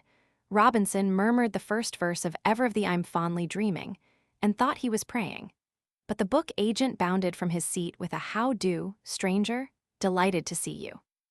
Do let me show you my superb History of Boone County, a perfect bonanza of domestic peace and happiness to every householder who is fortunate enough to possess one. 300 pages of elegant letterpress, printed on toned paper and embellished with fine steel engravings and an official map of the state. A carefully compiled, correct topographical and historical. "Shut up," roared the bandit. "Shut up, you bet it will," and fastens itself with a double-action brass clasp, my own invention, and from its simplicity of design and beauty of construction, worth half the price of the book. Given away, sir. Literally given away, for $3 in boards or $4.50 in Morocco with beveled edges. If you're say. I do say it, sir. Look at this exquisite title page with a vignette portrait of the gifted author. Here you see a genealogical abstract chart in which you can write the names of your illustrious ancestors and beloved family births, marriages, deaths, and— "Stop!" shrieked the bandit, as the agent grasped him by the buttonhole. "You may well say, stop, sir. I've said enough to make you ache to possess this beautiful volume, but I haven't begun to." "Sit down," the robber roared in a voice that made the puffs of the engine sound like the size of a sick zephyr, and loosened all the joints of Jones's limbs. Biographical sketches of eminent men, glowing obituary with an original poem on death, agricultural statistics, tables of mortality, valuable notes on immigration, trade reports, all the geological. "Let me go, or I'll blow the roof of your head off," shrieked the robber, as he wrested himself from the agent's grasp and dropped off the rear car into the gathering gloom of the coming night. Then Robinson drew from his pocket his faithful revolver and looked big. Jones rolled his sleeves up and asked where the villain was gone to. Brown fished from under the spittoon a roll of bills and hoped they didn't think he had been scared. But the agent sank wearily to his seat, and for the first time in all that long journey was silent for nearly 4 consecutive minutes. Evansville Argus. Not in the ranks. The old army overcoat that used to be such a familiar sight on our streets is one of the rarest now. Indeed, it is so seldom seen that we involuntarily turn and gaze after it, as something that brings sad and often cruel memories. The other day, an old man wearing a coat of this kind, which reached to his heels, stopped at a cottage a little way out of town and asked leave to rest a while on the porch. "I'm a bit tired," he said to the woman who opened the door, "and if you don't mind, I'll sit here and rest myself for a spell." "You're welcome," said the woman kindly, with a glance at the martial blue. Then she left him alone, but after a little while returned with a bowl of coffee and a plate of white biscuit. "Eat," she said gently. "I had a boy who was a soldier." "But I'm not a soldier," answered the old man. "I never was a soldier. My boy went to war and was killed. He was all I had, too. This coat was his. Seems like he's near me when I have it on. I gave him to his country, the handsomest and bravest boy he was, too, in the whole regiment. God bless him. He did his duty, died on the field, and this coat was all that came back to his poor old dad. No, I never was a soldier." The woman went in and brought out some cake and the whitest honey, and added it to the coffee and biscuit. "Are you alone in the world?" she asked. "Oh, no," answered the old man cheerfully. "I've got a sister, but she's old and lame, and she has a daughter that is sickly and ailing. You see, I have them to work for, and they are a sight of comfort to me. Many's the time I'd have broken down since Mary died, but for them poor critters." "Mary was my wife, ma'am. She was a master hand to nuss sick folks, and she thought after Tim died as it were her duty to go into the hospital service and nuss the soldiers, and she died these 16 years ago, but she did a heap of good work first. Many a soldier has kissed her shadow on the wall. Mary, darlin', God wanted ye in the ranks up there. I've often wished that I had been a soldier, if only to be fit for the little mother and Tim, but I never was." He drank the coffee, ate the good food thankfully, and offered to pay for it with some hoarded pieces of old worn silver. But the woman shook her head. "Put back your money. My son was a soldier," she said. "But I am not a soldier. Well, well," as he looked into her face, "I thank you and I take it for his sake." He wished good night to his kind entertainer and turned away. As he walked off, slow and limping, bent by infirmity, the long skirt of his army overcoat struck bright and blue against the splendor of the sunset. He shaded his eyes with one trembling hand and looked wistfully at the rose and amethyst door that seemed to open in the west. What saw he there? A little round-shouldered woman with a small, homely face, a lank, overgrown boy with sparse, red hair. Aye, and of such as these are angels made. So watching, he passed down into the shadows and disappeared. The woman at the gate looked after him. "No soldier," she said gently, "but I wonder if the boy who died on his first battlefield ever fought as he has, or sacrificed as much to his country. All the soldiers didn't go into the war with flying flags and rolling drums. Some of them stayed at home and fought harder battles. I'm glad I gave him a bite and a sup. He is a soldier, and a brave one too, and one day he will know it." And I think she was right. Detroit Free Press. The Old Actor's Story. First honor at the 3rd annual commencement of the M.T. Vernon Institute of Elocution and Languages, 1886. Mine is a wild, strange story, the strangest you ever heard. There are many who won't believe it, but it's gospel every word. It's the biggest drama of any in a long, adventurous life. The scene was a ship, and the actors were myself and my new-wed wife. You mustn't mind if I ramble and lose the thread now and then. I'm old, you know, and I wanders away with old women and men, for their lives lie all behind them, and their thoughts go far away, and are tempted afield like children, lost on a summer day. The years must be 25 that have passed since that awful night. But I see it again this evening. I can never shut out the sight. We were only a few weeks married, I and the wife, you know, when we had an offer for Melbourne and made up our minds to go. We'd acted together in England, traveling up and down with a strolling band of players, going from town to town.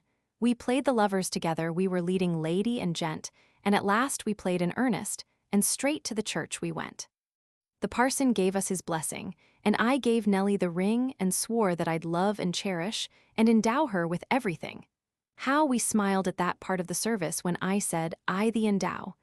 But as to the love and cherish, friends, I meant to keep that vow. We were only a couple of strollers. We had coin when the show was good. When it wasn't, we went without it, and we did the best we could. We were happy and loved each other and laughed at the shifts we made. Where love makes plenty of sunshine, there poverty casts no shade. Well, at last we got to London, and did pretty well for a bit. Then the business dropped to nothing, and the manager took a flit, stepped off one Sunday morning, forgetting the treasury call, but our luck was in, and we managed right on our feet to fall. We got an offer for Melbourne, got it that very week. Those were the days when thousands went over their fortunes to seek, the days of the great gold fever, and a manager thought the spot good for a spec, and took us as actors among his lot. We hadn't a friend in England, we'd only ourselves to please, and we jumped at the chance of trying our fortune across the seas.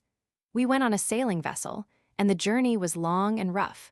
We hadn't been out a fortnight before we had had enough. But use is a second nature, and we'd got not to mind a storm when misery came upon us, came in a hideous form. My poor little wife fell ailing, grew worse, and at last so bad that the doctor said she was dying. I thought 'twould have sent me mad. Dying where leagues of billows seemed to shriek for their prey, and the nearest land was hundreds, aye, thousands of miles away.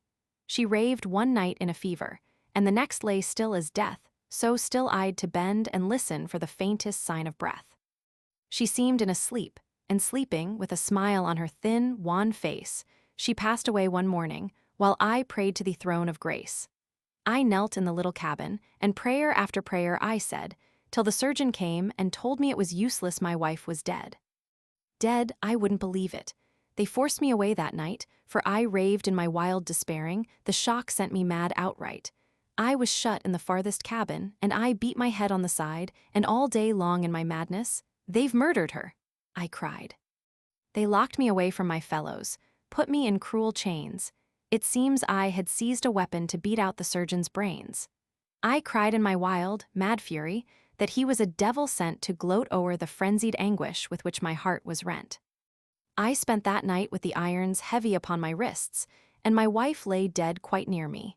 I beat with my fettered fists, beat at my prison panels, and then, oh God! And then I heard the shrieks of women and the tramp of hurrying men. I heard the cry, "Ship afire!" caught up by 100 throats, and over the roar the captain shouting to lower the boats, then cry upon cry, and curses, and the crackle of burning wood, and the place grew hot as a furnace. I could feel it where I stood. I beat at the door and shouted, but never a sound came back, and the timbers above me started, till right through a yawning crack I could see the flames shoot upward, seizing on mast and sail, fanned in their burning fury by the breath of the howling gale. I dashed at the door in fury, shrieking, "I will not die in this burning prison." But I caught no answering cry. Then, suddenly, right upon me, the flames crept up with a roar, and their fiery tongues shot forward, cracking my prison door. I was free, with the heavy iron door dragging me down to death. I fought my way to the cabin, choked with the burning breath of the flames that danced around me like man-mocking fiends at play, and then, oh God! I can see it, and shall to my dying day. There lay my Nell as they'd left her, dead in her berth that night. The flames flung a smile on her features, a horrible, lurid light. God knows how I reached and touched her, but I found myself by her side. I thought she was living a moment. I forgot that my Nell had died. In the shock of those awful seconds, reason came back to my brain. I heard a sound as of breathing, and then a low cry of pain. Oh, was there mercy in heaven? Was there a God in the skies? The dead woman's lips were moving. The dead woman opened her eyes. I cursed like a madman raving. I cried to her, "Nell, my Nell." They had left us alone and helpless, alone in that burning hell. They had left us alone to perish, forgotten me living, and she had been left for the fire to bear her to heaven instead of the sea. I clutched at her, roused her shrieking. The stupor was on her still. I seized her in spite of my fetters. Fear gave a giant's will. God knows how I did it, but blindly I fought through the flames and the wreck up to the air, and brought her safe to the untouched deck. We'd a moment of life together, a moment of life, the time for one last word to each other. 'Twas a moment supreme, sublime. From the trance we'd for death mistaken, the heat had brought her to life, and I was fettered and helpless, so we lay there, husband and wife. It was but a moment, but ages seemed to have passed away, when a shout came over the water, and I looked, and lo, there lay, right away from the vessel, a boat that was standing by. They had seen our forms on the vessel, as the flames lit up the sky. I shouted a prayer to heaven, then called to my wife, and she tore with new strength at my fetters. God helped her, and I was free. Then over the burning bulwarks we leaped for one chance of life. Did they save us? Well, here I am, sir, and yonder's my dear old wife. We were out in the boat till daylight, when a great ship passing by took us on board, and at Melbourne landed us by and by. We've played many parts in dramas since we went on that famous trip, but ne'er such a scene together as we had on the burning ship. George R. Sims.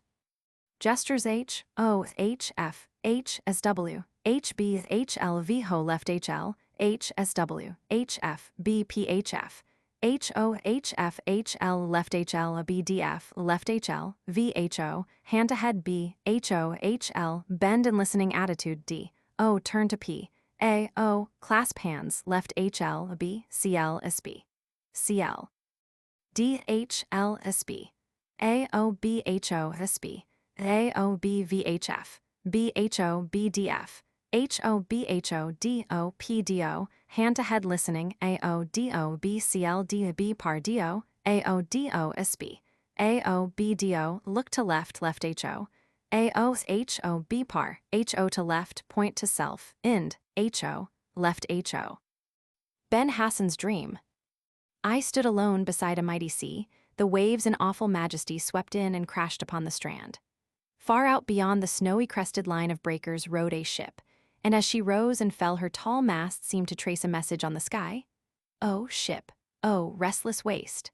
I cried, "Be true, be merciful, that they who watch on board, and they that wait at home, may once more clasp the hands and press the lips of those they love." The vision changed. I sat beneath my tent. 'Twas noon. Upon my right the desert sands stretched hot and gleaming till they touched the sky, upon my left lay leagues of sand, before behind, which way I looked was burning sand, the fierce sun overhead poured down a stream of heat intolerable. Silence reigned, the caravan had gone. I leaned low down to hearken, but in vain. Abandoned, lost, would my siesta prove a sleep of death. Another scene, the sun had set, and peace pervaded hill and dale. A sweet perfume of flowers filled the evening air. The sound of tinkling bells came faintly from a plain where camels browsed. The slender minarets and stately domes of mosques proclaimed a town that nestled mid the distant, waving palms. A troop of horsemen slowly came in view, their banner bore the crescent and the star. I knelt and cried, "Praise be to Allah's name." And then, it seemed, I was within a grot that opened on a placid lake. The moon was at the full, and o'er the water threw a track of silver sheen. Beside me stood a child with upturned face. I placed my hand upon its head, when lo, from out the lake arose a horrid monster form. It glared with baleful eyes and then advanced. "Keep off, keep off!" I shrieked, then seized the child and turned to fly when suddenly the vision changed. Once more I dwelt beneath my parents' roof, a happy, careless child. The olden scenes were fresh again, and things forgot had life and form. O home, how blessed are they that have a home, sweet haven sure when others fail. Oh, do not leave me, darling boy my own. It was my mother's voice. Ah, yes, her eyes were beaming love, as angel-like she smiled and kissed my brow. And, as I watched her face, I woke and wept to know 'twas but a dream. Vickers. 6 o'clock. Down by the rugged coast of Maine breaks on the air the glad refrain that welcomes old time on his westward flight. That makes the dull eye of the toiler bright, and heralds the bliss of a single night. Thus bell and whistle with clang and shriek, at 6 o'clock and 6 times a week. Loveliest hour of all the day, blessed is thy sweet and mystic sway. Affection and hope in their might are rife in each watching child, in the waiting wife, the father that tramps from his daily strife, the widow's son and his fond embrace, in the smile that beams on her pallid face. Who hath not felt the wondrous spell, ushered by whistle and by bell? A halo of peace round each home it flings to poor, and to weary relief it brings. And e'en the black tea kettle gaily sings, "O moments calm, ye foretell the rest that soon must come to each human breast."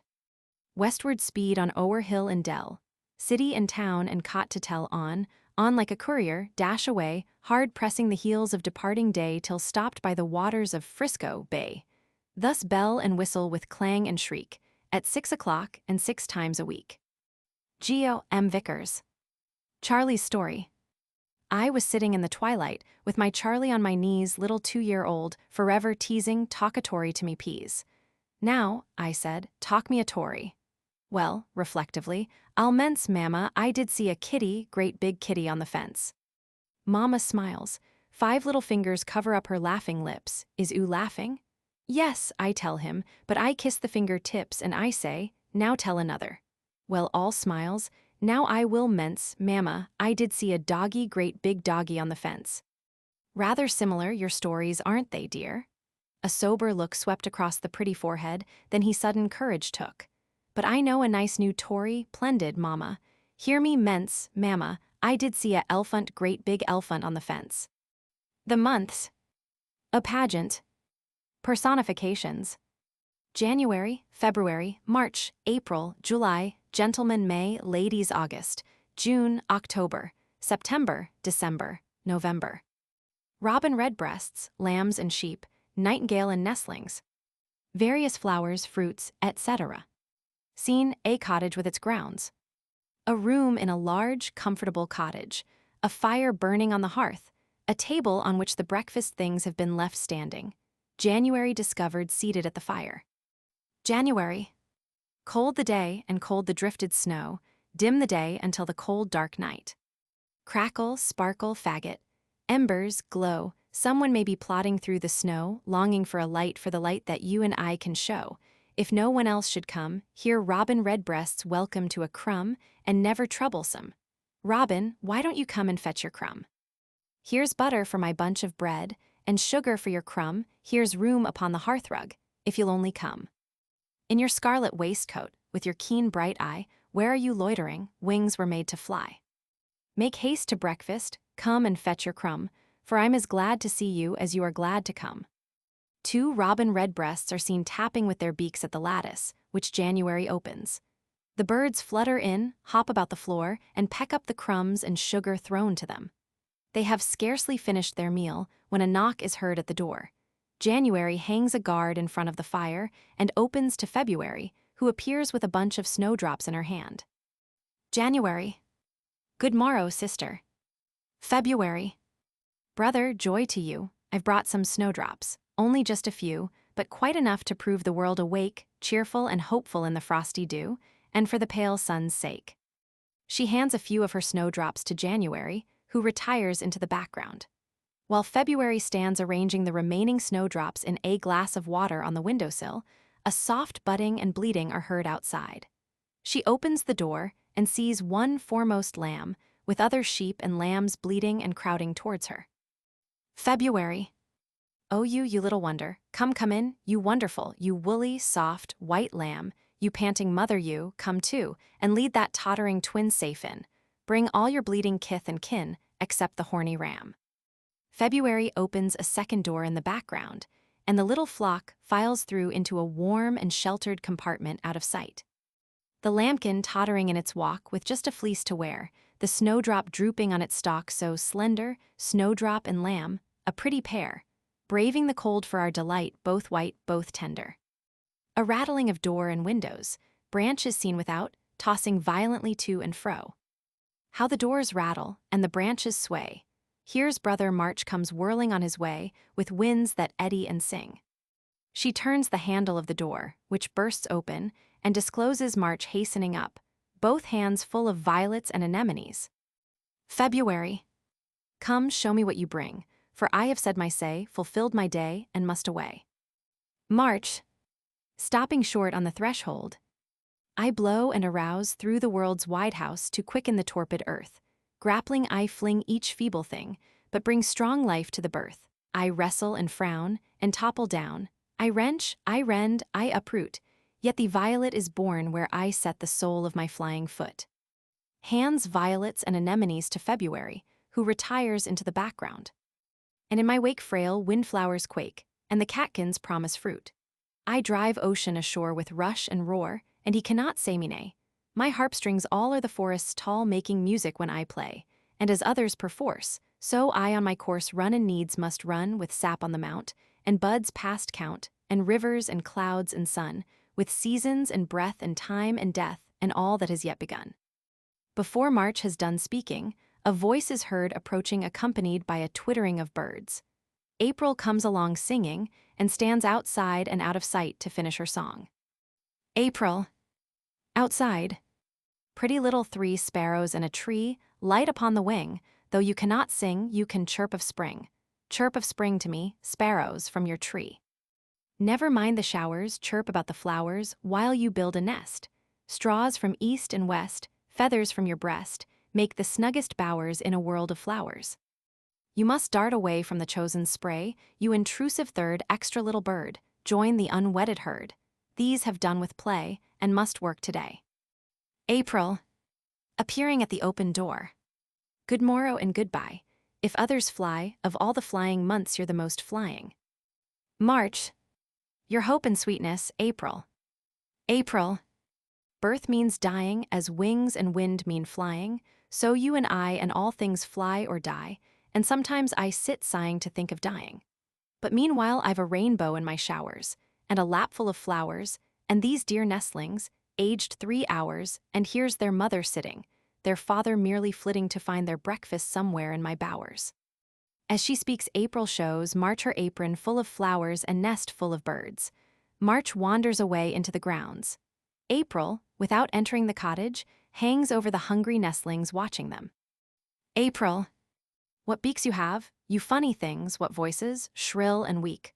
Who'd think anything that sings could sing with such a beak, yet you'll be nightingales some day and charm the countryside, when I'm away and far away, and May is queen and bride.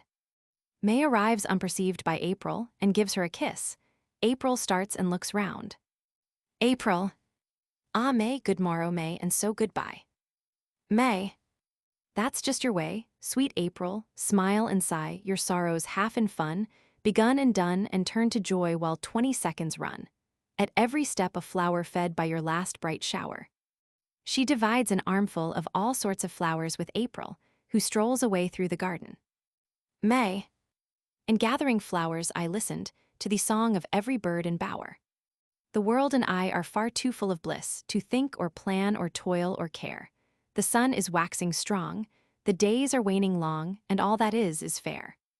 Here are May buds of lily and of rose, and here's my namesake blossom, May, and from a watery spot see here, forget-me-not, with all that blows today. Hark to my linnets from the hedges green, blackbird and lark and thrush and dove, and every nightingale and cuckoo tells its tale, and all they mean is love. June appears at the further end of the garden, coming slowly towards May, who seeing her exclaims, May, surely you're come too early, Sister June. June, indeed I feel as if I came too soon to round your young May moon, and set the world a-gasping at my noon, yet must I come. So here are strawberries, sun-flushed and sweet, as many as you please, and there are full-blown roses by the score, more roses and yet more. May, eating strawberries, withdraws among the flower beds.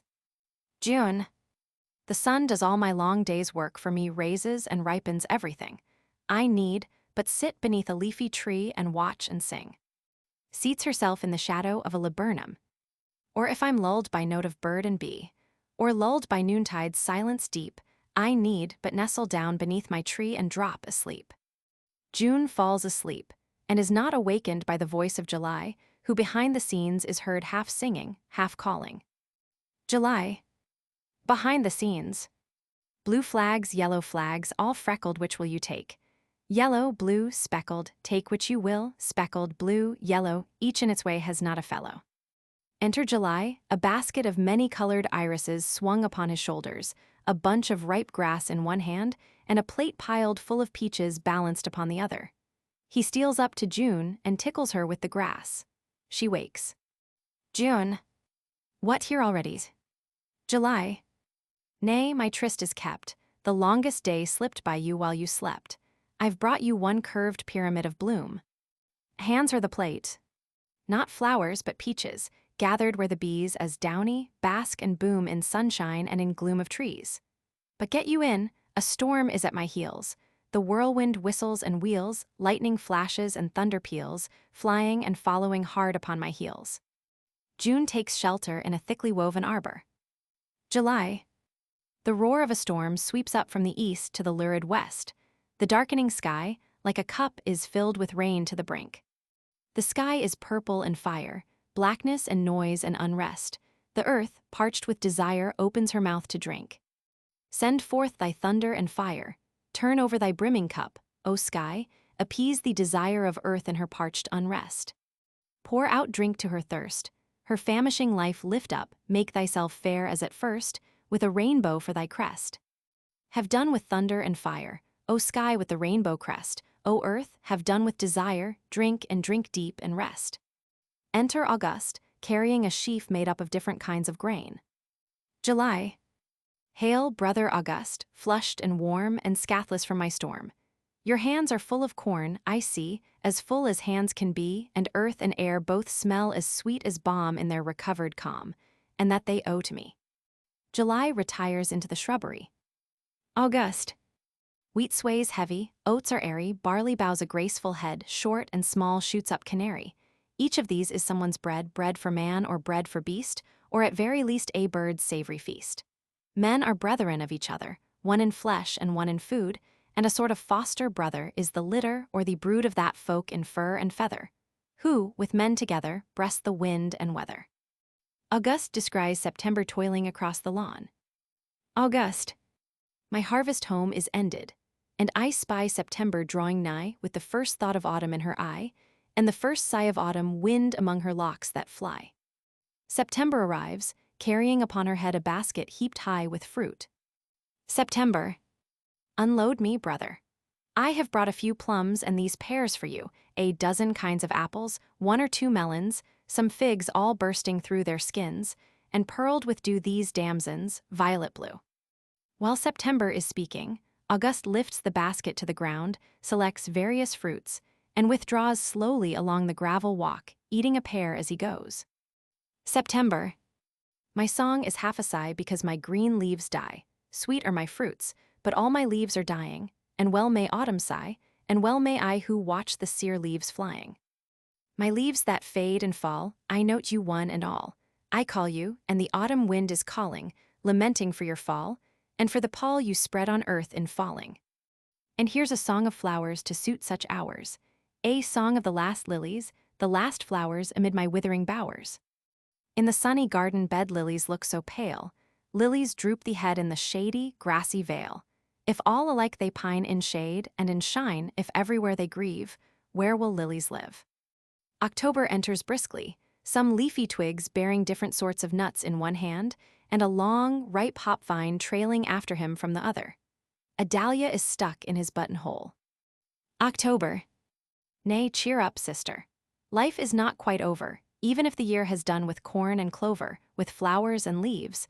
Besides, in fact, it's true, some leaves remain and some flowers too for me and you. Now see my crops.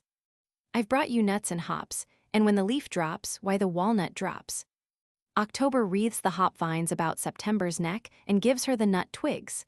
They enter the cottage together, but without shutting the door. She steps into the background, he advances to the hearth, removes the guard, stirs up the smoldering fire, and arranges several chestnuts ready to roast. October.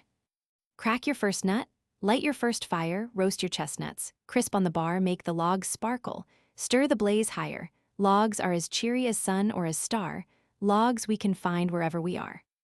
Spring, one soft day, will open the leaves, spring, one bright day, will lure back the flowers. Never fancy my whistling wind grieves, never fancy I've tears in my showers dance, nights and days. And dance on, my hours. Sees November approaching. October. Here comes my youngest sister, looking dim and grim with dismal ways. What cheer, November? November. Entering and shutting the door. Naught have I to bring, tramping a chill and shivering, except these pine cones for a blaze, except a fog which follows and stuffs up all the hollows, except a hoar frost here and there, except some shooting stars which dart their luminous cars, trackless and noiseless through the keen night air. October, shrugging his shoulders, withdraws into the background, while November throws her pine cones on the fire and sits down listlessly. November. The earth lies fast asleep, grown tired of all that's high or deep. There's not desired, and not required save asleep. I rock the cradle of the earth, I lull her with a sigh, and know that she will wake to mirth by and by. Through the window December is seen running and leaping in the direction of the door. He knocks. November. Calls out without rising. Ah, here's my youngest brother come at last. Come in, December. He opens the door and enters, loaded with evergreens in berry, etc. Come in and shut the door, for now it's snowing fast, it snows, and will snow more and more, don't let it drift in on the floor. But you're all aglow. How can you be rosy and warm and smiling in the cold? December. Nay, no closed doors for me, but open doors and open hearts in glay to welcome young and old. Dimmest and brightest month am I, my short days end, my lengthening days begin, what matters more or less sun in the sky, when all is sun within. He begins making a wreath as he sings. Ivy and privet dark as night I weave with hips and haws a cheerful show, and holly for a beauty and delight, and milky mistletoe. While high above them all I set you twigs and Christmas roses, pure and pale, then spring her snowdrop and her violet may keep, so sweet and frail. May keep each merry singing bird, of all her happy birds that singing build, for I've a carol which some shepherds heard once in a wintry field. While December concludes his song, all the other months troop in from the garden or advance out of the background. The 12 join hands in a circle and begin dancing round to a stately measure as the curtain falls. Christina G. Rossetti. Illustration. Oh, come ye in peace here, or come ye in war, or to dance at our bridal, young Lord Lochinvar. Uncle Ned's Tale. Well, lads, it was in summer time, and just at morning's light we heard the boot and saddle sound. The foe was then in sight, just winding round a distant hill and opening on the plain. Each trooper looked with careful eye to girth and curb and rein. We snatched a hasty breakfast, we were old campaigners then.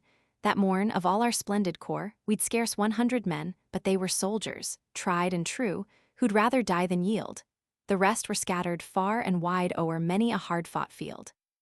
Our trumpet now rang sharply out, and at a swinging pace we left the bivouac behind, and soon the eye could trace the columns moving o'er the plain. Oh, 'twas a stirring sight to see two mighty armies there preparing for the fight to watch the heavy masses, as with practiced, steady wheel, they opened out in slender lines of brightly flashing steel. Our place was on the farther flank, behind some rising ground, that hid the stirring scene from view, but soon a booming sound proclaimed the opening of the fight. Then war's loud thunder rolled, and hurtling shells and whistling balls their deadly message told. We hoped to have a gallant day. Our hearts were all aglow. We longed for one wild, sweeping charge, to chase the flying foe. Our troopers marked the hours glide by, but still no orders came. They clutched their swords and muttered words, "'Twere better not to name." For hours the loud artillery roared. The sun was at its height. Still there we lay behind the hill, shut out from all the fight. We heard the maddened charging yells, the ringing British cheers, and all the din of glorious war kept sounding in our ears. Our hearts with fierce impatience throbbed. We cursed the very hill that hid the sight. The evening fell, and we were idle still.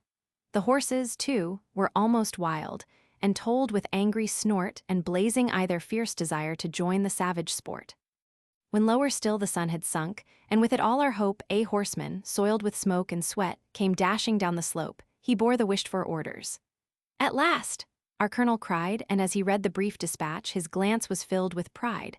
Then he who bore the orders in a low, emphatic tone, the stern, expressive sentence spake. He said, "It must be done." "It shall be done," our colonel cried. "Men, look to strap and girth. We've work to do this day. We'll prove what every man is worth. Aye, work, my lads, will make amends for all our long delay. The general says on us depends the fortune of the day." No order needed we to mount. Each man was in his place, and stern and dangerous was the look on every veteran face. We trotted sharply up the hill and halted on the brow, and then that glorious field appeared. Oh, lad, I see it now, but little time had we to spare for idle gazing then. Beneath us in the valley stood a dark-clad mass of men. It cut the British line in two. Our colonel shouted, "There, behold your work. Our orders are to charge and break that square." Each trooper drew a heavy breath, then gathered up his reins, and pressed the helmet o'er his brow. The horses tossed their manes in protest fierce against the curb, and spurned the springy heath, impatient for the trumpet sound to bid them rush to death. Well, boy, that moment seemed an hour. At last we heard the words, "Dragoons, I know you'll follow me. Ride steady, men, draw swords." The trumpet sounded, off we dashed at first with steady pace, but growing swifter as we went.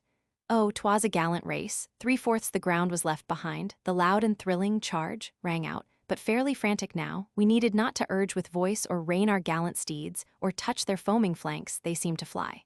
Now straight in front appeared the kneeling ranks. Above them waved a standard broad. We saw their rifles raised. A moment more, with awful crash, the deadly volley blazed. The bullets whistled through our ranks, and many a trooper fell, but we were left. What cared we then? But onward rushing still, again the crash roared fiercely out. But on, still madly on, we heard the shrieks of dying men, but recked not who was gone. We gored the horses' foaming flanks, and on through smoke and glare, we wildly dashed with clenched teeth. We had no thought, no care. Then came a sudden, sweeping rush. Again with savage heel I struck my horse. With awful bound he rose right o'er their steel. Well, friend, I cannot tell you how that dreadful leap was made, but there I rode inside the square and grasped a reeking blade. I cared not that I was alone. My eyes seemed filled with blood. I never thought a man could feel in such a murderous mood. I parried not, nor guarded thrusts. I felt not pain nor wound, but madly spurred the frantic horse and swept my sword around. I tried to reach the standard sheet, but there at last was foiled.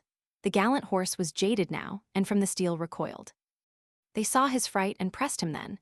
His terror made him rear, and falling back he crushed their ranks and broke their guarded square. My comrades saw the gap he made, and soon came dashing in. They raised me up. I felt no hurt, but mingled in the din. Seen some savage work before, but never was engaged in such a wild and savage fight as now around me raged. The foe had ceased their firing, and now plied the deadly steel. Though all our men were wounded then, no pain they seemed to feel.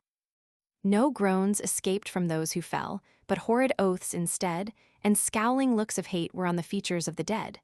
The fight was round the standard. Though outnumbered 10-1, we held our ground. Aye, more than that, we still kept pushing on. Our men now made a desperate rush to take the flag by storm. I seized the pole, a blow came down and crushed my outstretched arm. I felt a sudden thrill of pain, but that soon passed away, and with a devilish thirst for blood, again I joined the fray. At last we rallied all our strength, and charged o'er heaps of slain. Some fought to death. Some wavered, then fled across the plain. Well, boy, the rest is all confused. There was a fearful rout. I saw our troopers chase the foe, and heard their maddened shout. Then came a blank. My senses reeled. I know not how I fell. I seemed to grapple with a foe, but that I cannot tell. My mind was gone. When it came back, I saw the moon on high. Around me all was still as death. I gazed up at the sky, and watched the glimmering stars above, so quiet did they seem, and all that dreadful field appeared like some wild, fearful dream. But memory soon came back again, and cleared my wandering brain, and then from every joint and limb shot fiery darts of pain. My throat was parched. The burning thirst increased with every breath. I made no effort to arise, but wished and prayed for death. My bridle arm was broken, and lay throbbing on the sward, but something still my right hand grasped. I thought it was my sword. I raised my hand to cast it off. No reeking blade was there. Then life and strength returned. I beheld the standard of the square. With bounding heart I gained my feet. Oh, then I wished to live. 'Twas strange the strength and love of life that standard seemed to give. I gazed around. Far down the vale I saw campfires glow. With wandering step I ran that way. I recked not friend or foe. Though stumbling now o'er heaps of dead, now o'er a stiffened horse, I heeded not, but watched the light and held my onward course. But soon that flash of strength had failed, and checked my feverish speed again. My throat was all ablaze, my wounds began to bleed. I knew that if I fell again my chance of life was gone. So, leaning on the standard pole, I still kept struggling on. At length I neared the campfire. There were scarlet jackets round, and swords and brazen helmets lay strewn upon the ground. Some distance off, in order ranged, stood men, about a score. O God! 'Twas all that now remained of my old gallant corps. The muster roll was being called. To every well-known name I heard the solemn answer, dead. At length my own turn came. I paused to hear a comrade answered, dead. I saw him fall. I could not move another step. I tried in vain to call. My life was flowing fast, and all around was gathering haze, and o'er the heather tops I watched my comrades' cheerful blaze. I thought such anguish as I felt was more than man could bear. O God! It was an awful thing to die with help so near, and death was stealing o'er me, with the strength of wild despair. I raised the standard o'er my head, and waved it through the air. Then all grew dim. The fire, the men, all vanished from my sight. My senses reeled. I know no more of that eventful night. 'Twas weeks before my mind came back. I knew not where I lay, but kindly hands were round me, and old comrades came each day. They told me how the waving flag that night had caught their eye, and how they found me bleeding there, and thought that I must die. No wonder 'twas with all their care, I soon began to mend. The general came to see me, too, with all his brilliant train, but what he said, or how I felt, to tell you now, 'twere vain. Enough, I soon grew strong again. The wished-for route had come, and all the gallant veteran troops set out with cheers for home. We soon arrived, and then, my lads, 'twould thrill your hearts to hear how England welcomed home her sons with many a ringing cheer. But tush! What boots it now to speak of what was said or done? The victory was dearly bought, our bravest hearts were gone. Ere long the king reviewed us. Ah, that memory is sweet. They made me bear the foreign flag and lay it at his feet. I parted from my brave old corps. 'Twere matter, friends, for tears, to leave the kind old comrades I had ridden with for years. I was no longer fit for war, my wanderings had to cease. There, boys, I've told you all my tale, now let me smoke in peace. James Boyle O'Reilly. Published by special permission. Gestures H. F. D. F. B. H. O. H. B. H. S. W. H. L. B. H. F. S. B. H. L. Left H. O. A. F. B. D. O. D. F. Ind. D. F. V. D. L. H. F. H. F. S. B. B. H. F. S. B. Raised Fists S. B. P. D. B. D. B. H. F. Grasp Left H. L. A. O. B. P. H. O. Look Up V. H. O. Raise Hand D.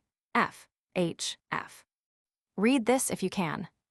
Jeffrey, surnamed Winthrop, sat in the depot at Chicago waiting for his train and reading the Tribune, when a squadron of street Arabs, incomparable for squalor, thronged from a neighboring alley, uttering hideous cries, accompanied by inimitable gestures of heinous exultation, as they tortured an humble black and tan dog.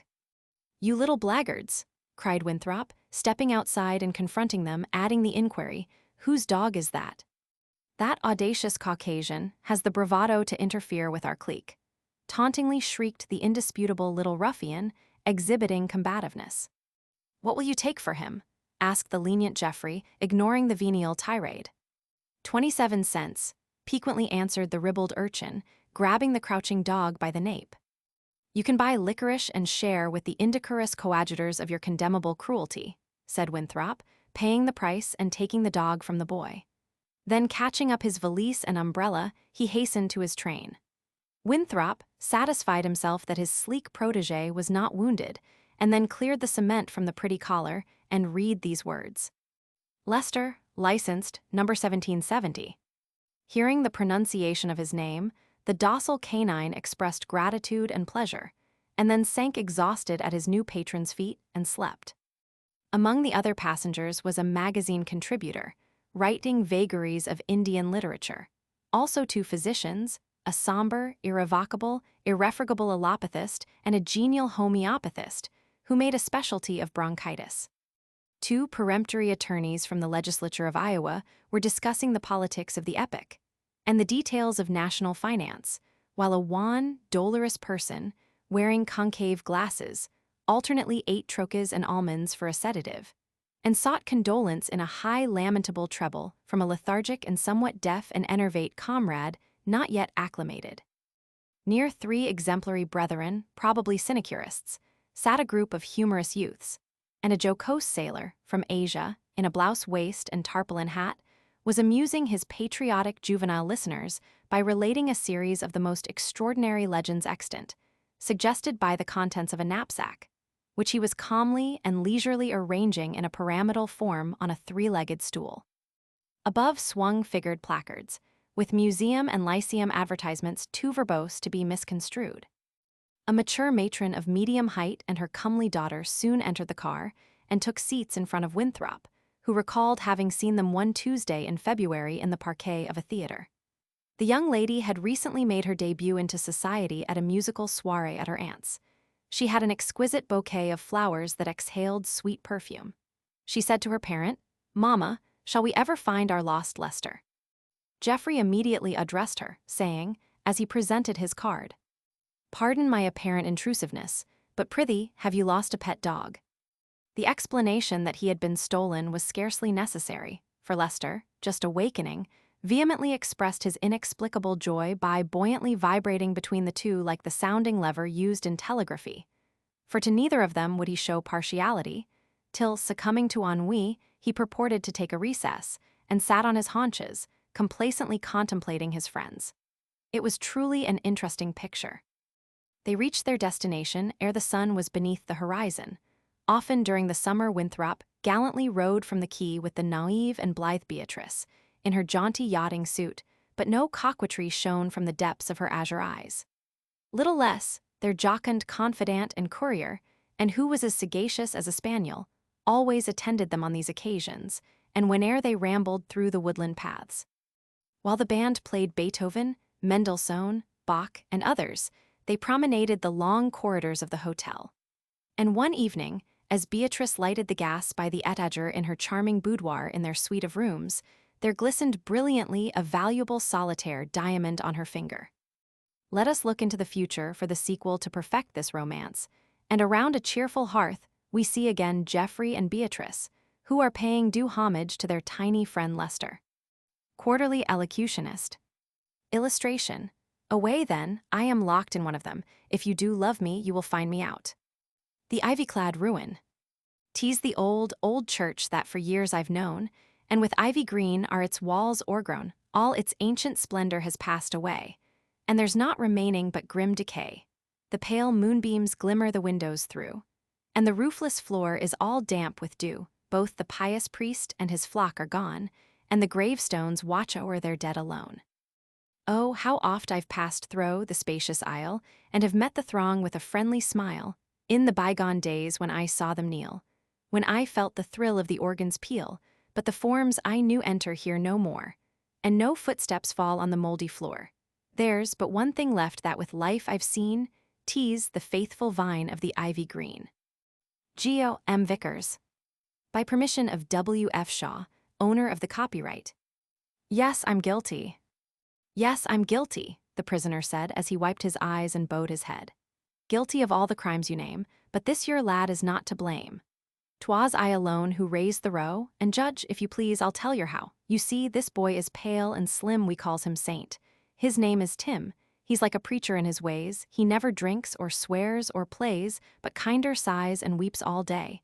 'Twould break your heart to hear him pray. Why, sir, many and many a night, when grub was scarce and I was tight. No food, no fire, no light to see.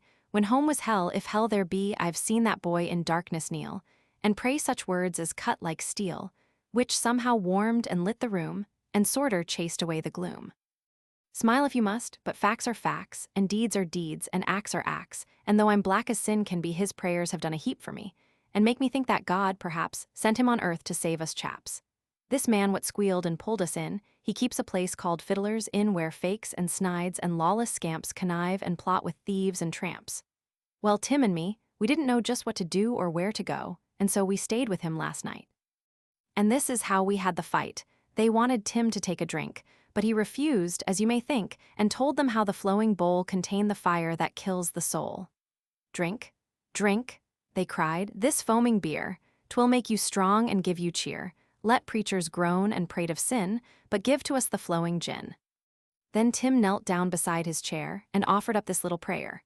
Help me, dear Lord, the child began, as down his cheeks the big tears ran, to keep the pledge I gave to you and make me strong and good and true. I've done my best to do what's right, but Lord, I'm sad and weak tonight. Father, mother, oh, plead for me, tell Christ I long with you to be. Get up, you brat, don't pray round here. The landlord yelled with rage and fear, then, like a brute, he hit the lad, which made my blood just beailing mad. I guess I must you've hurt his head, for I struck hard for the man that's dead. No, he hain't no folks or friends but me.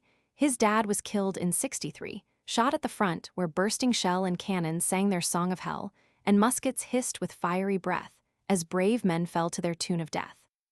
I promised his father before he died, as the life blood rushed from his wounded side, I promised him, sir, and it gave him joy that I'd protect his darling boy. I simply did what his father would and helped the weak as all men should. Yes, I knocked him down and blacked his eye and used him rough, I'll not deny. But think of it, Judge, a chap like him striking the likes of little Tim. If I did wrong, send me below, but spare the son of Comrade Joe. You forgive him. And me? Oh no, a fact. God bless you. Come, Tim, let's go. J. M. Monyan. The Enchanted Shirt. The king was sick.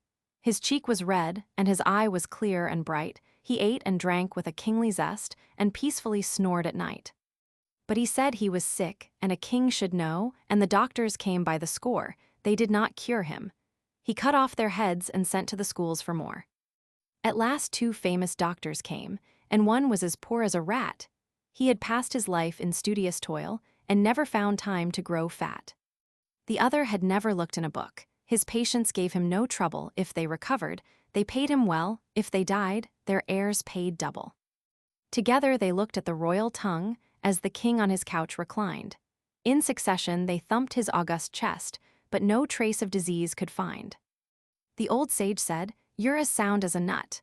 "Hang him up," roared the king in a 10-knot gale of royal rage. The other leech grew a shade pale. But he pensively rubbed his sagacious nose, and thus his prescription ran, the king will be well if he sleeps one night in the shirt of a happy man.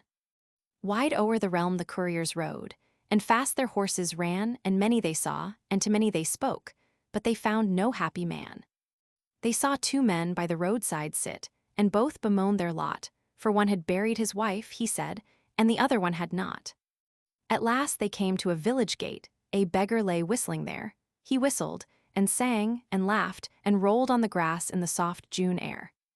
The weary couriers paused and looked at the scamp so blithe and gay, and one of them said, "Heaven save you, friend, you seem to be happy today." "Oh yes, fair sirs," the rascal laughed, and his voice rang free and glad.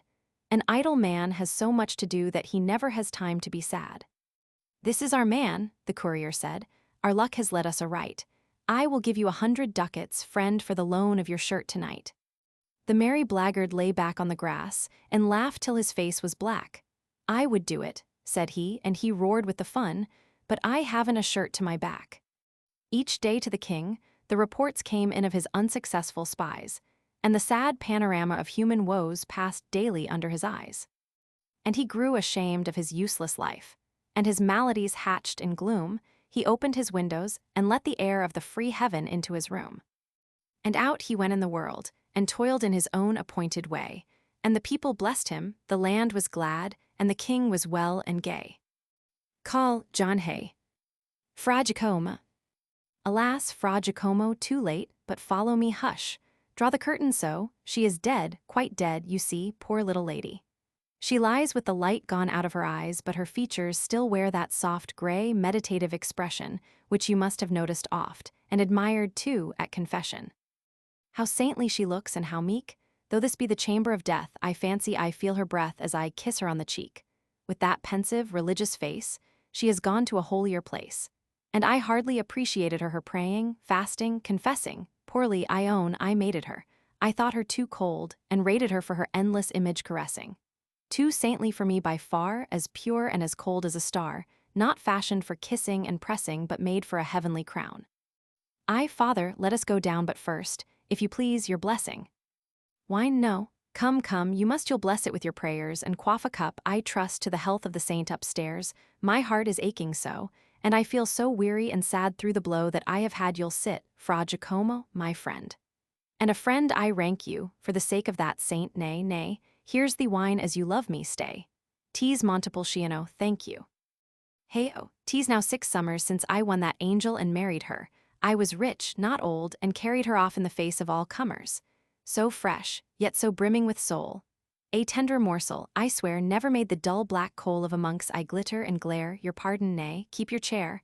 I wander a little, but mean no offense to the grey gabardine of the church, Fra Giacomo, a faithful upholder, you know. But humor me. She was as sweet as the saints in yon convent windows, so gentle, so meek, so discreet. She knew not what lust does or sin does.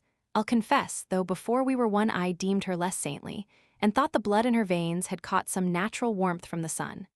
I was wrong, I was blind as a bat brute that I was, how I blundered. Though such a mistake as that might have occurred as pat to 99 men in 100. Yourself, for example, you've seen her. Spite her modest and pious demeanor, and the manner so nice and precise, seemed there not color and light, bright motion and appetite, that were scarcely consistent with ice externals, implying, you see, internals less saintly than human. Pray speak, for between you and me you're not a bad judge of a woman. A jest but a jest? Very true. 'Tis hardly becoming to jest, and that saint upstairs at rest, her soul may be listening, too. Well may your visage turn yellow. I was always a brute of a fellow, to think how I doubted and doubted, suspected, grumbled at, flouted that golden-haired angel, and solely because she was zealous and holy. Noon and night and morn, she devoted herself to piety. Not that she seemed to scorn or dislike her husband's society, but the claims of her soul superseded all that I asked for or needed, and her thoughts were far away from the level of sinful clay. And she trembled if earthly matters interfered with her aves and paters. Poor dove, she so fluttered in flying above the dim vapors of hell bent on self-sanctifying that she never thought of trying to save her husband as well. And while she was duly elected for a place in the heavenly roll, I, brute that I was, suspected her manner of saving her soul. So half for the fun of the thing, what did I blasphemer? But fling on my shoulders the gown of a monk whom I managed for that very day to get safely out of the way and seat me, half sober, half drunk, with the cowl thrown over my face in the Father Confessor's place. Eheu! Benedicite. In her orthodox sweet simplicity, with that pensive, grey expression, she sifely knelt at confession, while I bit my lips till they bled and dug my nails into my hand, and heard with averted head what I'd guessed, and could understand. Every word was a serpent's sting, but wrapped in my gloomy gown, I sat like a marble thing, as she told me all. Sit down. More wine, Fra Giacomo, 1 cup if you love me. No, what have these dry lips drank so deep of the sweets of pleasure sub rosa, but quite without measure that Montepulciano tastes rank. Come, drink. 'Twill bring these streaks of crimson back to your cheeks. Come, drink again to the saint whose virtues you love to paint, who stretched on her wifely bed, with the tender grey expression you used to admire at confession, lies poisoned overhead. Sit still, or by heaven you die. Face to face, soul to soul, you and I have settled accounts in a fine pleasant fashion, over our wine. Stir not, and seek not to fly, nay, whether or not you are mine. Thank Montepulciano for giving you death in such delicate sips. Tease not, every monk ceases living with so pleasant a taste on his lips, but lest Montepulciano unsurely should kiss, take this, and this, and this. Cover him over, Pietro, and bury him in the court below. You can be secret, lad, I know. And, hark you, then to the convent go, bid every bell in the convent toll, and the monks say mass for your mistress' soul. Robert Buchanan. Gestures H-O-L-P-H-O, S-B, D-O-P-D-O, L-H-O, look to D-O, B-H-O, stoop A-O, P-D-O, V-H-O, ind A-O, kneel H-O, L-A-O, S-B, H-O, Zel A-O, P-H-O, H-O, bow and sit at left of a table, B, H-O's lean forward, P-H-O, L-H-O, A-O, V con L, H-L, Z-O, P-H-O, B, Cly. D-B-H-O, H-O-V, H-O, H-O, P-H-O, H-O, V-H-O, P-H-O, L-A-O, H-O, B, Cly, D, V, con B, H-O, con V, H-O, L-H-O, to left L-H-L, hand applied, S-B, A-O, Cly, D, H-O, V-H-O, S-B, Zel, H-O, B, V-Par, H-O, D-E, S-B, S-B, ind, H-O, S-B, fist on table, rise and P-H-O, offer wine. P-H-O, B-H-O, H-O, Zel, A-O, sustained L, point up forcibly, P-H-O, D-O, fold arms and face to right, B-H-O, P-H-E, point to table, cross to right and stab, look to left and P-D-O, D-L, Zel, ind, H-O, L, H-L, Zel, A-O, L, point up. A grain of truth. The luxury derived in doing good is oft the only recompense men get for kindly deeds. E'en toil of years is paid too oft with ingrate acts, and motives pure as angel thoughts are powerless to stay suspicion's tongue. But oh, 'tis sweet to know our duty has been done, twixt man and man to feel we have been loyal to ourselves, to know one voice at least proclaims us true, the whispered voice of God, within our hearts. George M. Vickers. The Corsican. This piece is most effective if given sitting by the right side of a table. Well, Mitchell, the luck seems against you tonight, you do nothing but lose, it may change. You are right, for Dame Fortune's a jade that one never can trust. She may smile on our labors, but one always must keep both eyes wide open. Your play, mine again, or he'll pay for his confidence 50-10. Pshaw. Don't be faint-hearted, another deal, try now, don't swear, what's the use? You may win by and by. Why, what are these? Jewels, your dead wife's, you say. You'll stake them against all I've won here today. You've nothing but these, all's lost, the end's near. Well, put the stones there. Why, how white you appear, you're faint from reverses, ho, landlord. I say a flask of your best without any delay, come, drink, man, 'twill cheer you, tut, have no reserve, here's to your success. Ha, that strengthens one's nerve, I'll deal the cards first. 'Tis your turn, come, begin, just think of the stakes you will have if you win. Have you ever seen Paris? We're born there, indeed. They say, 'tis a place where a man must take heed, lest his money and life be not taken away in a hurry. One moment 'tis my turn to play. A strange tale, I've heard no offense of their mode, and the close-cutting rules of their well-prepared code. This narrative's true, at least, so I've been told. A young Corsican noble, scarce 20 years old, a mere boy in years, but with wealth at command, and a title as proud as the best in the land, about 12 years ago to gay Paris repaired, to see life as 'tis there to be seen, and get snared. With some friends like himself, young, thoughtless, and gay, he managed to while time and money away. Among other places, the gossips all tell, he was brought to a flash, gilded gaming hell, kept by a certain French count. Have a care, you play wildly.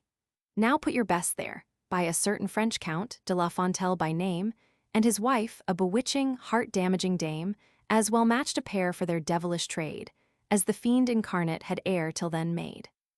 Well, into this hell-trap of splendor and guilt, young Maletti his name was dragged. See, you have spilt all your wine, you are nervous from play. Fill once more, and then like the rest, I imagine, before he well was aware or his own thoughts could tell, he madly in love with the fair countess fell. He was handsome and rich, young, easily led a most opportune prize, and so easily bled. She so skillfully women, what devils are ye, lured him on till no longer the power had he or the will to resist. I've just played the knave till his honor and soul into her hands he gave, heaven curse her. It makes a man crazy to think how these fair, smiling creatures will drag to the brink of destruction a poor, silly fool. You are pale, and no wonder, the blood leaves the heart at the tail. But mind you, the husband with eyes turned away unconscious, ha.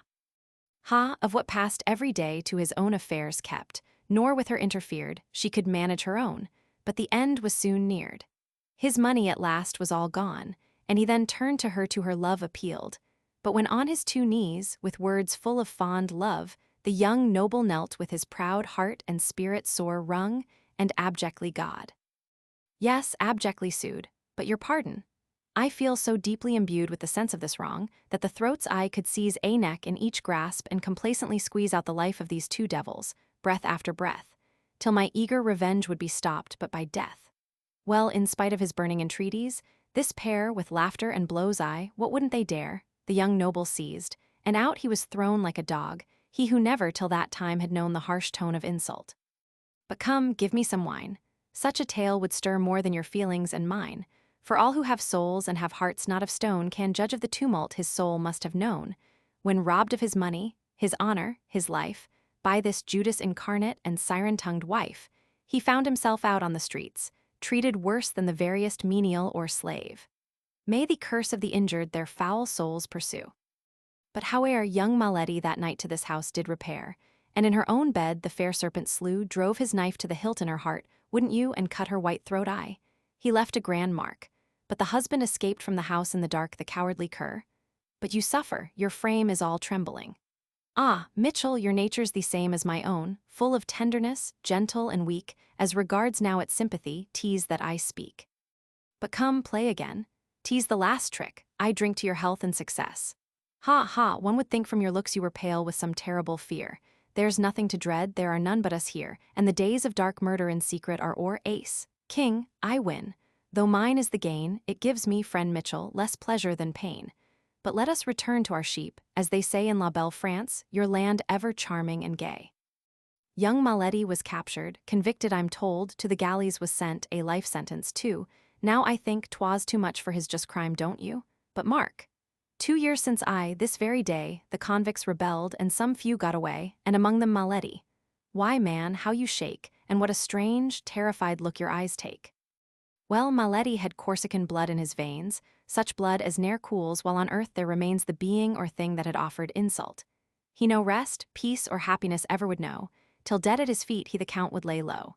He searched France from north to south, England went through, and at last of his old foe discovered a clue. He found him disguised both in feature and name. Come, Mitchell, what ails you?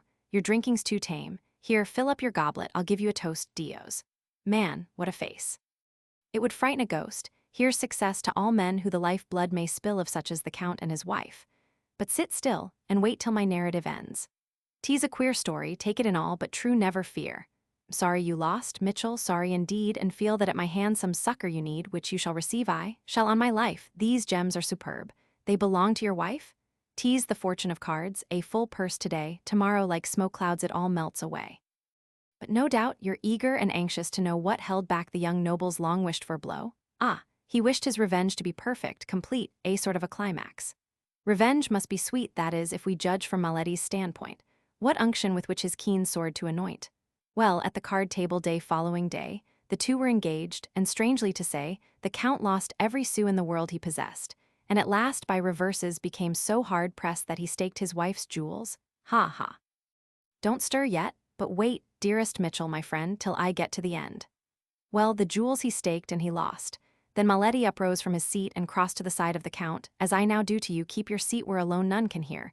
Revenge is so sweet when the cost was so dear. He drew a stiletto in this manner, see, and plunged it with joy to the hilt. Look at me, ha! You know me, vile caitiff. What mercy, forgive. The seconds are numbered that you have to live. This moment takes out of my life all the pain, and wipes out the stain on my honor again. Thy struggles are useless.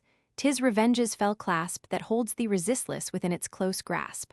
Look your last on my face, while thus with a blow I send your black soul to the regions below their Count de la Fontelle.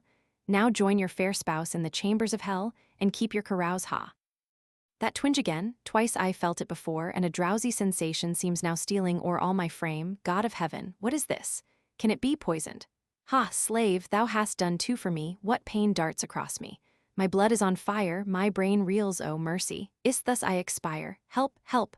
Oh, will no one attend to my cry? Must I in my agony unaided lie, and suffer the torment the damned only feel? Ha! Know of a friend left in thee, faithful steel? Thou shalt end all and quickly, thy virtual try count. Thou art well avenged thus, I die. Those, F. Wilford A.M. Gestures H. O. Con V. Ind H. O. In this and the passages following that speak of the play imitate motions of card playing H. O. V. H. O. S. B.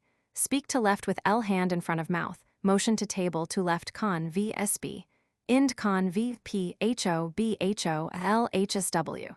A. O. P. H. O. 151 H. O. B. H. O. L. Clyde D. B. Cly. D. V. H. O. B. H. F. B. D. F. B. P. D. F. S. B. B. Par to L. H. O. H. O. H. O. to self B. H. O. H. O. Imp L. H. O. L. D. O. P. H. F. S. B. H. O. L. H. O. L. P. D. O. H. O. S. B. L. H. L. H. O. Ind D. F. D. F. L. H. S. W. S. B. P. H. O. B. H. O. S. B. They. S. W. Ind. P. H. O. Rise and cross in front of table. S. B. S. B.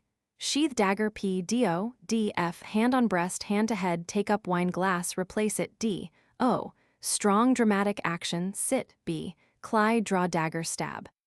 Illustration. Two foxtails float and drift and drive adown the stream. All wrong. A farce in one act. Characters. John Dupwell, a rogue. Oliver, open-face, benevolent old gent. Tommy, a street fakir, policeman. Tilly, open-face's daughter, pedestrians. Scene, a city street in the morning. Tommy discovered standing in center of stage, near flat, holding a string in right hand, to which are attached several small rubber balloons inflated with gas. Tommy, well, here goes for another hard day's work. This standin' on your feet and shoutin' all day is wicked on the toes and lungs. Hello, here comes a swell. Balloons, balloons, here's your genuine rubber air vessels filled with gas. Enter Dupwell left. Dupwell swinging cane and not noticing Tommy. Something must be done to raise the wind. Tommy balloons, balloons, balloons. Dupwell, shut up, sir. Your goods are too suggestive of the present state of my stomach. Tommy, don't lean on me that way. I'm a poor boy, I want to be encouraged, for me stock's light, trade's dull, and both pockets is empty. Dupwell, poor fellow, perhaps I can give you a start in life, but it all depends upon. Tommy, oh sir, I never had nobody to take me by the hand and say, Tommy, here's a chance, take it. I've been lookin' for a open in all me life. Dupwell, and the biggest kind of a one right under your nose, points cane at Tommy's mouth. Tommy, I can't see it. Dupwell, well, I'll explain. How many balloons have you sold today? Tommy, not one, haven't broke a string. Dupwell, good. People are beginning to throng the street. Now listen, if you will strictly obey all my instructions, I will tonight give you more cash, and a squarer meal than your pockets ever held or your palate ever tasted. Tommy, that's what I dreamed last night. I seed a great big. Dupwell, never mind your dream. What do you want for your balloons, all of them? Tommy, 50 cents. Dupwell, if I purchase them, will you enter my employ at once, and promise to obey me, unquestioned in all things? Tommy, when do you eat breakfast? Dupwell, in a short time, as soon as we attend to a small affair. Do you solemnly? Tommy, hold on, I never swear. I'll be bound, I'll affirm, I'll promise to agree, but don't ask me to swear. 'Tain't right. Dupwell, that will answer, your word will do, takes $50 from pocket and looks at it. Aside, farewell till next we meet. Aloud, well sir, here is the money. Tommy, taking money, here's your balloons. Dupwell, I don't want them just now. Tommy, loan me that coin a few minutes. Tommy, backing away, can't do that. Dupwell, angrily, what, disobey my first request? Besides, you hold good collateral. Points to balloons. Tommy, aside, this is a bad open-in, he's leanin' on me heavy at the start. Hands money to Dupwell. I don't see how I'm to make a profit on this sale. Dupwell, hurriedly, tut, now for business, mark what I say, there are some persons coming this way. I'll step off in this direction a few paces. Watch me. When I raise my hat, let your balloons go, fall on your knees and groan, say nothing to anyone but groan in reply to every question. I will attend to the rest. Tommy, let me hold the 50 cents. Dupwell, silence, exit L. Tommy, looking after Dupwell, that's a queer fellow. I think I'll skeet. Oh, there goes his hat. Lets the balloons go, falls on his knees and groans. Enter Oliver Open-Face R. Open-Face trying to assist Tommy to arise. My poor fellow, what ails you? Do tell me, are you sick? Re-enter Dupwell R. Tommy groans and looks upward. Dupwell to Open-Face. Sad, sad, know the man well, worthy case, sick wife, 11 children, oldest 4 years, wounded in late war, lost his balloons, look, points upward. Open-Face, ah, I see, pulls out handkerchief and wipes eyes. What shall we do? Dupwell, make donation, encourage honesty. Hands 50 cents to Tommy, who takes it and groans. Open-Face, examining his wallet. I have nothing less than a $50 bill. Holds note in his hand. Dupwell takes note. Open-Face, hold on there, reaches for note. Dupwell, no, no, let this poor man get it changed around the corner. Thoroughly honest, trusted him with thousands, be responsible myself. Aside to Tommy, meet me at the Heroes Inn. Makes believe to give note to Tommy, but puts it in his own pocket.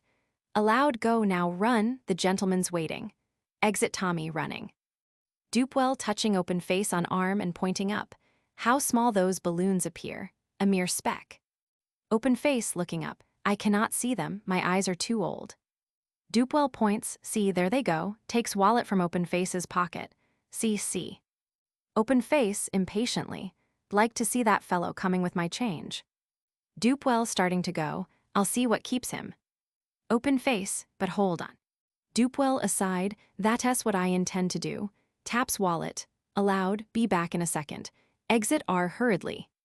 Open-Face, I just recollect that there is a dollar bill in the middle pocket of my wallet. See what time I could have saved if, feels in his pockets if I had only, still feeling in his pockets, if I had only thought of it before. Discovers that his wallet is gone. Come back you there, watch, thieves. Falls on his knees, police. Enter Policeman R. Policeman poking Open-Face inside with club, get up. Open-Face, police, I'm robbed and I'm murder. Enter pedestrians running. Policeman, he's got 'em bad, a genteel case of the tremens. Pedestrians laugh. Policeman, somebody get a pushcart, there's one down at the corner grocery.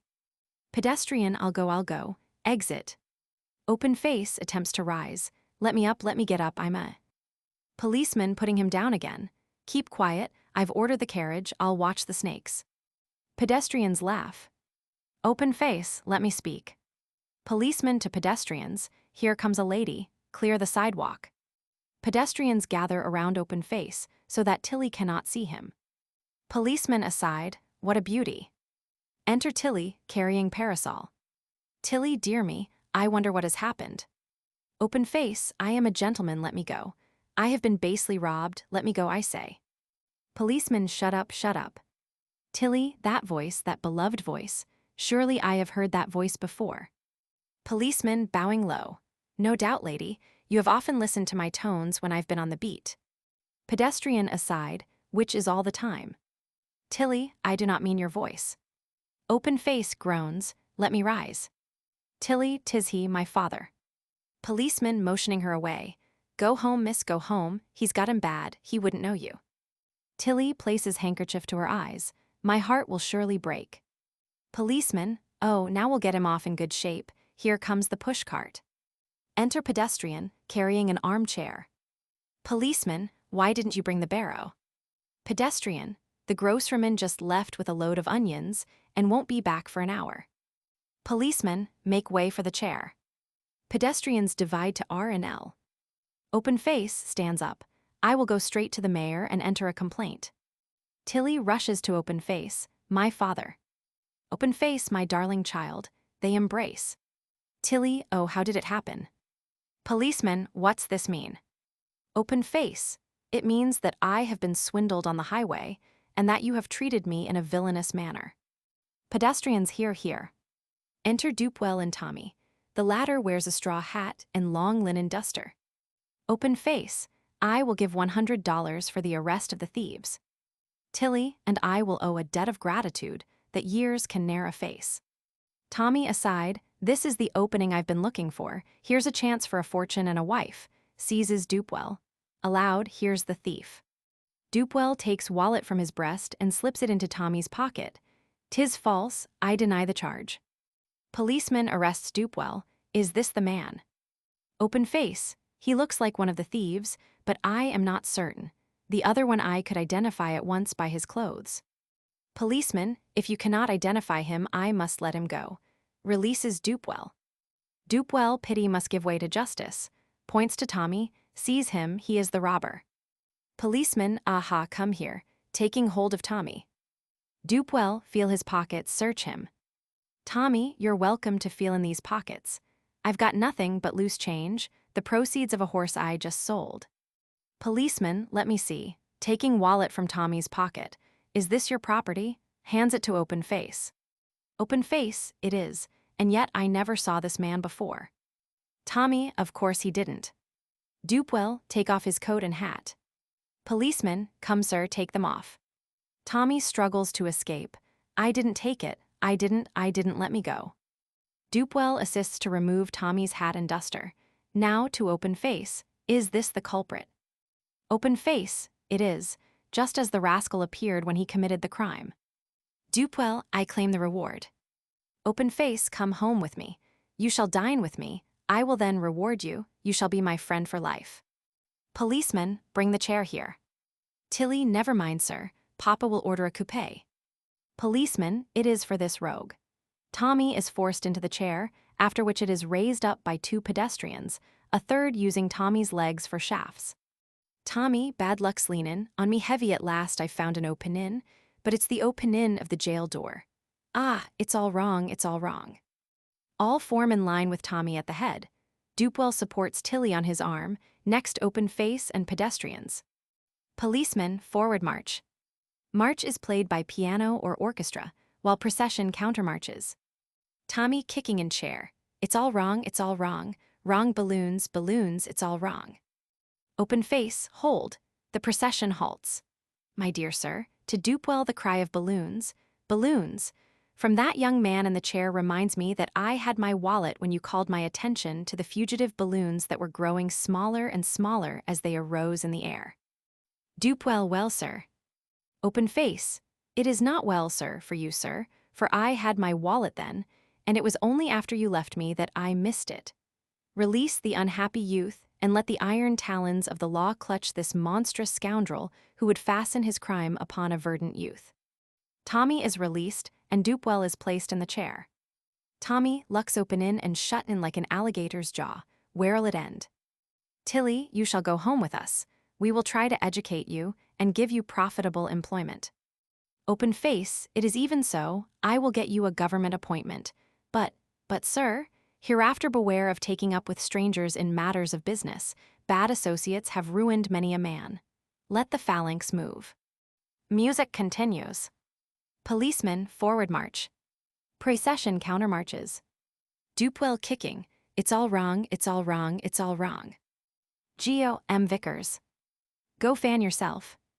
When moist with perspiration, when the mercury is high, when stung to aggravation, when your tongue and lips are dry, then fretting, worse than folly. Rather let this be your rule, shake off all melancholy. Go and fan yourself, keep cool. Go fan yourself, cease growling, just remember who you are, stop snarling, snapping, scowling, it will pay you better far. If toiling melts your collars, recollect that life's a school, that all the lucky scholars win the prize by keeping cool. Go fan yourself when heated, set the motto to a tune, and let it be repeated though December, tease, or June. Since mortal man is fickle and his brother oft doth fool, just keep the saw and pickle. Go and fan yourself, keep cool. George M. Vickers. Nell, you're a kind woman, Nan? Aye, kind and true. God will be good to faithful folk like you. You knew my Ned, better, kinder lad never drew breath. We loved each other true, and we were wed in church, like some who took him to his death. A lad as gentle as a lamb, but lost his senses when he took a drop too much. Drink did it all drink made him mad when crossed he was a poor man, and they're hard on such. Oh Nan, that night, when I was sitting in this very chair, watching and waiting in the candlelight, and heard his foot come creaking up the stair, and turned and saw him standing yonder, white and wild, with staring eyes and rumpled hair. And when I caught his arm and called in fright, he pushed me, swore, and to the door he passed to lock and bar it fast. Then down he drops just like a lump of lead, holding his brow, shaking and growing whiter, and Nan. Just then the light seemed growing brighter, and I could see the hands that held his head, all red, all bloody red. What could I do but scream? He groaned to hear, jumped to his feet and gripped me by the wrist. "Be still, or I shall kill thee, Nell," he hissed, and I was still for fear. "They're after me, I've knifed a man," he said. "Be still, the drink did it, he is dead." Then we grew still, dead still. I couldn't weep, all I could do was cling to Ned and hark, and Ned was cold, cold, cold, as if asleep but breathing hard and deep. The candle flickered out, the room grew dark, and Nan, although my heart was true and tried when all grew cold and dim, I shuddered not for fear of them outside, but just afraid to be alone with him. "Ned, Ned," I whispered, and he moaned and shook, but did not heed or look. "Ned, Ned, speak, lad, tell me it is not true." At that he raised his head and looked so wild. Then, with a stare that froze my blood, he threw his arms around me, crying like a child, and held me close, and not a word was spoken. While I clung tighter to his heart and pressed him, and did not fear him, though my heart was broken, but kissed his poor stained hands, and cried and blessed him. Then Nan, the dreadful daylight, coming cold with sound of falling rain when I could see his face, and it looked old, like the pinched face of one that dies in pain. Well, though we heard folks stirring in the sun, we never thought to hide away or run until we heard those voices in the street, that hurrying of feet, and Ned leaped up and knew that they had come. "Run, Ned," I cried, but he was deaf and dumb. "Hide, Ned." I screamed and held him. "Hide thee, man." He stared with bloodshot eyes, and "Hearken, Nan." And all the rest is like a dream, the sound of knocking at the door, a rush of men, a struggle on the ground, a mist, a tramp, a roar. For when I got my senses back again, the room was empty, and my head went round. God help him. God will help him. I no fear, it was the drink, not Ned, he meant no wrong, so kind, so good, and I am useless here, now he is lost that loved me true and long. That night before he died, I didn't cry, my heart was hard and dried. But when the clocks went 1, I took my shawl to cover up my face and stole away and walked along the silent streets where all looked cold and still and grey, and on I went and stood in Leicester Square. But just as 3 was sounded close at hand, I started and turned east, before I knew, then down St. Martin's Lane, along the Strand, and through the toll gate on to Waterloo.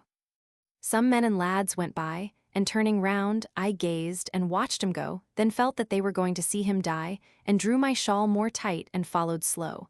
More people passed me. A country cart with hay stopped close beside me, and 2 or 3 talked about it. I moaned and crept away. Next came a hollow sound I knew full well, for something gripped me round the heart, and then there came the solemn tolling of a bell. Oh God! Oh God! How could I sit close by and neither scream nor cry, as if I had been stone, all hard and cold? I listened, still and dumb, while the folk murmured, and the death bell tolled, and the day brightened, and his time had come. Till Nan, all else was silent but the knell of the slow bell. And I could only wait and wait and wait. And what I waited for I couldn't tell. At last there came a groaning deep, and great St. Paul's struck 8. I screamed, and seemed to turn to fire and fell. God bless him, live or dead. He never meant no wrong, was kind and true. They've wrought their fill of spite upon his head. Why didn't they be kind and take me too? And there's the dear old things he used to wear, and there's a lock of hair, and Ned, my Ned, is fast asleep and cannot hear me call. God bless you, Nan, for all you've done and said. But don't mind me, my heart is broke, that's all. Robert Buchanan. Gestures H F H O A F H O D F H L B Clyde D P H O raise hand to listen H O S B L V H L H O V H O D O B to head L H S W D O B V par to D O L S B speak to left H L L P H O B Clyde D H O raise hand to listen P D O L H O B V H O hand to heart B P H O B Cly and shudder H O D O B par to D O clasp hands S B continued P H O list D O P D O H O raise P L H L B H O D O B H O hand to head look to left L V H O H F H L B D L hand to heart raise hand to listen H S W turn to P H O left continuous gesture to Waterloo H O B Cly D S B H O L H O B Cly D H O Lis S B B S B raise B Cly D Lis A O B H O P H O A O B H F A O B D F A F P H O to self H O S B H L L P H O hand on heart H. A soldier's offering. The laurel wreath of glory that decks the soldier's grave is but the finished story, the record of the brave, and he who dared the danger. Who battled well and true, to honor was no stranger, though garbed in gray or blue. Go, strip your choicest bowers, where blossoms sweet abound, then scatter free your flowers upon each moss-grown mound. Though shaded by the north's tall pine or south's palmetto tree, let sprays that soldiers' graves entwine a soldier's tribute be. George M. Vickers. Illustration. Ha ha ha, well, I believe I do bear a part with a tolerable grace. The ruling passion. She had never mailed a letter before, and so she approached the stamp clerk's window with the same air that she would enter a dry goods store. I would like to look at some stamps, please, she said. What denomination do you want? Asked the clerk. Denomination? This was remarked in surprise. She hadn't supposed that stamps belonged to any church at all. Yes, replied the clerk, who saw no necessity for holding a lengthy palaver over the sale of a stamp, especially when other people were waiting. Is it for a letter or a newspaper? Oh, I want to send a letter to my Uncle John. He's just moved to. Then you need a 2-cent stamp, interrupted the clerk, offering her one of that value. I hardly like that color, she observed, holding the brick-tinted stamp up to the light and surveying it critically. The clerk looked at her in astonishment. In his long experience in the postal business, he had never before met a customer who objected to the color of the stamps. That is a 2-cent stamp, madame. Please stand aside and let the gentleman behind you come up.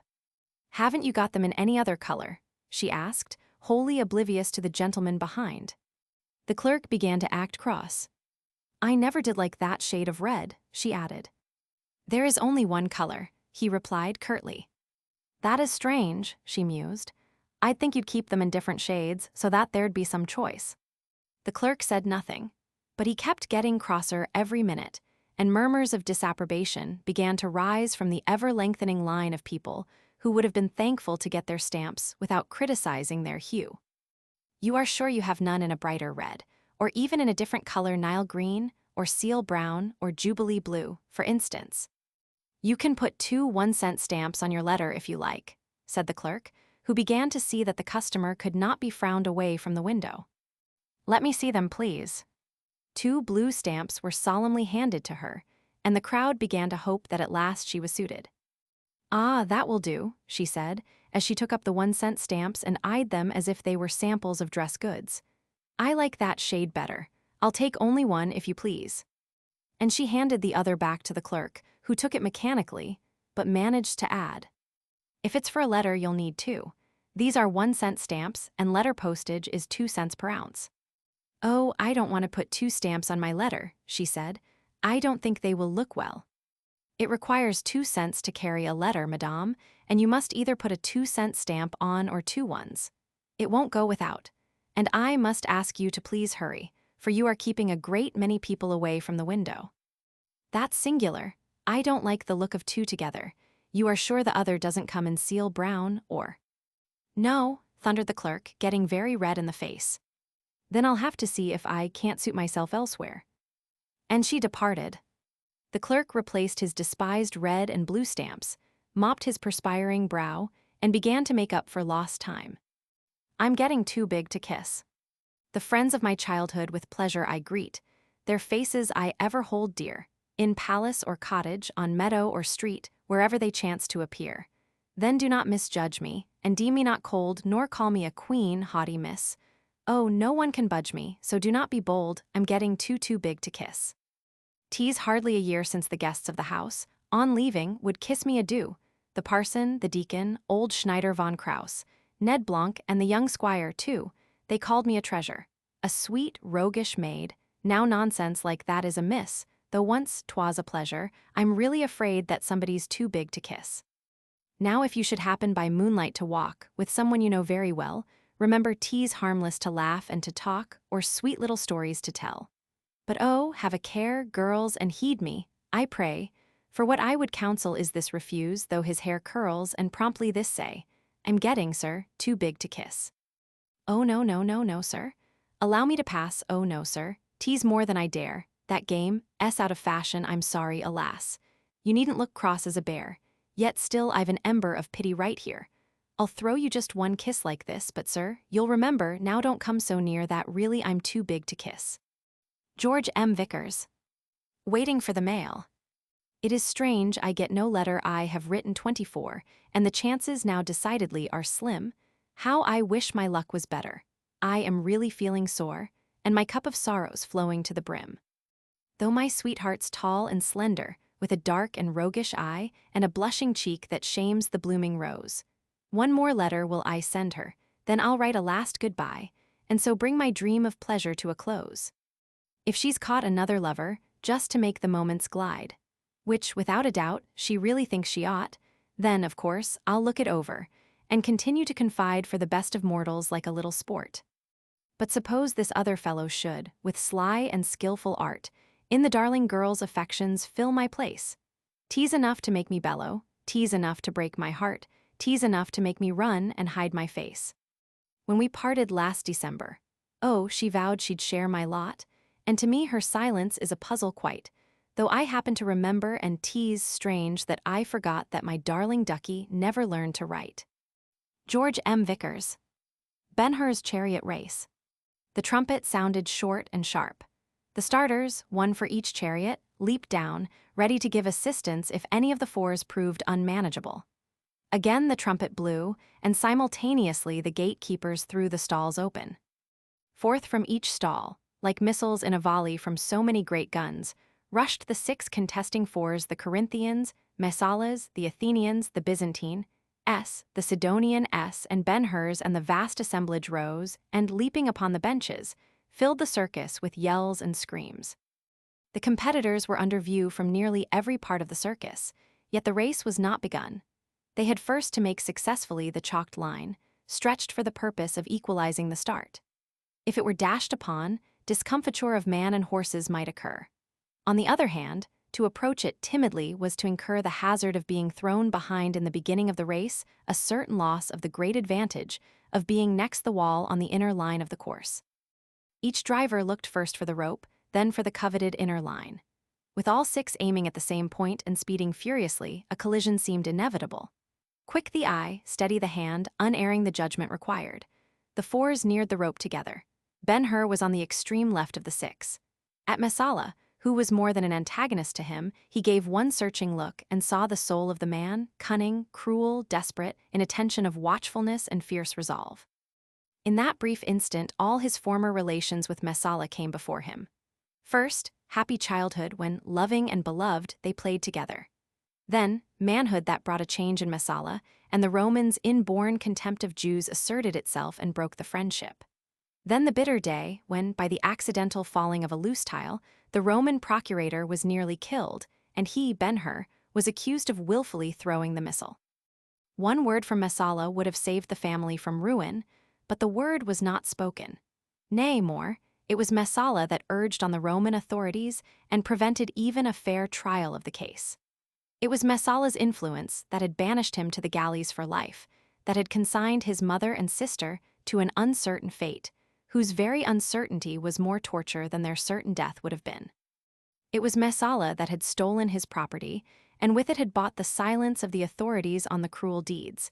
And was it not money that belonged to the house of her that Messala was betting with in this very race? Was it human nature to resist an opportunity for vengeance like this? No. At whatever cost, he would humble his enemy. He saw that Messala's rush would, if there was no collision and the rope fell, give him the wall. Therefore, he yielded it for the time. Just then the trumpeter blew a signal. The judges dropped the rope, and not an instant too soon, for the hoof of one of Messala's horses struck it as it fell. The Roman shook out his long lash, loosed the reins, leaned forward, and with a triumphant shout took the wall.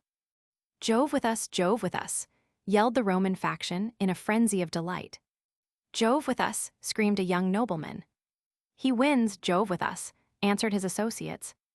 Messala having passed, the Corinthian was the only contestant on the Athenian's right, and to his side he tried to turn his fore. But the wheel of the Byzantine, who was next on the left, struck the tailpiece of his chariot, knocking his feet from under him. There was a crash, a scream of rage and fear, and the unfortunate Athenian fell under the hoofs of his own steeds. Sanballat, a friend of Ben-Hur, turned to a group of Roman noblemen. 100 sestertii on the Jew, he cried. Taken, answered one of the group. Another 100 on the Jew, shouted Sanballat. Nobody appeared to hear him. The situation below was too absorbing, and they were too busy shouting, Messala, Messala, Jove with us. While the spectators were shivering at the Athenians' mishap, and the Sidonian, Byzantine, and Corinthian were striving to avoid involvement in the ruin, Ben-Hur drew head to the right, and with all the speed of his Arabs, darted across the trails of his opponents, and took the course neck and neck with Messala, though on the outside.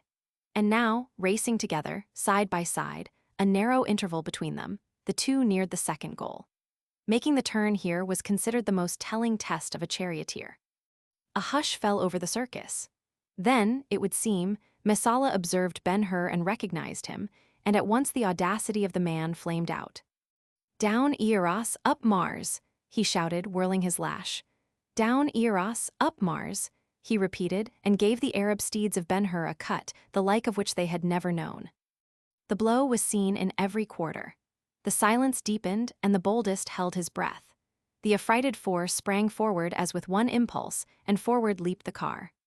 The car trembled with a dizzy lurch, but Ben-Hur kept his place and gave the horses free rein, and called to them in a soothing voice, trying to guide them round the dangerous turn, and before the fever of the people began to abate he had back the mastery. Nor that only.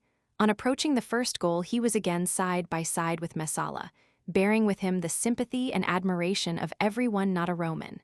Even Messala, with all his boldness, felt it unsafe to trifle further. Unwhirled the cars. 3 rounds were concluded. Still Messala held the inside position. Still Ben-Hur moved with him side by side. Still the other competitors followed as before. The contest began to have the appearance of a double race, Messala and Ben-Hur in the first, the Corinthian, Sidonian, and Byzantine in the second.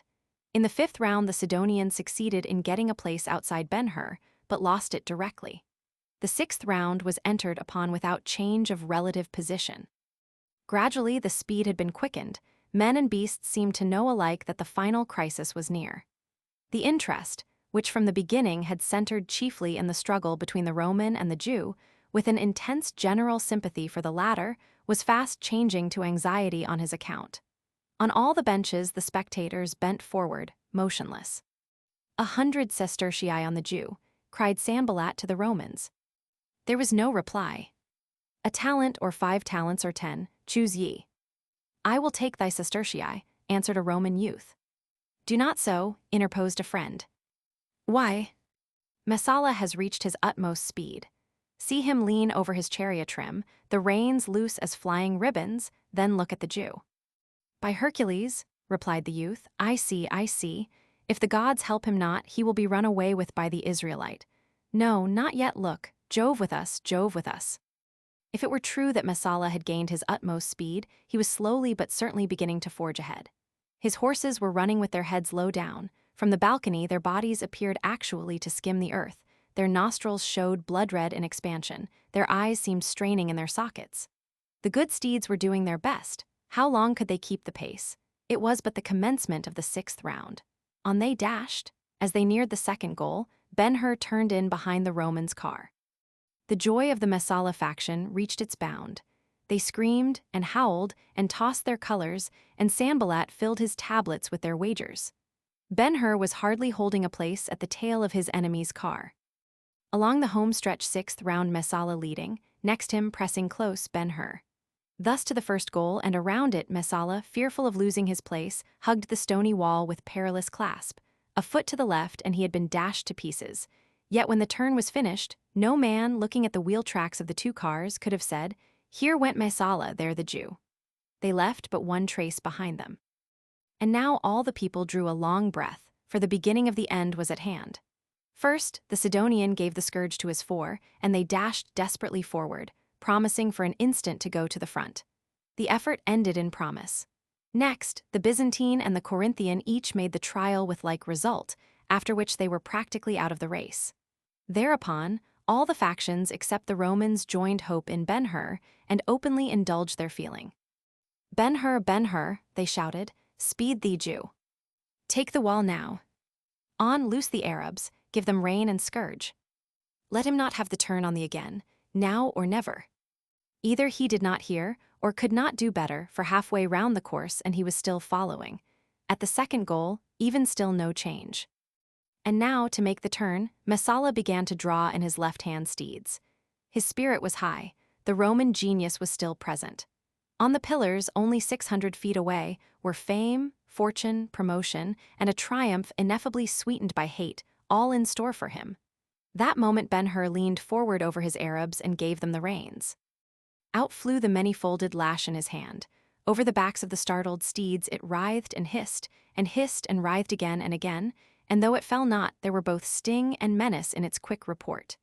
Instantly, not one, but the four as one, answered with a leap that landed them alongside the Roman's car. Messala, on the perilous edge of the goal, heard but dared not look to see what the awakening portended.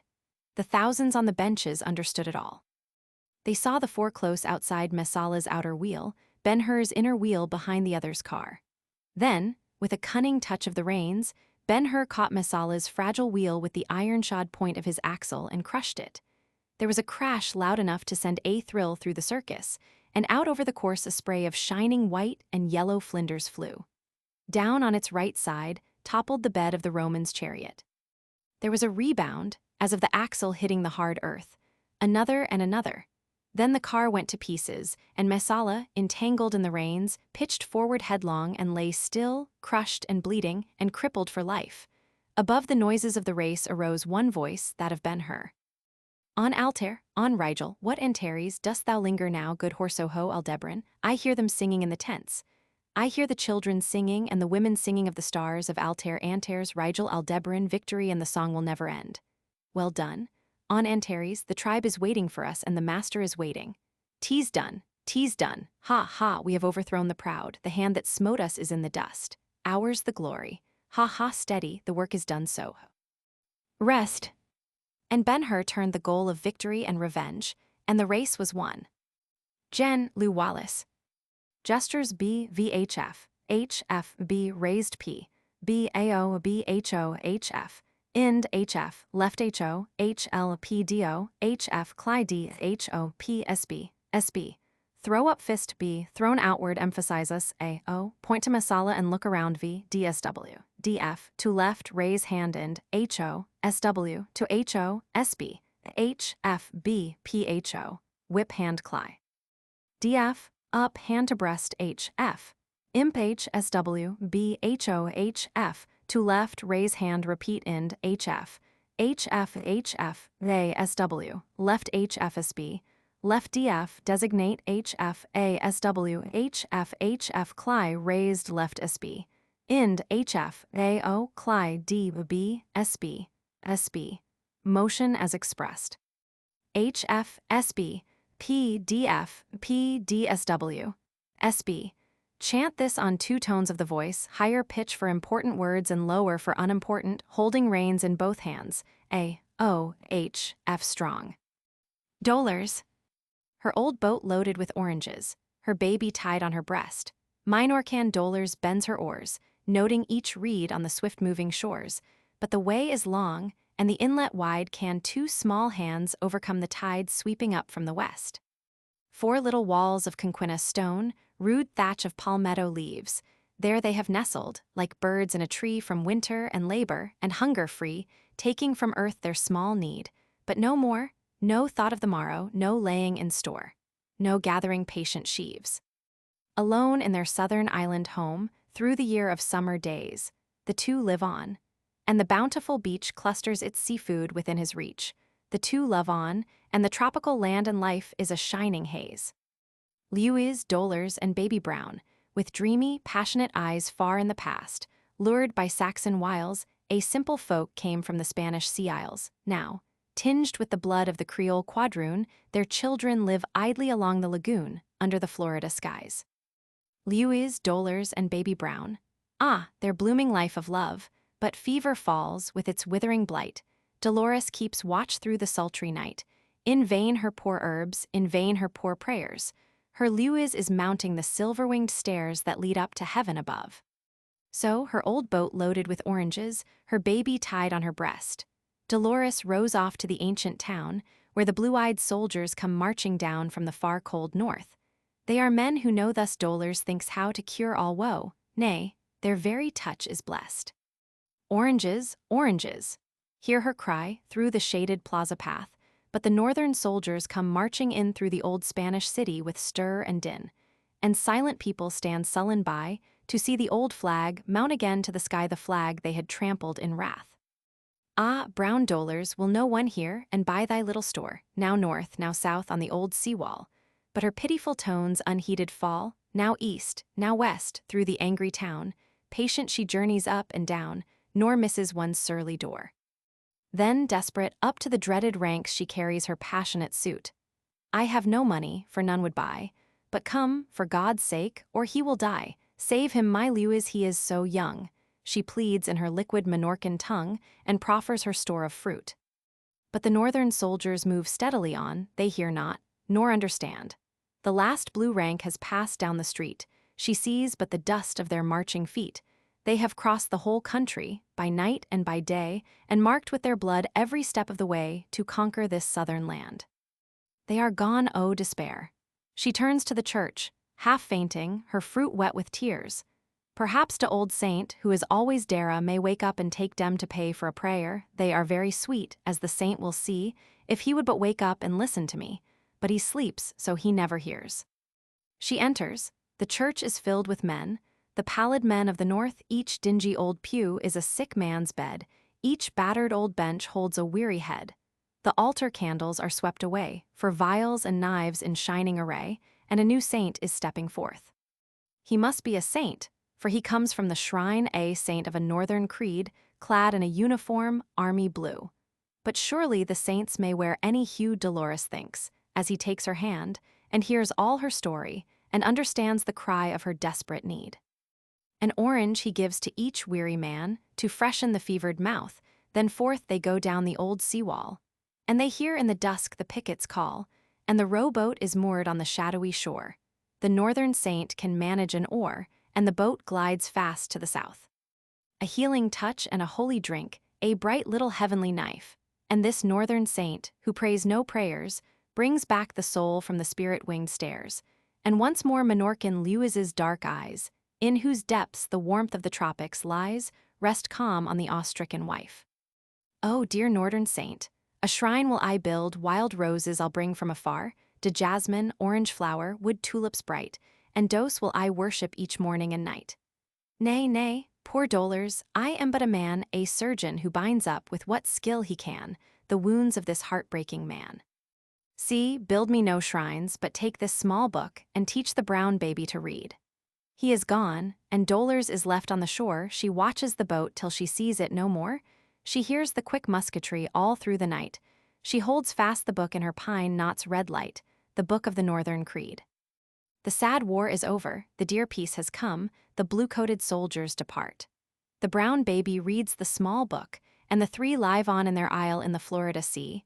The brown baby learns many things wise and strange, but all his new English words never can change the faith of Dolors' fond heart. Gestures H as W at side B, HO, HOAOHF, DOHB, H as W, glance up P, HOHL, imp AF, HF, left HL, HO, listen HO, AO, PDO, left HL, HL, HF, HB's HF, BDL, B, claw B, HF, HSW, look to R bending forward H, L, B, HO, D, F, B, Cly. DHF, HF, B, HO, HSW, left HSW, V, HSW, HF, HO, HSW, HF, listy, O, HSW, AO, P, HO, B, clav H, L, V, HO, HO, hand over eyes, listen, left HL, B, HO. Illustration. Wrapped in her blanket, Nakama stands, scans the horizon with eager eye. Scene from Merchant of Venice. Act 3. Scene 2, Belmont, a room in Portia's house. Enter Bassanio, Portia, Gratiano, Nerissa, and attendants. Portia. I pray you, Tari, pause a day or two before you hazard. For in choosing wrong I lose your company. Therefore, forbear a while there something tells me, but it is not love, I would not lose you, and you know yourself. Hate counsels not in such a quality. I could teach you how to choose right, but then I am forsworn, so will I never be, so may you miss me. But if you do, you'll make me wish a sin that I had been forsworn. Beshrew your eyes, they have o'erlooked me and divided me. One half of me is yours, the other half yours mine own, I would say. But if mine, then yours, and so all yours. I speak too long, but tease to pease the time to eke it, and to draw it out in length, to stay you from election. Bassanio. Let me choose, for as I am, I live upon the rack. Come, let me to my fortune and the caskets. Portia. Away then, I am locked in one of them. If you do love me, you will find me out. Nerissa and the rest stand all aloof. Let music sound while he doth make his choice. Then, if he lose, he makes a swan-like end fading in music. That the comparison may stand more proper, my eye shall be the stream and watery deathbed for him. Go, Hercules, live thou, I live. With much more dismay I view the fight than thou max the fray. Bassanio. So may the outward shows be least themselves. The world is still deceived with ornament. In law, what plea so tainted and corrupt, but being seasoned with a gracious voice, obscures the show of evil? In religion, what damned error, but some sober brow will bless it, and approve it with a text, hiding the grossness with fair ornament. Thus ornament is but the guiled shore to a most dangerous sea, the beauteous scarf veiling an Indian beauty. Therefore, thou gaudy gold, hard food for Midas, I will none of thee, nor none of thee, thou pale and common drudge, tween man and man. But thou meagre lead, which rather threatenest than dost promise aught, thy plainness moves me more than eloquence, and here choose I joy be the consequence. Portia aside. How all the other passions fleet to air as doubtful thoughts and rash-embracked despair, and shuddering fear and green-eyed jealousy. O love, be moderate. Allay thy ecstasy, in measure reign thy joy. Scant this excess. I feel too much thy blessing, make it less for fear I surfeit. Bassanio.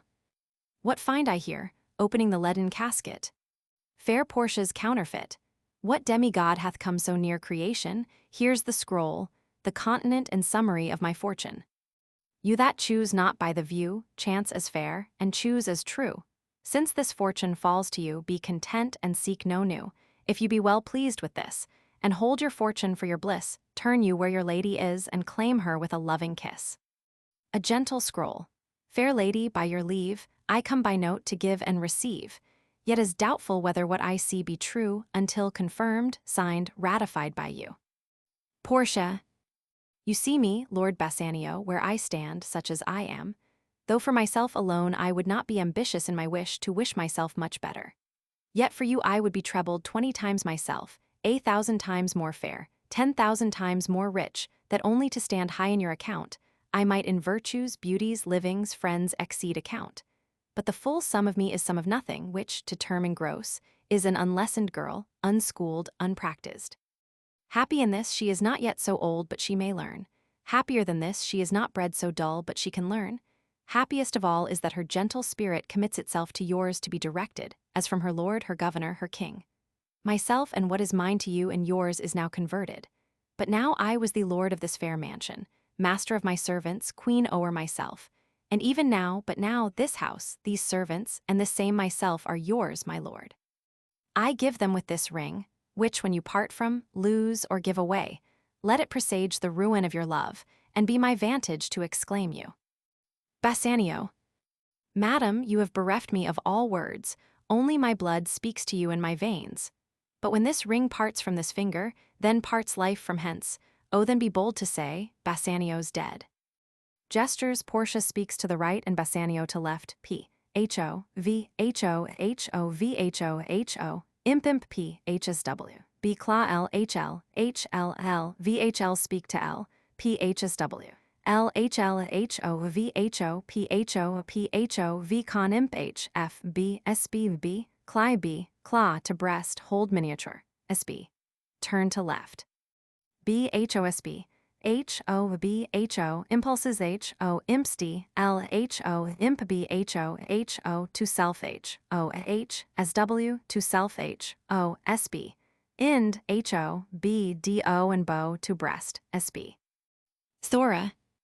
1. Thin and graceful like a clipper, Thora was from top to toe, though her dress was very scanty and perhaps not commit ill fout, bare and brown her little feet were, and her cheeks were sunburnt, too, but her lips were very rosy and her eyes were very blue. One black skirt with red embroidery and a snowy white pelisse were her wonted dress on weekdays, when she felt herself at ease.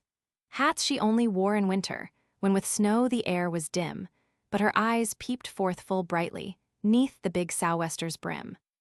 For who thinks that a sou'wester, e'en if air so wide from the boys, admiring glances could a pretty maiden hide? And 'tis known how much attention every pretty maid annoys, and it was 1,000 pities Thora did not like the boys. They were either rude and noisy, or too bashful and confused as for loving them. No, thank you. She would rather be excused, and, besides, there were so many stout and slender, short and tall, how should she her choice determine, since she could not love them all? Thus she spoke unto her mother, sitting in the evening's glow in the shadow of the fish-nets, which were drooping, row on row from their stakes, while to the westward hung the sun so huge and red, tinged with flame the white-winged sea-birds, drifting idly o'er her head. "Sooth to say, thy words are canny," said the good wife with a sigh, glancing seaward to conceal the merry twinkle in her eye. "Yet 'tis right young maids should marry. Childless age brings no maid boon, beauty lost, in vain they hanker, fretting idly for the moon. Therefore I will tell thee, daughter, what 'tis wise for thee to do. One man, e'en if e'er so canny, never knows as much as two. We will call the girls together from the valley's every part. They shall choose among thy wooers him who is to own thy heart." "Oh, what sport!" cried pretty Thora. "Thanks to thee, my mother dear, oh, how gaily we shall chatter when no prying men are near. Loved and cherished shall my name be by the maidens round about. I shall cause no cheek to wither, and no pretty lips to pout." 2. While the mountain tops were rosy, and with dew the grass was wet, Thora hastened to the boathouse to repair the fishing net. Skipping, jumping, wild and wanton, danced she o'er the fields away, tossing to the sportive echoes many a bright and careless lay. When the lads who boats were bailing heard the pretty Thora sing, joining hands, they ran to meet her, throwing round the maid a ring. "Now," they cried, with boisterous laughter, "now we've surely caught thee, miss. Thou canst only buy thy freedom if thou give us each a kiss." "Come and take it, lads," cried Thora. "Here's my mouth and here my hand, kiss, indeed, why don't you take it? Modest, sooth, is your demand." And when one stepped briskly forward, half emboldened by her speech, with a slap she sent him spinning like a top upon the beach. With a peal of mocking laughter, off she bounded like a hind, and her loosened yellow tresses fluttered gaily in the wind, while the lad, abashed, bewildered, strolled away with burning ears to compose his wounded feelings and escape his comrades' jeers. Now a gallant lad was Haver, who in storm and billows, roar oft had steered his skiff securely close beneath the rocky shore, and the thought within him rankled with a dull and gnawing pain, that a little maid had smote him whom he could not smite again. And the dimpled face of Thora haunted him by night and day. He was sure that he must love her, for his wrath had flown away, yet he could have sworn a little. Had not swearing been a sin, why should he thus love a maiden who was neither kith nor kin? Strange to say, the little Thora, when her anger was at rest, found some queer, soft thoughts awaking dimly in her troubled breast. Had she not too harshly punished an offense not gravely meant? Could she hope for God's forgiveness, who could rudely thus resent? Thus with doubt and passion wrestling, and by vague regrets distraught, shyly nursing tender yearnings which she dared not frame in thought, on the strand alone she wandered, where in whispered pulses beat, drunk with sleep, the mighty ocean, darkly heaving at her feet. There it seemed what odd illusion, that her footsteps on the sand broke into a double rhythm, sharply echoing o'er the strand, and she felt a shadowy presence in the moonlight, gaunt and dread, moving stealthily behind her, and she dared not turn her head. Swiftly, wildly, on she hurried, while cloud and moon and star with a dumb, phantasmal ardor sped along horizon's bar till exhausted, panting, sobbing, and bewildered with alarm, scarce she fell ere she was lifted lightly on her lover's arm. "Thora," said he, stooping o'er her, "pardon if I caused thee fright, but my heart was full to bursting. Speak I must, and speak tonight. Silence, Thora, is so heavy like a load upon the breast. Sooth, I think thou hast bewitched me. I can find no peace nor rest." Thora halfway stayed her weeping, and the moon, which peeped askance from behind her cloud, revealed the tearful brightness of her glance. "Oh, thou wouldst not love me," sobbed she. "If thou knew'st how bad I am once I hung a great, live lobster on the tail of hands our ram." Scarce I know how he consoled her. But ere long her tears were dried. And 'twas rumored in the parish, though again it was denied, that while all the moon was hidden all except the golden tips, there was heard a sound mysterious, as of softly meeting lips. For the good wife, mildly grumbling at the idle spinning wheel, rose at length and trudged sedately, anxious for the daughter's weal, over sand and stone and tangle, where the frightened plovers flew screaming seaward, and majestic skyward soared the silent mew. And 'twas she who with amazement heard the soft, mysterious sound, and 'tis said she shook and tottered, almost fainting on the ground. Scarce her reason she recovered, if the wild reports be true, for she saw a queer-shaped figure, which proved later to be two. "Daughter," said she, not ungently, "I have sought thee in alarm, fearing, in the treacherous moonlight, thou perchance hadst come to harm. Yet I hoped that I should find thee, though the night be dark and drear, knowing that thou lov'st to wander where no prying men are near." Dumb, abashed stood little Thora, and her cheeks were flaming red. Nervously she twirled her apron, and she hung her pretty head. Till at length she gathered courage, and she whispered breathlessly, "Mother dear, I love him truly, and he says that he loves me." "Lord a mercy on us, daughter," solemnly the dame replied. "I who have the maids invited that they might thy choice decide, for of men there are so many stout and slender, short and tall, how's a maid to choose among them, since she cannot love them all?" Now the moon, who had been hiding in a veil of misty lace, wishing to embarrass no one by the shining of her face, peeped again, in modest wonder, ere her cloud she gently broke, and she saw the good wife smiling, as to Thora thus she spoke. "Since thou hast chosen, daughter, every bird must try his wings. Tell me, how didst thou discover that thy heart to have her clings?" "Well," she said, in sweet confusion, while her eyes grew big with tears, "thou wouldst scarcely understand it. Mother dear, I boxed his ears." Gestures A, O, measure and HF, con V, H, O, L, H, O, P, S, B. Imp H, L, L, A, O. Impersonate ind, H, O, H, O, B, H, O. Speak to left, clasp hands B, H, O, left A, O, left D, O, H, O, P, H, S, W. Raise P, S, B. B, H, F, B, S, B. Fold arms to mouth S, B, S, B. Left H, O, H, S, W. D, O, H, S, W. To breast. H, S, W, D, F, B, V, H, O. Glance sidewise without turning head H, F, A, S, W, D, F, S, B. To heart A, O, S, B. Ind, H, F, V, A, O. Ind, A, O, H, F, A, S, W. Raise P. Ind, H, F, S, B. B, claw to breast B. Raised V, B, H, O, A, O, H, O. Valley Forge. Extract from an oration delivered upon the occasion of the first centenary anniversary of the encampment at Valley Forge. My countrymen, the century that has gone by has changed the face of nature and wrought a revolution in the habits of mankind. We stand today at the dawn of an extraordinary age. Freed from the chains of ancient thought and superstition, man has begun to win the most extraordinary victories in the domain of science. One by one, he has dispelled the doubts of the ancient world. Nothing is too difficult for his hand to attempt, no region too remote, no place too sacred for his daring eye to penetrate. He has robbed the earth of her secrets and sought to solve the mysteries of the heavens. He has secured and chained to his service the elemental forces of nature. He has made the fire his steed, the winds his ministers, the seas his pathway, the lightning his messenger.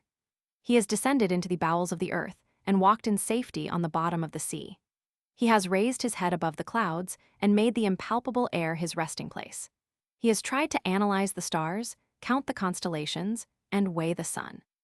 He has advanced with such astounding speed that, breathless, we have reached a moment when it seems as if distance had been annihilated, time made as naught, the invisible seen, the inaudible heard, the unspeakable spoken, the intangible felt, the impossible accomplished.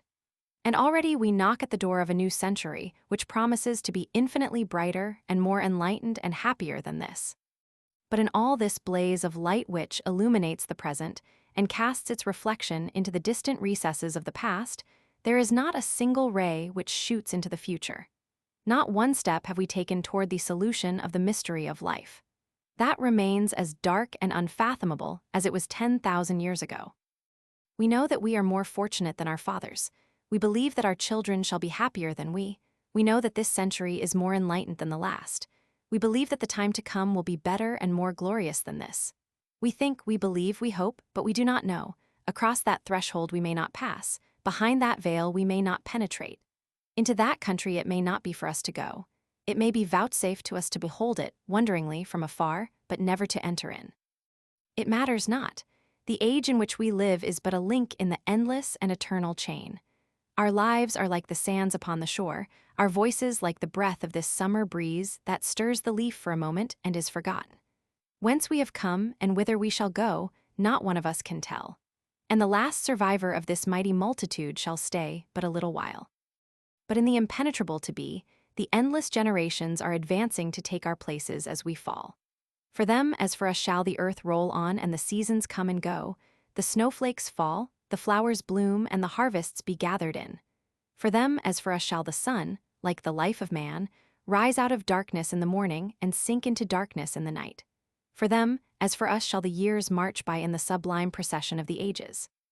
And here, in this place of sacrifice, in this vale of humiliation, in this valley of the shadow of that death out of which the life of America arose, regenerate and free, let us believe with an abiding faith that, to them, union will seem as dear, and liberty as sweet, and progress as glorious, as they were to our fathers and are to you and me. And that the institutions which have made us happy, preserved by the virtue of our children, shall bless the remotest generations of the time to come. And unto him who holds in the hollow of his hand the fate of nations, and yet marks the sparrow's fall, let us lift up our hearts this day, and into his eternal care commend ourselves, our children, and our country. H. A. Brown. Gestures H. S. W. H. F. H. O. V. H. O. H. B. A. O. D. F. A. O. P. H. F. H. O. A. O. H. L. Ind. A. O. D. F. P. D. S. W. A. O. V. A. O. Ind. Imps H. F. Strong. B. V. H. O. D. F. H. F. H. S. W. H. F. P. D. O. H. O. H. F. D. L. P. D. F. H. F. H. L. A. O. D. L. H. F. P. H. S. W. Raise P. F. Drop P. L. H. S. W. H. F. P. D. O. A. O. H. O. A. O. H. O. H. F. They. F. Ind. H. O. They. F. How Ruby played. Judd Brownin, when visiting New York, goes to hear Rubinstein and gives the following description of his playing. Well, sir, he had the blamedest, biggest, catty-cornetest pioneer you ever laid eyes on, something like a distracted billiard table on 3 legs. The lid was hoisted, and mighty well it was. If it hadn't been, he'd a tore the entire inside clean out and scattered 'em to the 4 winds of heaven. Played well, you bet he did, but don't interrupt me. When he first sit down, he paired to keer mighty little bout playin', and wished he hadn't come. He tweedle-leedled a little on the treble, and twaddle-oodled some on the bass, just foolin' and boxin', the thing's jaws for bane in the way. And I says to a man settin' next to me, says I, what sort of fool playin' is that? And he says, heish. But presently his hands commenced chassin', one another up and down the keys like a parcel of rats scamperin', through a garret very swift. Parts of it was sweet, though, and reminded me of a sugar squirrel turnin' the wheel of a candy cage. Now, I says to my neighbor, he's showin' off. He thinks he's a doin' of it, but he ain't got no iddy, no plan of nothin', if he'd play me a tune of some kind or other. But my neighbor says, heish, very impatient. I was just about to get up and go home, bane tired of that foolishness, when I heard a little bird whackin' up away off in the woods and call sleepy-like to his mate, and I looked up and see that Ruby was beginning to take some interest in his business, and I sit down again. It was the peep of day. The light came faint from the east, the breezes blowed gentle and fresh, some more birds waked up in the orchard, then some more in the trees near the house, and all begun singin' together. People began to stir, and the gal opened the shutters. Just then the first beam of the sun fell upon the blossoms a little more, and it teched the roses on the bushes, and the next thing it was broad day. The sun fairly blazed, the birds sung like they'd split their little throats. All the leaves was movin', and flashin' diamonds of dew, and the whole wide world was bright and happy as a king. Seemed to me like there was a good breakfast in every house in the land, and not a sick child or woman anywhere. It was a fine mornin'. And I says to my neighbor, that's music, that is. But he glared at me like he'd like to cut my throat. Presently the wind turned. It began to thicken up, and a kind of gray mist came over things. I got low-spirited directly. Then a silver rain begun to fall. I could see the drops touch the ground, some flashed up like long pearl earrings, and the rest rolled away like round rubies. It was pretty, but melancholy. Then the pearls gathered themselves into long strands and necklaces, and then they melted into thin silver streams, runnin' between golden gravels, and then the streams joined each other at the bottom of the hill and made a brook that flowed silent, except that you could kinder see the music, especially when the bushes on the banks moved as the music went along down the valley. I could smell the flowers in the meadow. But the sun didn't shine, nor the birds sing. It was a foggy day, but not cold. The most curious thing was the little white angel boy, like you see in pictures, that run ahead of the music brook and led it on, away out of the world, where no man ever was, cert. I could see that boy just as plain as I see you. Then the moonlight came, without any sunset, and shone on the graveyards where some few ghosts lifted their hands and went over the wall, and between the black, sharp-topped trees, splendid marble houses rose up, with fine ladies in the lit-up windows and men that loved 'em, but could never get an eye who played on guitars under the trees, and made me that miserable I could have cried, because I wanted to love somebody, I don't know who, better than the men with the guitars did. Then the sun went down, it got dark, the wind moaned and wept like a lost child for its dead mother, and I could have got up then and there and preached a better sermon than any I ever listened to. There wasn't a thing in the world left to live for, not a blame thing, and yet I didn't want the music to stop one bit. It was happier to be miserable than to be happy without being miserable. I couldn't understand it. I hung my head and pulled out my handkerchief and blowed my nose loud to keep me from crying. My eyes is weak anyway. I didn't want anybody to be a-gazzin' at me a-snivelin', and it's nobody's business what I do with my nose. It's mine. But some several glared at me, mad as blazes. Then, all of a sudden, old Reuben changed his tune. He ripped out and he rared, he tipped and he teared, he pranced and he charged like the grand entry at a circus. Paired to me that all the gas in the house was turned on at once, things got so bright, and I hilt up my head, ready to look any man in the face and afraid of nothin'. It was a circus, and a brass band, and a big ball all a-goin' on at the same time. He lit into them keys like 1,000 of brick. He gave 'em no rest day or night. He set every livin' joint in me a-goin', and not bane able to stand it no longer, I jumped, sprang onto my seat, and just hollered. "Go it, Rube." Every blamed man, woman, and child in the house riz on me and shouted, "Put him out, put him out. Put your great-grandmother's grizzly gray-greenish cat into the middle of next month," I says. "Tech me, if you dare, I paid my money, and you just come and eye me." With that some several policemen run up, and I had to simmer down. But I could fit any fool that laid hands on me, for I was bound to hear Ruby out or die. He had changed his tune again. He hoplite ladies and tiptoed fine from end to end of the keyboard. He played soft and low and solemn. I heard the church bells over the hills. The candles of heaven was lit, one by one I saw the stars rise. The great organ of eternity began to play from the world's end to the world's end, and all the angels went to prayers. Then the music changed to water, full of feeling that couldn't be thought, and began to drop drip, drop clear and sweet, like tears of joy falling into a lake of glory. It was sweeter than that. It was as sweet as a sweetheart sweetened with white sugar mixed with powdered silver and seed diamonds. It was too sweet. I tell you the audience cheered. Reuben, he kinder bowed like he wanted to say, "Much obleeged, but I'd rather you wouldn't interrupt me." He stopped a moment or two to catch breath. Then he got mad. He run his fingers through his hair, he shoved up his sleeves, he opened his coat tails a leetle further, he drug up his stool, he leaned over, and sir, he just went for that old pioneer.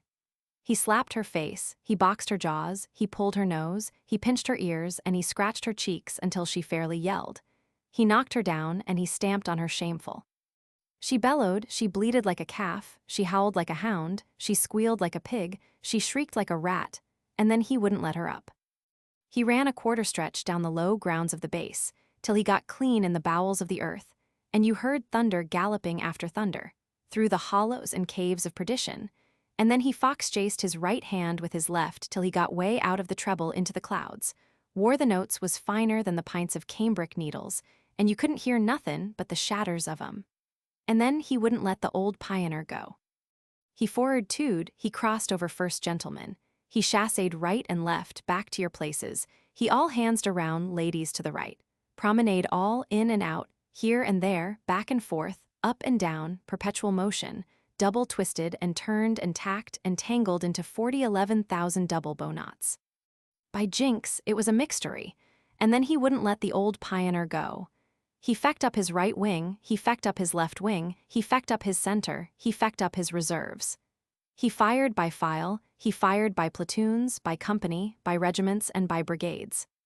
He opened his cannon siege guns down thar, Napoleon's here, 12-pounders yonder big guns, little guns, middle-sized guns, round shot, shells, shrapnels, grape, canister, mortar, mines, and magazines, every livin', battery and bomb a-goin' at the same time. The house trembled, the lights danced, the walls shook, the floor come up, the ceiling come down, the sky split, the ground rocked heavens and earth. Creation, sweet potatoes, Moses, ninepences, glory, tenpenny nails, Samson in a cinnamon tree, Tump Thompson in a tumbler cart, roodaloodaludaluddle, ruddle-luddle-luddle, rattle-addle-addle-addle, riddle-idle-idle, idle, readle-leadle-leadle, prrrrrrr, lang. Bang, lang, per lang, prrrrrrr, bang. With that bang, he lifted himself bodily into the air, and he come down with his knees, his 10 fingers, his 10 toes, his elbows, and his nose, striking every single, solitary key on the pioneer at the same time. The thing busted, and went off into 1,757,542 hemi-demi-semi-quivers, and I knowed no mo. When I come to, I were underground about 20 foot, in a place they call Oyster Bay, a Treaton, a Yankee that I never laid eyes on before, and never expect to again. Day was brackin' by the time I got to the St. Nicholas Hotel, and I pledge you my word I did not know my name. The man asked me the number of my room, and I told him, hot music on the half-shell for 2.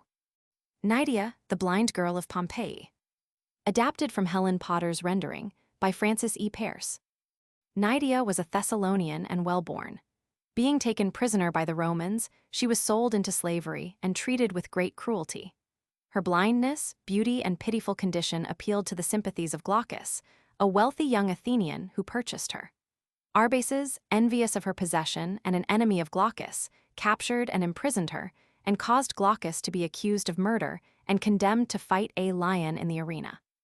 The lion refused, however, to touch him, and Nydia, escaping from her prison at the time of the dreadful eruption of Vesuvius, found Glaucus and conducted him and his fiancée to the sea. Finding that he loved another, she drowned herself. Kind Soja, chide me not. I cannot endure to be so long alone, the solitude appalls me. Sit with me, I pray, a little while, nay, fear not that I should attempt to escape.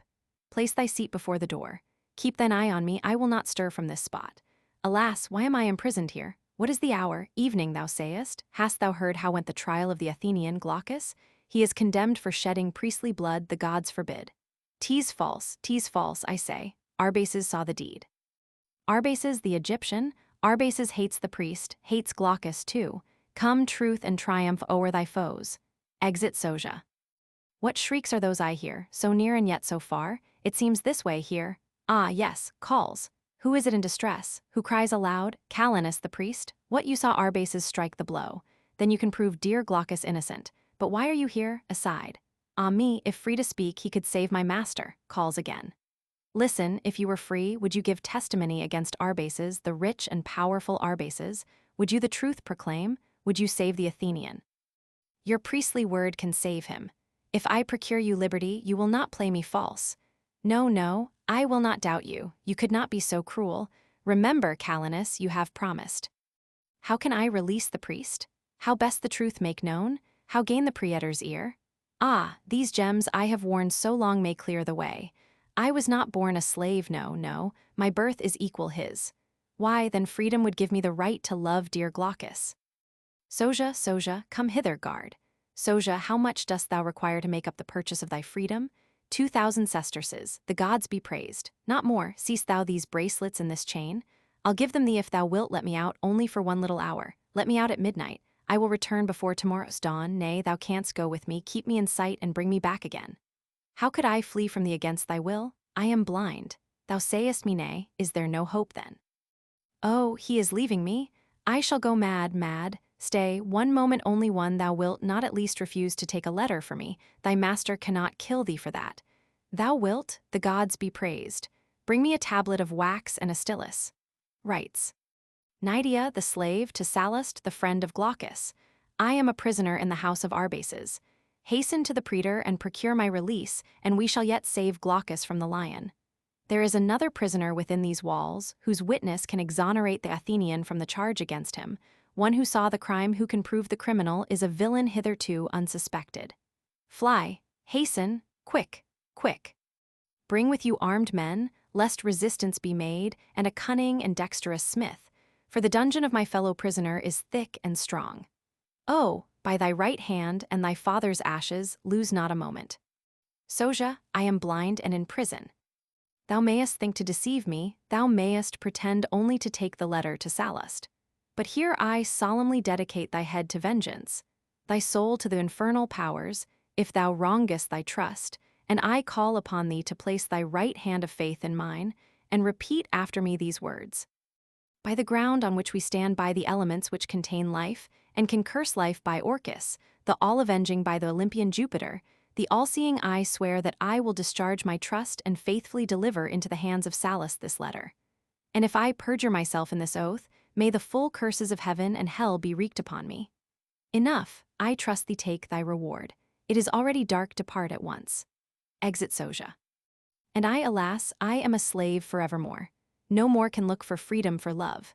Tears, tears, why should eyes that cannot see have power to weep? Hark, the lion roars as if in fear. It is the amphitheater and the games are on. I hear a cry, I hear a voice, the lion touches not the victim. Even the wild beasts love Glaucus. Arbaces the Egyptian is the murderer. Glaucus is innocent, set him free, set him free. He is saved, he is saved. What heaviness fills the air? The ground trembles as though rocked by an earthquake, or is it the throbbing of my heart? What does it mean? Soja, Soja, unlock the door and let me out. What sounds do I hear?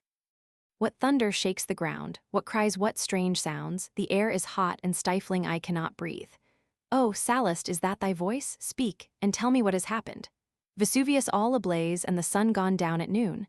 Ah, the gods are angry, canst thou tell me of Glaucus? Hast thou seen him? Crouched beneath the arch of the forum? Ah, then, I can find him, for I am free. Some friendly hand slipped the bolts of my prison. Glaucus, Glaucus, how can I hope to reach his ears amidst all this tumult and confusion?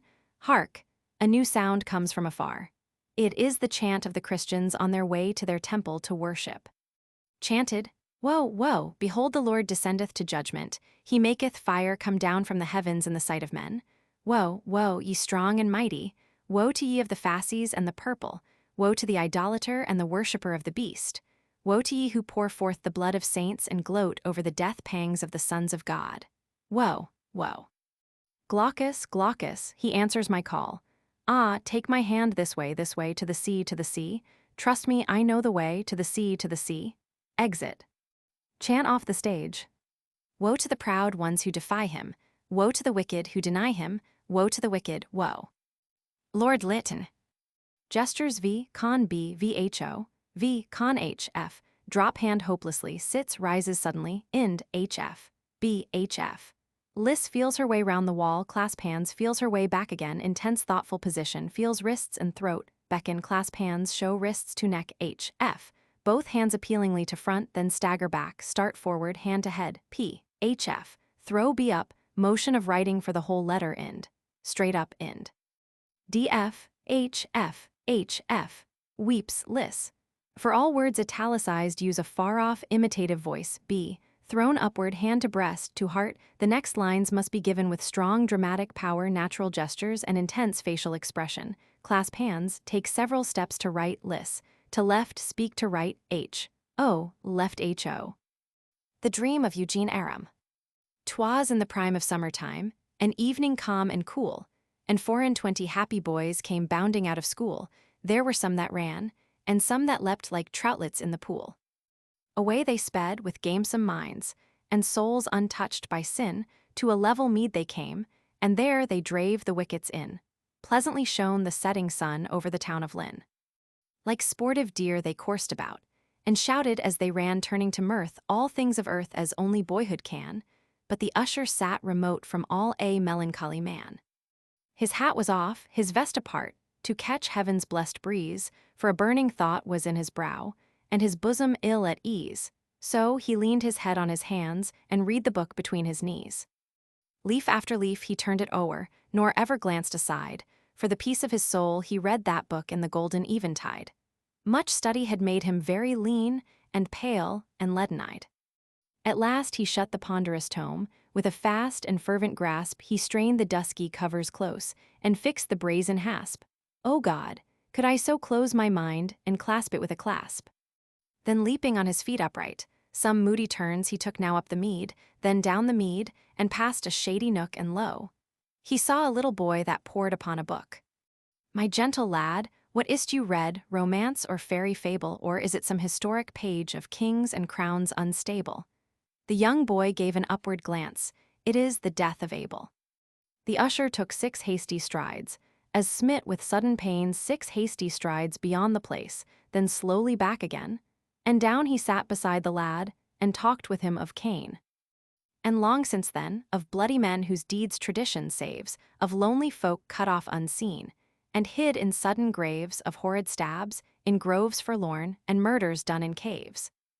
And how the sprites of injured men shriek upward from the sod eye, how the ghostly hand will point to show the burial clod, and unknown facts of guilty acts are seen in dreams from God.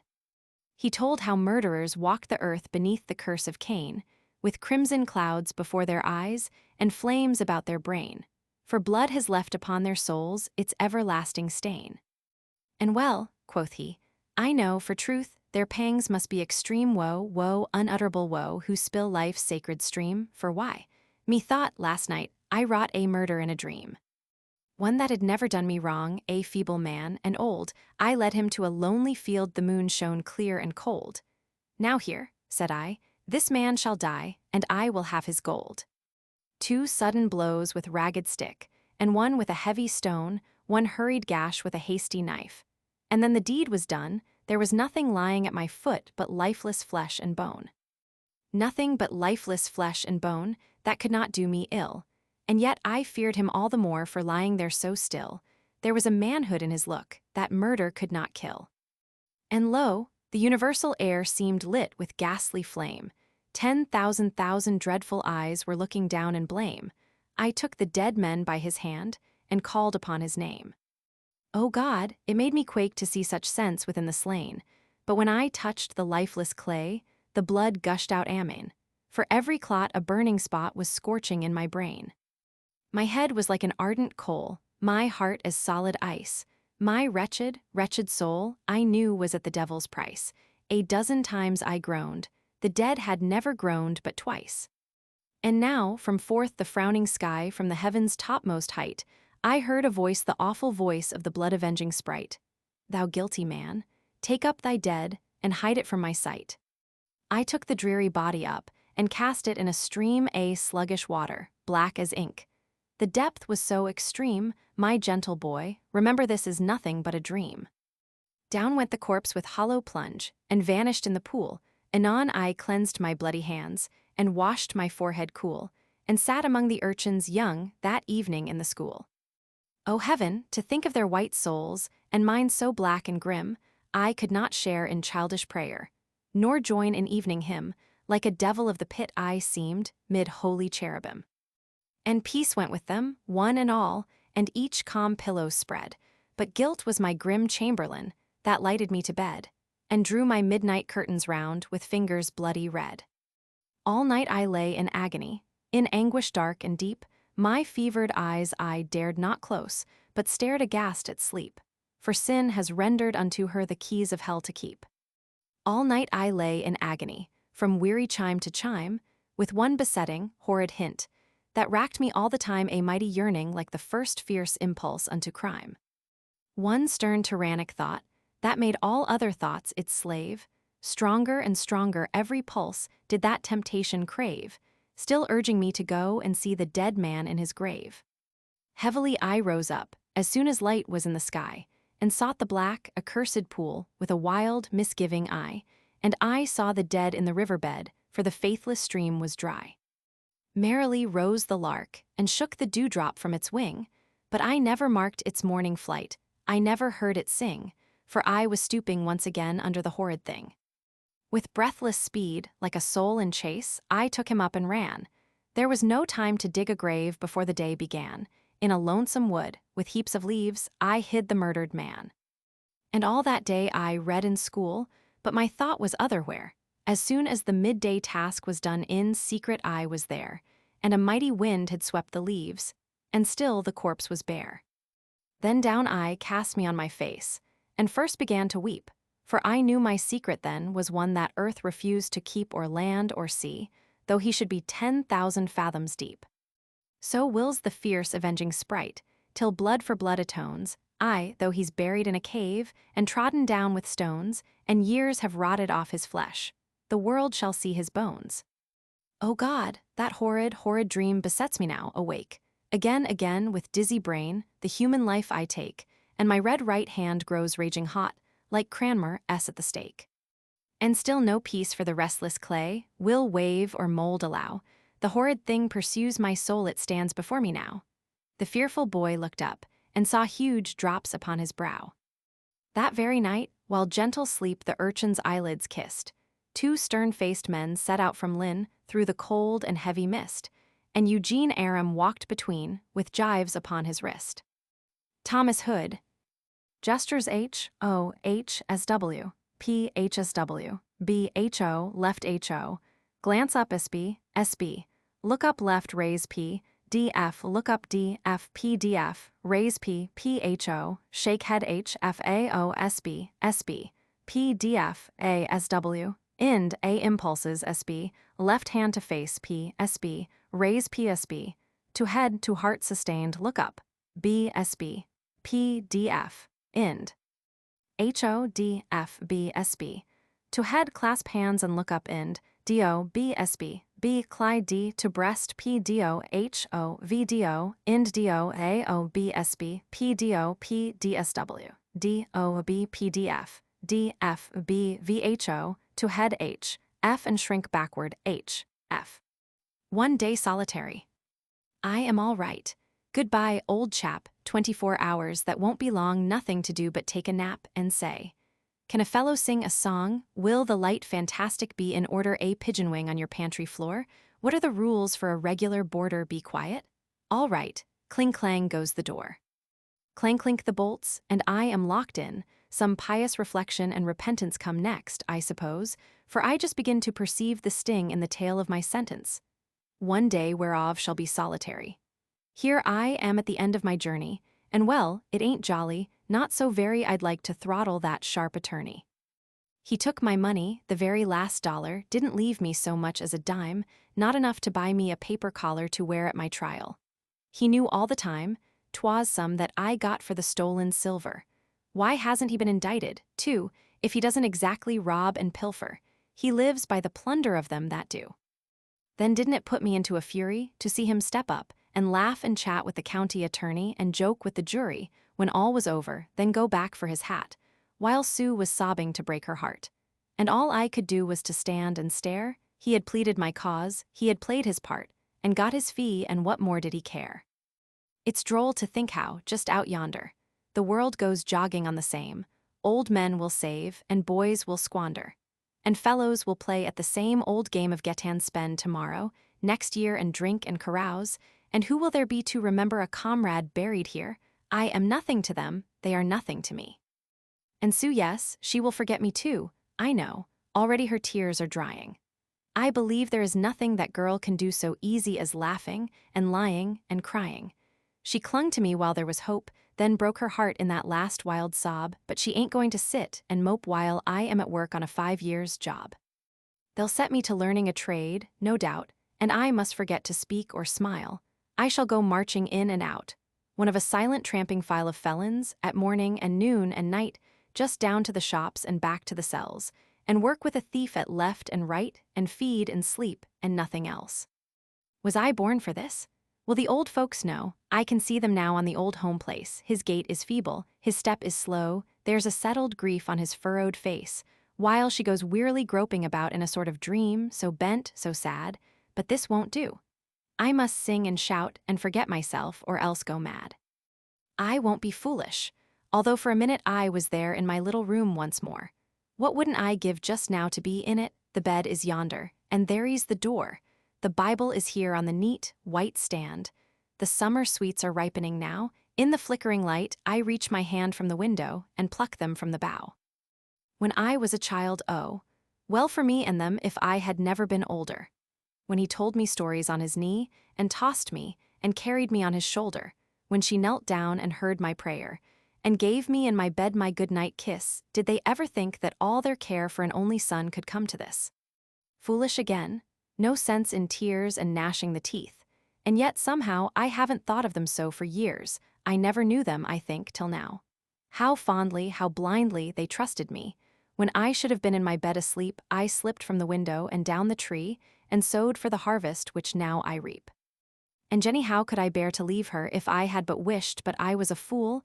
My heart was filled with a thirst and a fever, which no sweet airs of heaven could cool. I can hear her asking, "Have you heard?" But mother falters and shakes her head. "Oh, Jenny, Jenny, never a word. What can it mean? He must be dead." Light-hearted, a proud, ambitious lad, I left my home that morning in May. What visions, what hopes, what plans I had. And what have I, where are they all today? Wild fellows, and wine, and debts, and gaming, disgrace, and the loss of place and friend, and I was an outlaw, past reclaiming. Arrest and sentence, and that is the end. 5 years, shall ever I quit this prison? Homeless, an outcast, where shall I go? Return to them like one arisen from the grave that was buried long ago. All is still. 'Tis the close of the week. I slink through the garden, I stop by the well, I see him totter, I hear her shriek. What sort of a tale will I have to tell? But here I am. What's the use of grieving? 5 years, will it be too late to begin? Can sober thinking and honest living still make me the man I might have been? I'll sleep.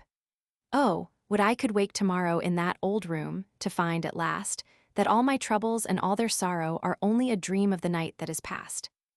J.T. Trowbridge. Requires a table and chair. Gestures wave hand P, H-O, S-B, feet nod end H-F, walk up and down S-B. H-F-B, H-O conversational H-O, imitate left H-L, imitate B, H-O, H-L-L, H-O, H-F-D-F, hand carried across body and then out to H-O, H-O, H-F, left H-O, H-O. Sit, left elbow on table, hand to head H-O, P, H-O, rise to head, sit. H-O, H-F, H-O, left H-F, H-O-S-B. Toss head, head in hand H-O-D-O, to left, to right, rise V, H-F, H-O-B, H-O, P-D-O, H-L, look around cell B, H-O, sit B, H-O, raise P, P, H-F, P, S-W, to F, H-F, thumbs in armholes of vest and lean back in chair, head on hand V, S-B. Meg Merrilies. Adapted by Francis E. Pearce. Argument: Henry Bertram is stolen by the gypsies when a child. He is abandoned by them, serves in the army, and finally wanders back to his native place. The gypsies discover him, and to extort money from the man who holds illegal possession of young Bertram's estates, conspire to carry him off by force or to murder him. From this dilemma, old Meg Merrilies delivers him at the peril of her life. Shot by her own people, she dies heroically proclaiming his heirship to the estates of Ellangowan. Act 2. Scene 3. A wild forest, cliff and hills in the distance, a gypsy hut in the center. Bert, my good woman, do you know me, that you look at me so hard? Meg, I better than you know yourself. Bert, I, that is, you'll tell my fortune. Meg, yes, because I know your past. Bert, indeed, then you have read a perplexed page. Meg, it will be clearer soon. Bert, never less likely. Meg, never more so, if with a simple spell I cannot recall times which you have long forgotten, hold me the most miserable impostor. Hear me, Henry Bertram. Hark, hark to the sound of other days. Listen, and let your heart awake. Sings, air, gypsy girl. Oh, hark ye, young Henry, thy sire is a knight, thy mother a lady so lovely and bright. The hills and the dales from the towers which we see, they all shall belong, my dear Henry, to thee. Oh, rest thee, babe, sleep on till day. Oh, rest thee, babe, sleep while thee may. Bert, these words do, indeed, thrill my bosom with strange emotions. Woman, speak more plainly, and tell me why those sounds thus agitate my inmost soul, and what ideas they are that thus darkly throng upon my mind at hearing them. Meg. Listen, youth, to words of power. Swiftly comes the rightful hour. They who did thee scathe and wrong shall pay their deeds by death ere long. The dark shall be light, and the wrong made right, and Bertram's right, and Bertram's might, shall meet on Ellangowan's height. Bertram, why does that name sound so familiar to me?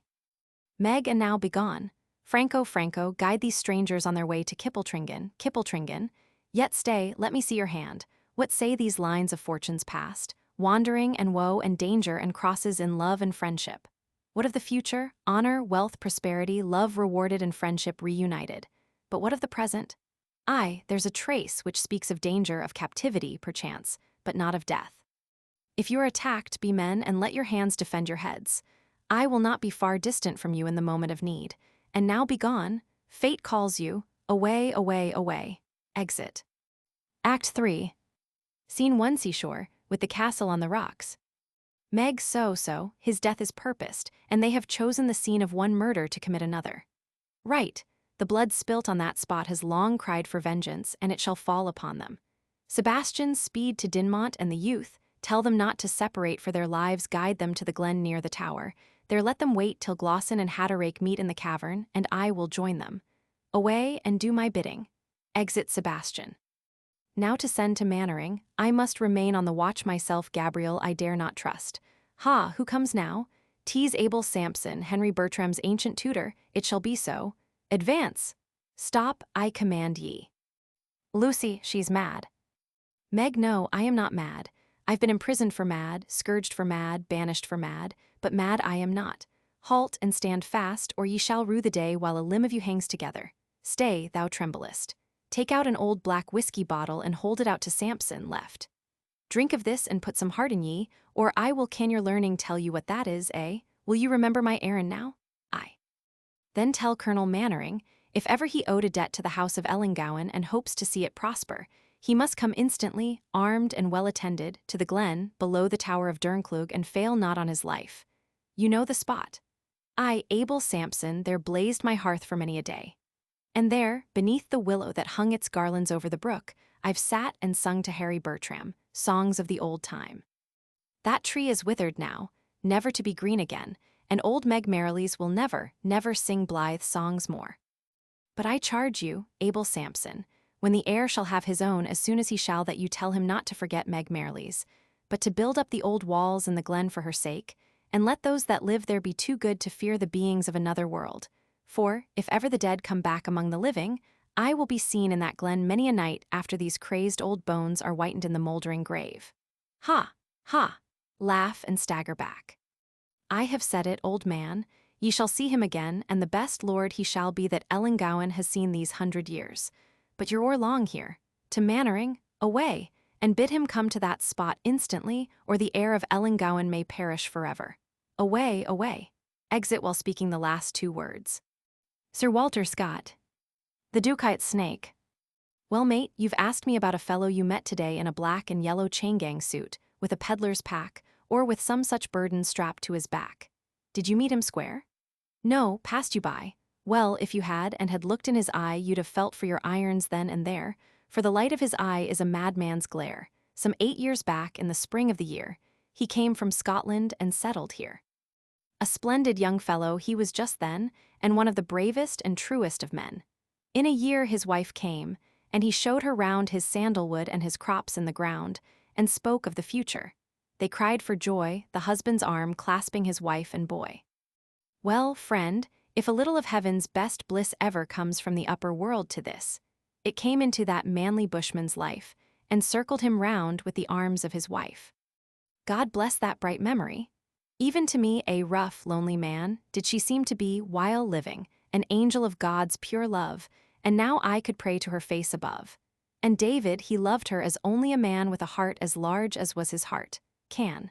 I wondered how they could have lived apart, for he was her idol, and she was his heart. Friends, there isn't much more of the tale to tell. I was talking of angels a while since.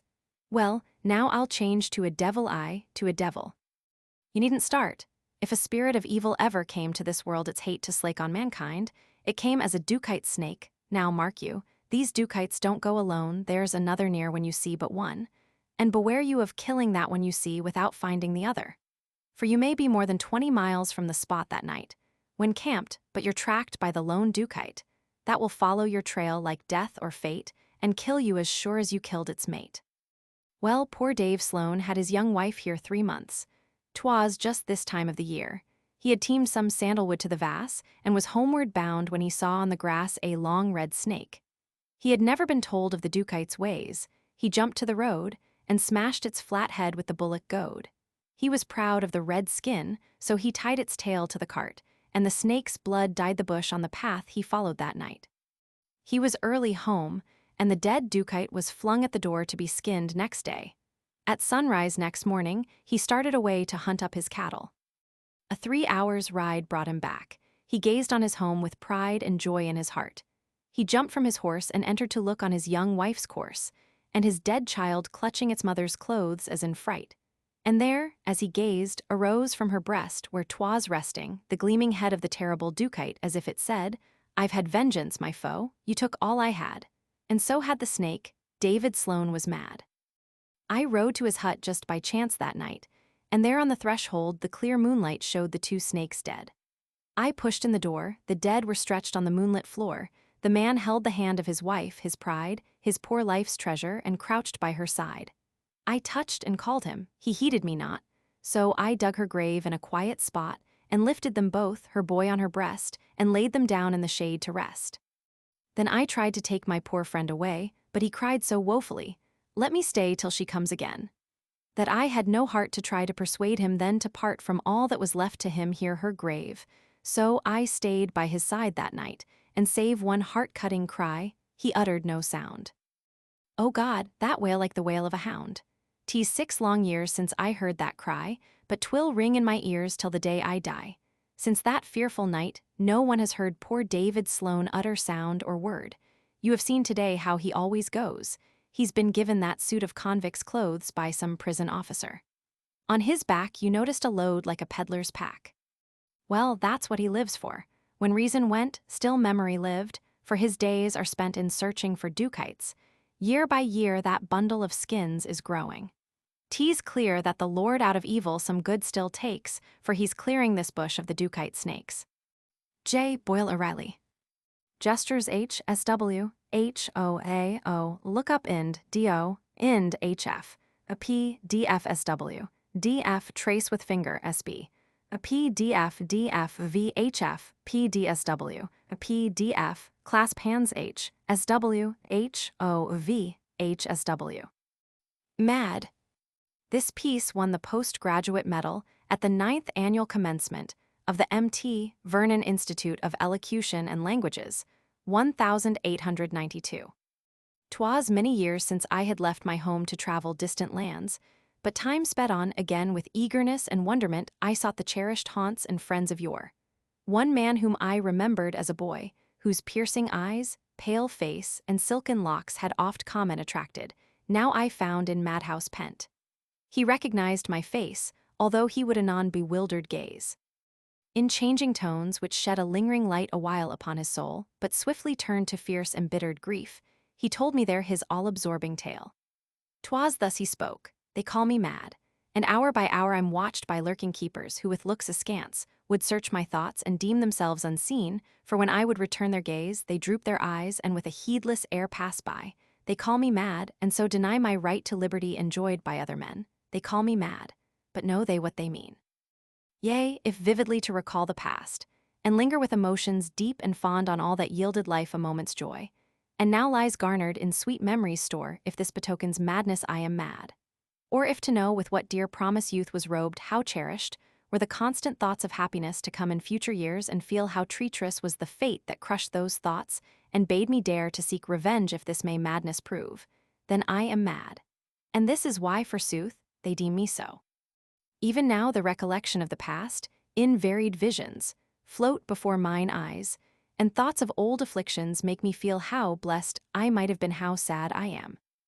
A group of children trotting off to school, while 2 amongst the rest, a boy and girl, go hand in hand, and prattle as they go, then fondly kiss and part, till school time o'er they meet and kiss again, and hand in hand return to home, recounting all they've learnt. Anon they paddle in the rippling brook, their merry voices striving to outdo the babble of the water 'neath their feet. Or, roaming in the fields, they mimic birds that seem to sing a sweet accompaniment to happy childhood passing thus away. The glad years speed along. Those children twain have ripened, 'neath the influence of time, for life has but revealed its summer days to him of impulse strong and keen-sensed soul, to her of beauteous face and loving heart, and each is happy in the other's love. And this glad pair in childhood and in youth was cousin Ruth and I.O. It was joy to loiter arm in arm on summer eves by hedgerows, or through fields of long-grown grass where breathed sweet-scented breezes all around, and birds sang anthems to the dying day, or wonder where the murmuring river ran, while tales of love gave birth to cheerful smiles. And just as pleasant in the wintertide to tread the hard, crisp roads, and watch the stars that looked like angel lovers gladdening earth, while we hummed homely airs, and never dreamt that aught but death could e'er divide our hearts. Ah, death assumed most unsuspected guise, the guise of one whom I deemed friend, alas, and whom I'd make my confidant of hopes to be fulfilled in future happy days. You know the rest. My friend became my foe, and won the heart of her I loved, though that I might have brooked in silence and in pain, but he a villain proved and mocked her tears. I learnt the truth, then sought, and found him too, though not alone, as my heart wished. Arose within my breast the promptings of wild hate, and, like a furied fiend, with fierce intent I grasped his throat and dashed him to the ground, and would have slain him there, had those around not dragged my tightening fingers from his flesh. Thus foiled, a sudden impulse seized my soul, and hate intense begat intenser love. From those who held me I sprang forth, then rushed to find my Ruth and clasp her to my breast. I yearned, at least, to heal her sorrowed heart, forget her wrong, and love her as of old. But when I found her, my poor girl was dead. There on the cruel river's bank she lay, the water dripping from her golden hair, those golden ringlets I had fondled oft. I clasped her hand and gazed into her eyes, whose steadfast stare seemed now to pierce me through, and placed my lips against her clay-cold cheek, till presently they bore her from my sight. Night came, the wandering wind was wailing wild, and dreary rains were lashing all the land. I felt them not. I only felt the fire that raged within my soul, and wandered on with pale and haggard features, glaring, bloodshot eyes, disheveled hair, clenched fists, and boiling blood. Amid the chaos of my brain one thought usurped despotic sway, and led me on, with purpose fixed and fierce to kill, to murder him who slew my only love. Ere long I found the thing I sought alone. I heard the sound of voices, heard them say, "Good night, good night." One voice I knew, 'twas his. I cowered low, till with quick step he passed, then, silent as a tiger, followed swift. When he had gained the meadow he must cross, I quickened pace and saw him speed before Hillo, Hillo. I cried, he stood to hear, and ere a moment passed I reached his side. There was a look of terror in his face, and seeing me he screamed and would have fled. But with a grasp of steel, I clutched his throat, and though he craved for mercy, strangled him, and crushed the reptile's form beneath my foot, then left him lying on the meadow path, and onward swiftly sped I know not where, until, o'ercome by agony of heart, upon the grass in dark despair I fell. My throat was parched, a mist came o'er my eyes, my head was racked, the blood forsook my veins, and coldness, by degrees, my senses numbed. When I awoke as twere from a long dream of agonizing thought, I was confined within these walls, and knew they called me mad. Gestures H, SW, H, F, P, H, F, eyes a speed H, SW, D, L, H, O, H, F, P, D, O, Cly raised H, O, V, H, SW, B, H, O, drop hands hopelessly H, SW, ind H, O, left H, SW, D, F, H, SW, look up H, SW, H, O, left H, O, imp B, H, O, H, SW, H, F, Cly D, P, ind. H, O, H, F, to breast, B, SB, ind D, F, B, Cly D, B, H, O, H, F, B, SB, D, F, turn to P, SB, left H, SW, B, P, H, O, to breast H, SW, B, Cly to head end H, O, Cly D, O, list to left bend body H, SW, H, F, B, SB, B, P, D, F, D, O, H, F, P, D, F, to throat to eyes P, D, O, B, H. Illustration. And having wound their loathsome track to the top of this huge, mouldering monument of Rome, hang hissing at the nobler man below. A woman's vengeance. I thank you for your sympathy, but help. No, there is none for me. For what I've done I feel no sting of penitence, nor can time bring one pang of sorrow. You may think me hard, unfeeling, and may shrink from me with loathing when I say, I'm glad my bullet found the way into his heart, and I would do the same again, and glory, too, in having done it.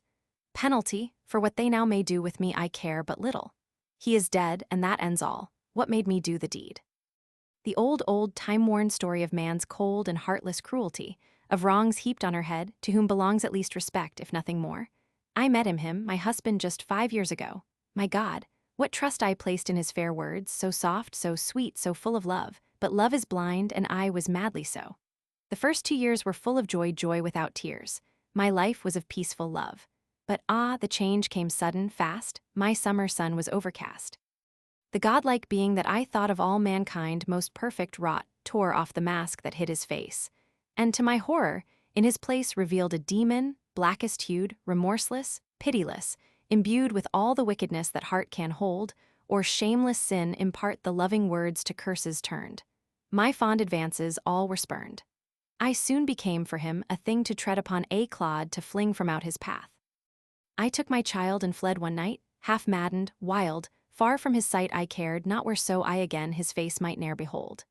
But soon once more with words that seemed to me like songs of birds he sought me out, and with eyes filled with repentant tears, implored forgiveness, and I, fool, ignored the past, forgot my woes, and went back to his home with heart content. O heaven!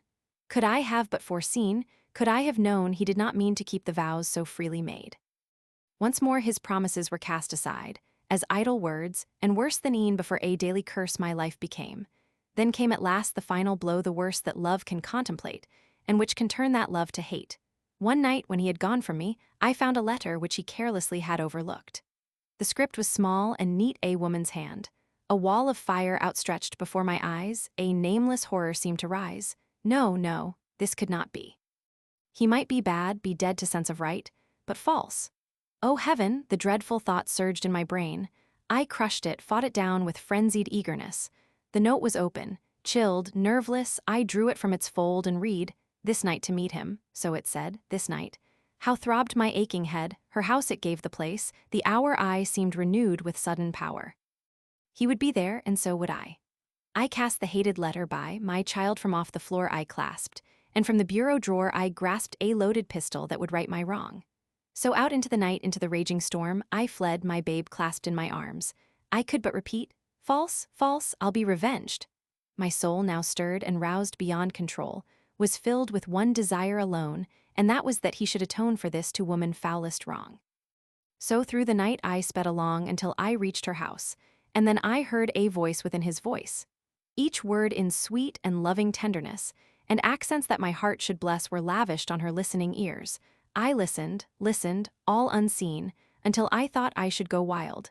Then, with a desperate hand, flung wide the casement.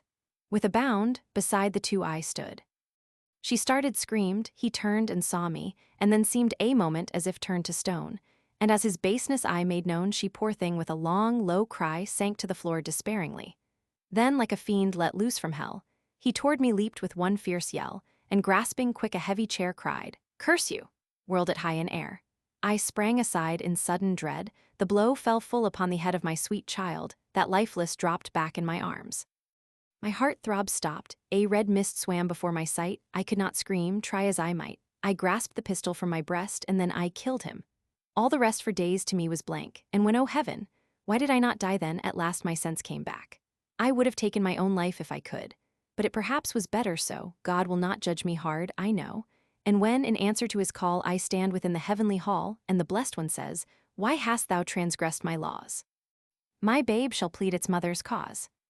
Thomas F. Wilford. Gestures bowhead V. Con B. V to right A-O. Shrug shoulders H-B. P-H-O-H-O-B-H-O V-A-O B-H-O V-S-B. B V to R. Ind D-O. P-D-O. Clyde D. V-H-O. Left D-S-W. H-L-A-O-B Clyde D. V-H-O. Clasp hands V-H-L-B Clyde D. P-D-O. Look in left hand V. H-S-W. Clasp to breast to head B. P-D. B. Cly. D-S-B. Trace on left hand, hand to head H. O. To self left S-B-H-F. B SB, Cly raised D F B Cly D lis, to self H, O lean to R and raise hand to head B VSB, H F look to left B D F left HO B SB, start back R hand to heart left VSW, SB. Ind HF B VHF B HO A O to self. The Dream of Alderin. Arranged by Laura Coleman, who won with it the first gold graduating medal at the 8th commencement of the M.T. Vernon Institute of Elocution and Languages, 1891. A chamber with a low, dark ceiling, supported by massive rafters of oak. Floors and walls of dark stone, unrelieved by wainscot or plaster bare, rugged and destitute. A dim, smoking light, burning in a vessel of iron, threw its red and murky beams over the fearful contents of a table. It was piled high with the unsightly forms of the dead. Prostrate among these mangled bodies, his arms flung carelessly on either side, slept and dreamed Alderin, the fratricide. He hung on the verge of a rock of melting bitumen that burned his hands to masses of crisped and blackened flesh. The rock projected over a gulf, to which the cataracts of earth might compare as the rivulet to the vast ocean. It was the cataract of hell. He looked below. God of heaven, what a sight! Fiery waves, convulsed and foaming, with innumerable whirlpools crimsoned by bubbles of flame. Each whirlpool swallowing millions of the lost. Each bubble bearing on its surface the face of a soul, lost and lost forever. Borne on by the waves, they raised their hands and cast their burning eyes to the skies, and shrieked the eternal death wail of the lost. Over this scene, awful and vast, towered a figure of ebony blackness, his darkened brow concealed in the clouds, his extended arms grasping the infinitude of the cataract, his feet resting upon islands of bitumen far in the gulf below. The eyes of the figure were fixed upon Alderin, as he clung with the nervous clasp of despair to the rock, and their gaze curdled his heated blood. He was losing his grasp, sliding and sliding from the rock, his feet hung over the gulf. There was no hope for him, he must fall forever. But lo! A stairway, built of white marble, wide, roomy, and secure, seemed to spring from the very rock to which he clung, winding upward from the abyss, till it was lost in the distance far, far above. He beheld two figures slowly descending, the figure of a warrior and the form of a dark-eyed woman. He knew those figures, he knew them well. They were his victims, her face his wife's, beautiful as when he first wooed her in the gardens of Palestine, but there was blood on her vestments, near the heart, and his lip was spotted with one drop of that thick, red blood. "This," he muttered, "this indeed is hell, and yet I must call for aid, call to them." How the thought writhed like a serpent round his very heart. He drew himself along the rugged rock, clutching the red-hot oar in the action.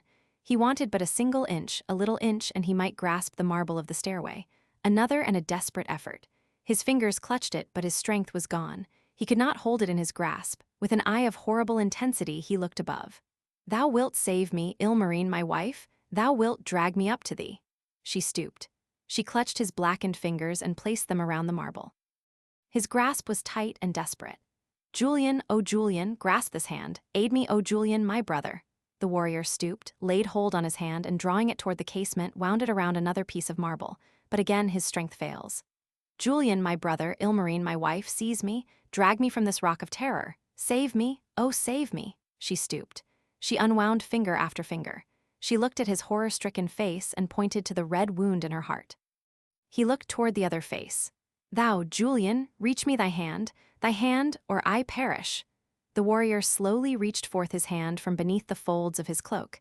He held before the eyes of the doomed a goblet of gold. It shone and glimmered through the foul air like the beacon fire of hell. "Take it away, tease the death bowl," shrieked Alderin's livid lips. "I murdered thee, thou canst not save." He drew back from the maddening sight, he lost his hold, he slid from the rock, he fell. Above, beneath, around, all was fire, horror, death, and still he fell. "Forever and forever," rose the shrieks of the lost. All hell groaned aloud, "Ever, ever." Forever and forever, and his own soul muttered back, This is hell." George Lippard. Gestures A O B A O D O H O H F P H S W P S B S B H F P D F D O H S W B V H O and look down S B P D F B D O D F Imp H S W B S B ind hf vaf bphodf ind df b to heart p df p dsb. Trace upward with finger, trace downward with finger. HF imp hl ind hf Clyde d hf sb sb b claw sb af sb b extended imp to self left af lel sb b vhf df look around b ho turn to vertical b df b cly a. The Death of Uncle Tom. Adapted by C.R. Bechtel. The escape of Cassie and Emmeline irritated the before surly temper of Legri to the last degree, and his fury, as was to be expected, fell upon the defenseless head of Tom. When he hurriedly announced the tidings among his hands, there was a sudden light in Tom's eye, a sudden appraising of his hands that did not escape him. He saw that he did not join the muster of the pursuers.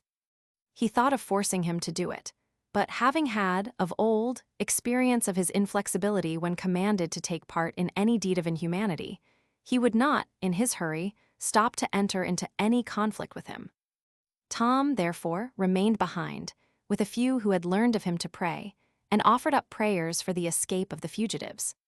When Legri returned, baffled and disappointed, all the long-working hatred of his soul toward his slave began to gather in a deadly and desperate form.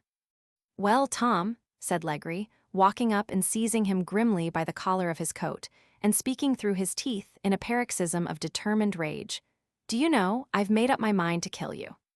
"It's very likely, masser," said Tom calmly. "I have," said Legri, with grim, terrible calmness, "done just that thing, Tom, unless you'll tell me what you know about these your gals." Tom stood silent. "D'ye hear?" said Legri, stamping with a roar like that of an incensed lion. "Speak." "I han't got nothing to tell, masser," said Tom, with a slow, firm, deliberate utterance. "Do ye dare to tell me, ye old black Christian ye don't know?" said Legri. Tom stood silent. "Speak," thundered Legri, striking him furiously. "Do you know anything?" "I know, masser, but I can't tell anything. I can die." Legri drew in a long breath and, suppressing his rage, took Tom by the arm and, approaching his face almost to his, said in a terrible voice, "Hark, Tom, ye think 'cause I've let ye off before I don't mean what I say, but this time I've made up my mind and counted the cost. You've always stood it out agin me, now I'll conquer ye or kill ye, one or t'other. I'll count every drop of blood there is in you and take 'em, one by one, till ye give up." Tom looked up at his master and answered, "Masser, if you was sick or in trouble or dying and I could save ye, I'd give ye my heart's blood. And if taking every drop of blood in this poor old body would save your precious soul, I'd give 'em freely as the Lord gave his for me. Oh, masser, don't bring this great sin on your soul. It will hurt you more than 'twill me. Do the worst you can, my troubles'll be over soon, but if you don't repent, yours won't never end." Like a strange snatch of heavenly music heard in the lull of a tempest, this burst of feeling made a moment's blank pause. Legri stood aghast and looked at Tom, and there was such a silence that the tick of the old clock could be heard measuring, with silent touch, the last moments of mercy and probation to that hardened heart. It was but a moment. There was one hesitating pause, one irresolute, relenting thrill, and the spirit of evil came back with sevenfold vehemence, and Legri, foaming with rage, smote his victim to the ground. 2 days after, a young man drove a light wagon up through the avenue of china trees fronting Legri's house, and, throwing the reins hastily on the horse's neck, sprang out and inquired for the owner of the place. It was George Shelby, the son of Tom's former master. He was soon introduced into the house, where he found Legri in the sitting room. Legri received the stranger with a kind of surly hospitality. "I understand," said the young man, "that you bought in New Orleans a boy named Tom. He used to be on my father's place, and I came to see if I couldn't buy him back." Legri's brow grew dark, and he broke out passionately. "Yes, I did buy such a fellow, and a fine bargain I had of it, too, the most rebellious, saucy, impudent dog. Set up my niggers to run away, got off 2 gals worth $800 or $1,000 apiece. He owned to that, and when I bid him tell me where they was, he up and said he knew, but he wouldn't tell and stood to it, though I gave him the cussedest flogging I ever gave nigger yet. I believe he's trying to die, but I don't know as he'll make it out." "Where is he?" said George impetuously. "Let me see him." The cheeks of the young man were crimson, and his eyes flashed fire, but he prudently said nothing as yet. "He's in dat ar shed," said a little fellow who stood holding George's horse. Legree kicked the boy and swore at him, but George, without saying another word, turned and strode to the spot. Tom had been lying 2 days since the fatal night, not suffering, for every nerve of suffering was blunted and destroyed. He lay, for the most part, in a quiet stupor, for the laws of a powerful and well-knit frame would not at once release the imprisoned spirit. By stealth, there had been there, in the darkness of the night, poor desolated creatures, who stole from their scanty hours, rest that they might repay to him some of those ministrations of love in which he had always been so abundant. Truly, those poor disciples had little to give, only the cup of cold water, but it was given with full hearts. When George entered the shed, he felt his head giddy and his heart sick. Is it possible, said he, kneeling down by him. "Uncle Tom, my poor, poor old friend." Something in the voice penetrated to the ear of the dying. He moved his head gently, smiled, and said, "Jesus can make a dying bed feel soft, as downy pillows are." Tears, which did honor to his manly heart, fell from the young man's eyes, as he bent over his poor friend. "Oh, dear Uncle Tom, do wake, do speak once more, look up. Here's Masser George, your own little Masser George, don't you know me?" "Masser George," said Tom, opening his eyes and speaking in a feeble voice. "Masser George," he looked bewildered. Slowly the idea seemed to fill his soul, and the vacant eye became fixed and brightened, the whole face lighted up, the hard hands clasped, and tears ran down the cheeks. "Bless the Lord, it's all I wanted. They haven't forgot me. It warms my soul, it does my old heart good. Now I shall die content. Bless the Lord, oh, my soul." "You shan't die, you mustn't die, nor think of it. I've come to buy you and take you home," said George with impetuous vehemence. "Oh, Masser George, ye're too late. The Lord's bought me and is going to take me home, and I long to go. Heaven is better than Kintuck." "Oh, don't die. It'll kill me. It'll break my heart to think what you've suffered and living in this old shed here. Poor, poor fellow." "Don't call me poor fellow," said Tom solemnly. "I have been poor fellow, but that's all past and gone now. I'm right in the door, going into glory. Oh, Masser George, heaven has come, I've got the victory, the Lord Jesus has given it to me. Glory to his name."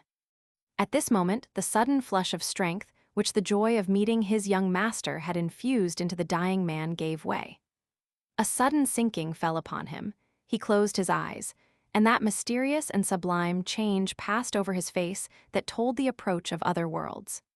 He began to draw his breath with long, deep inspirations, and his broad chest rose and fell heavily. The expression of his face was that of a conqueror. Who shall separate us from the love of Christ?" he said, in a voice that contended with mortal weakness, and, with a smile, he fell asleep. There is no monument to mark the last resting place of our friend. He needs none.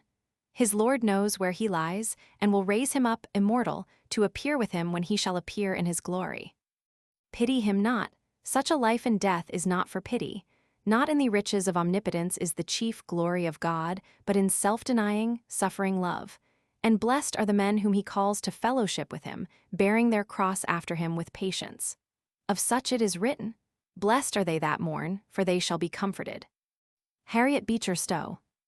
Illustration. Tomorrow will be the happiest day of all the glad new year. For I'm to be Queen of the May, Mother. I'm to be Queen of the May. Swore off. This piece won the class medal at the 9th annual commencement of the M.T. Vernon Institute of Elocution and Languages, 1892. Sit on chair at right side of a common table. Boys, take another. Tonight will be gay, for tomorrow, is the New Year's Day, and I promised my Bessie tonight should be the very last night I stayed on this spree. Been a good fellow, spent lots of tin in sampling and drinking both whiskey and gin, and yet I remember, a long while ago, when the sight of a drunken man frightened me so, I ran for a square. I remember quite well when I even detested the very smell of the accursed stuff. I sometimes think 'twas the devil who tempted me to take the first drink, but why look back with remorse or regret? I mustn't remember, I want to forget. Landlord, the bottle, that's pretty good stuff, though I reckon I've seen and tasted enough. It's a year since I've drawn a sober breath.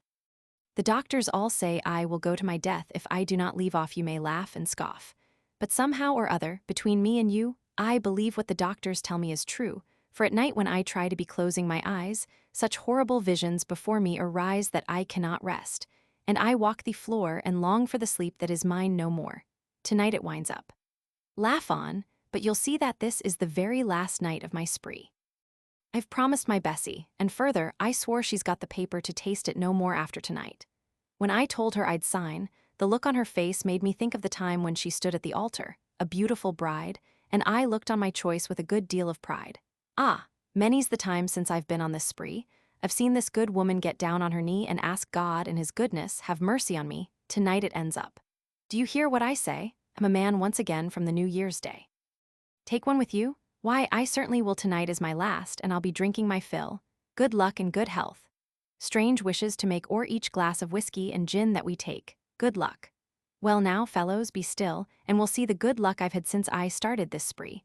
What with losing the job where I first learned my trade I've had 20 since, and I'm much afraid the reason for losing them all is this glass. The story of shame and disgrace let us pass. I'll sum up the whole. You all know it's true I could own a nice home now the rent's overdue, yet, during this time it is true, what I say I wished myself luck at least 10 times a day, and as for good health. Now do you think it right, when you know it's destroying your appetite to call it good health? Why, I've not tasted food for days at a time. Do you call my health good one with the landlord? To be sure, every time his till has held many a dollar of mine. Come, set up the poison. Tonight is the last, then I'll look upon rum as a thing of the past. Well, here's to you, land ah. You play me a trick, take off that red wig with the horns very quick, or I'll put down this glass and be leaving the place. Boys, look at the way he's distorting his face. Look. Look, it's the devil a good masquerade for those who engage in the rum-selling trade. Go on with the game, you'll find I'm not afraid, ha ha ha ha. At your byplay I scoff, whose bloodhound is this? Keep him off, keep him off. Get out, you big brute, don't you fellows see he's wicked? Will bite? That he's snapping at me, my God, see his fangs all reeking with gore. Help. Landlord, help, fell this brute to the floor. Ah, he's gone, take another. My nerves are unstrung, quick. Give me the bottle ere the midnight is rung. Ah, whiskey's the stuff that will make me feel gay, and I've said I've sworn off from the New Year's Day, quick. Give me the bottle, curse you, don't refuse, or I'll pull you apart. If my temper I lose now, give me a glass. Come, boys, take a drink, it's the last you'll be taking with me, so I think, oh God, what is this? See, boys, it's a snake, look. The bottle is full, here the hissing they make, they crawl from its neck. For God's sake, a drink, thanks, boys, here's luck. Midnight hour strikes. 'Tis the new year, I think, my oath, yes, my oath. Is this sound I hear the hour of midnight? Aye, it is the new year, throws glass from him. Begone from my sight, thou demon of hell, boys, here they come, there they go. Ah, the spell is o'er, I'm afire. See, it shoots from my eyes, I am burning within, there the red demon lies, what angel is this? 'Tis my Bessie to see if my word has been kept about ending this spree, no, it is black. 'Tis the devil's device, he's claiming a soul as a sacrifice. Great God, is this death, the bloodhound again, take him off, take him off.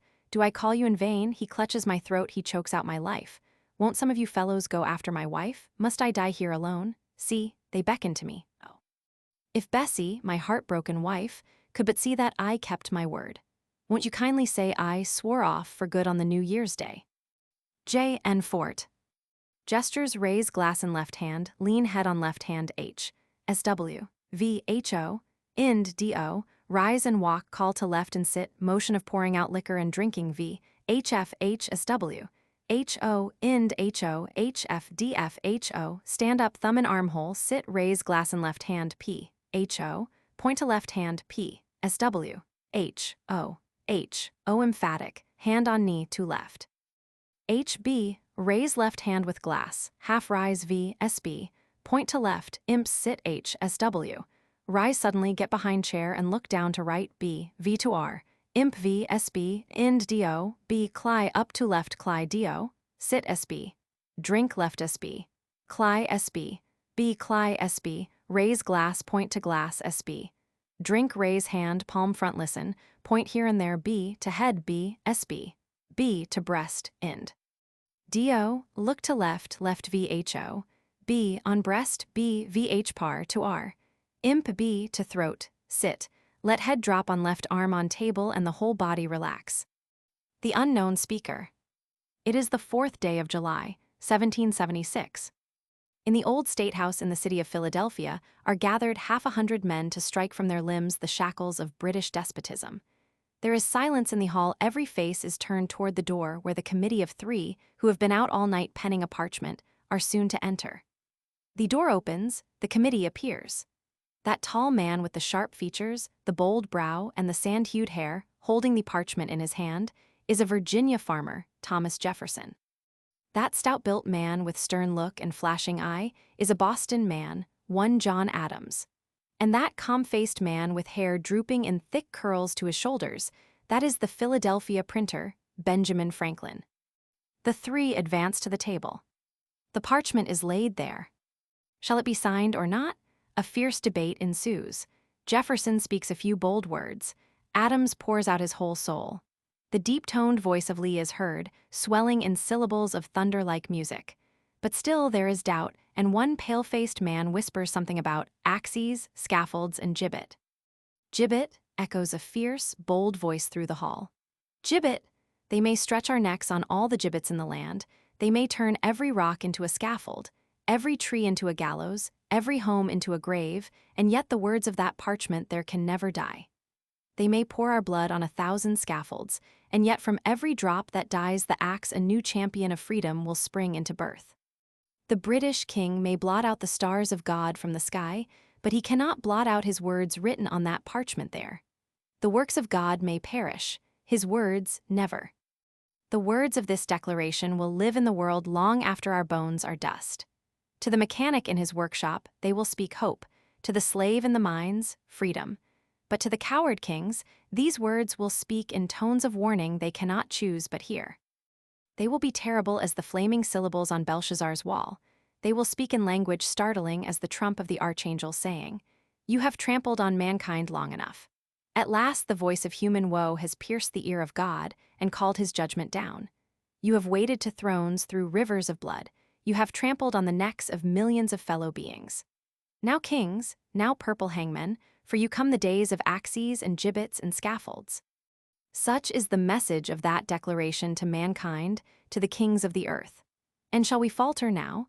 And shall we start back appalled when our feet touch the very threshold of freedom? Sign that parchment. Sign if the next moment the gibbet's rope is about your neck. Sign if the next minute this hall rings with the clash of the falling axes. Sign by all your hopes in life or death, as men, as husbands, as fathers, brothers, sign your names to the parchment or be accursed forever. Sign, and not only for yourselves, but for all ages, for that parchment will be the textbook of freedom, the Bible of the rights of men forever. Nay, do not start and whisper with surprise. It is truth, your own hearts witness it, God proclaims it. Look at this strange history of a band of exiles and outcasts, suddenly transformed into a people, a handful of men, weak in arms but mighty in godlike faith. Nay, look at your recent achievements, your Bunker Hill, your Lexington, and then tell me, if you can, that God has not given America to be free. It is not given to our poor human intellect to climb to the skies and to pierce the counsels of the Almighty One. But methinks I stand among the awful clouds which veil the brightness of Jehovah's throne. Methinks I see the recording angel come trembling up to that throne to speak his dread message. Father, the old world is baptized in blood. Father, look with one glance of thine eternal eye, and behold evermore that terrible sight, man trodden beneath the oppressor's feet, nations lost in blood, murder and superstition walking hand in hand over the graves of the victims, and not a single voice to whisper hope to man. He stands there, the angel, trembling with the record of human guilt. But hark! The voice of Jehovah speaks from out the awful cloud. Let there be light again. Tell my people, the poor and oppressed, to go out from the old world, from oppression and blood, and build my altar in the new. As I live, my friends, I believe that to be his voice. Yes, were my soul trembling on the verge of eternity, were this hand freezing in death, were this voice choking in the last struggle, I would still, with the last impulse of that soul, with the last wave of that hand, with the last gasp of that voice, implore you to remember this truth: God has given America to be free. Yes, as I sank into the gloomy shadows of the grave, with my last faint whisper I would beg you to sign that parchment for the sake of the millions whose very breath is now hushed in intense expectation as they look up to you for the awful words, "You are free." The unknown speaker fell exhausted in his seat, but the work was done. A wild murmur runs through the hall. Sign, there is no doubt now, look how they rush forward. Stout-hearted John Hancock has scarcely time to sign his bold name before the pen is grasped by another, and another.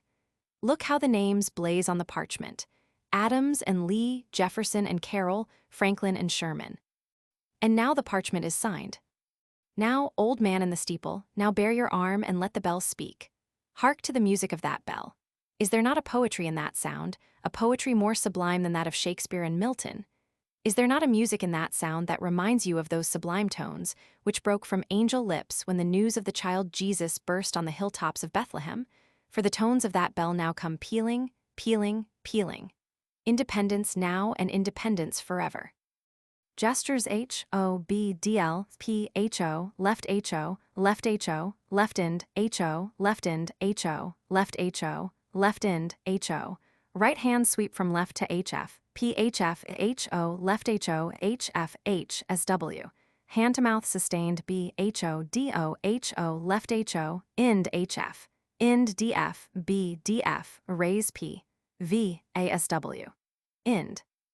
H-F, H-O-D-O, H-O, left D-O.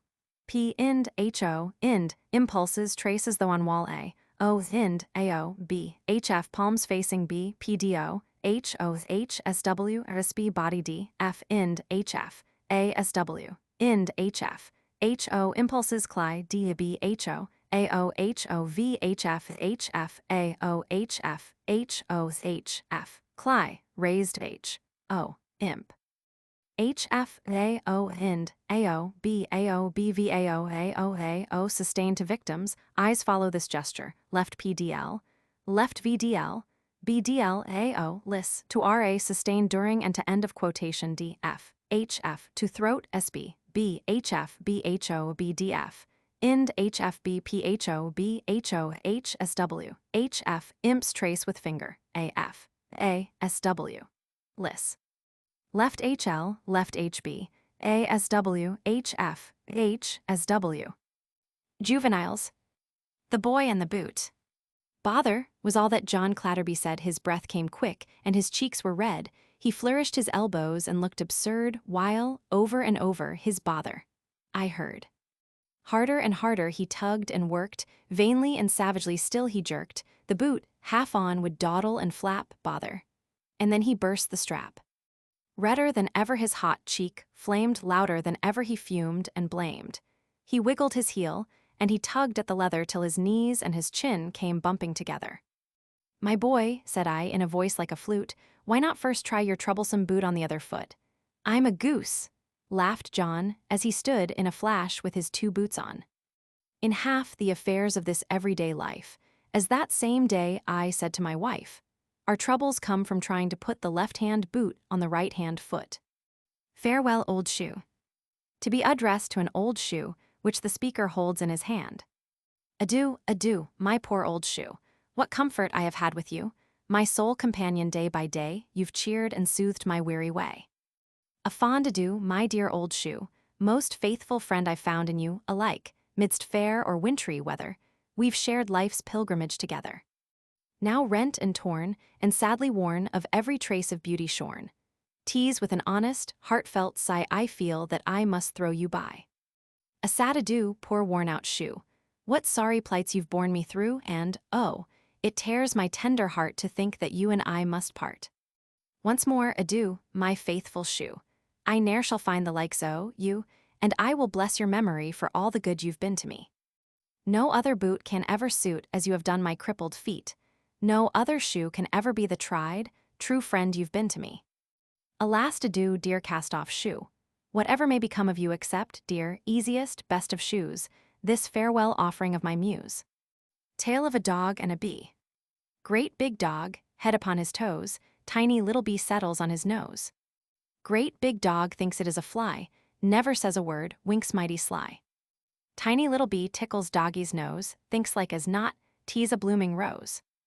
Dog smiles a smile, winks his other eye, chuckles to himself how he'll catch a fly. Then he makes a snap mighty quick and spry, gets the little bug, but doesn't catch the fly.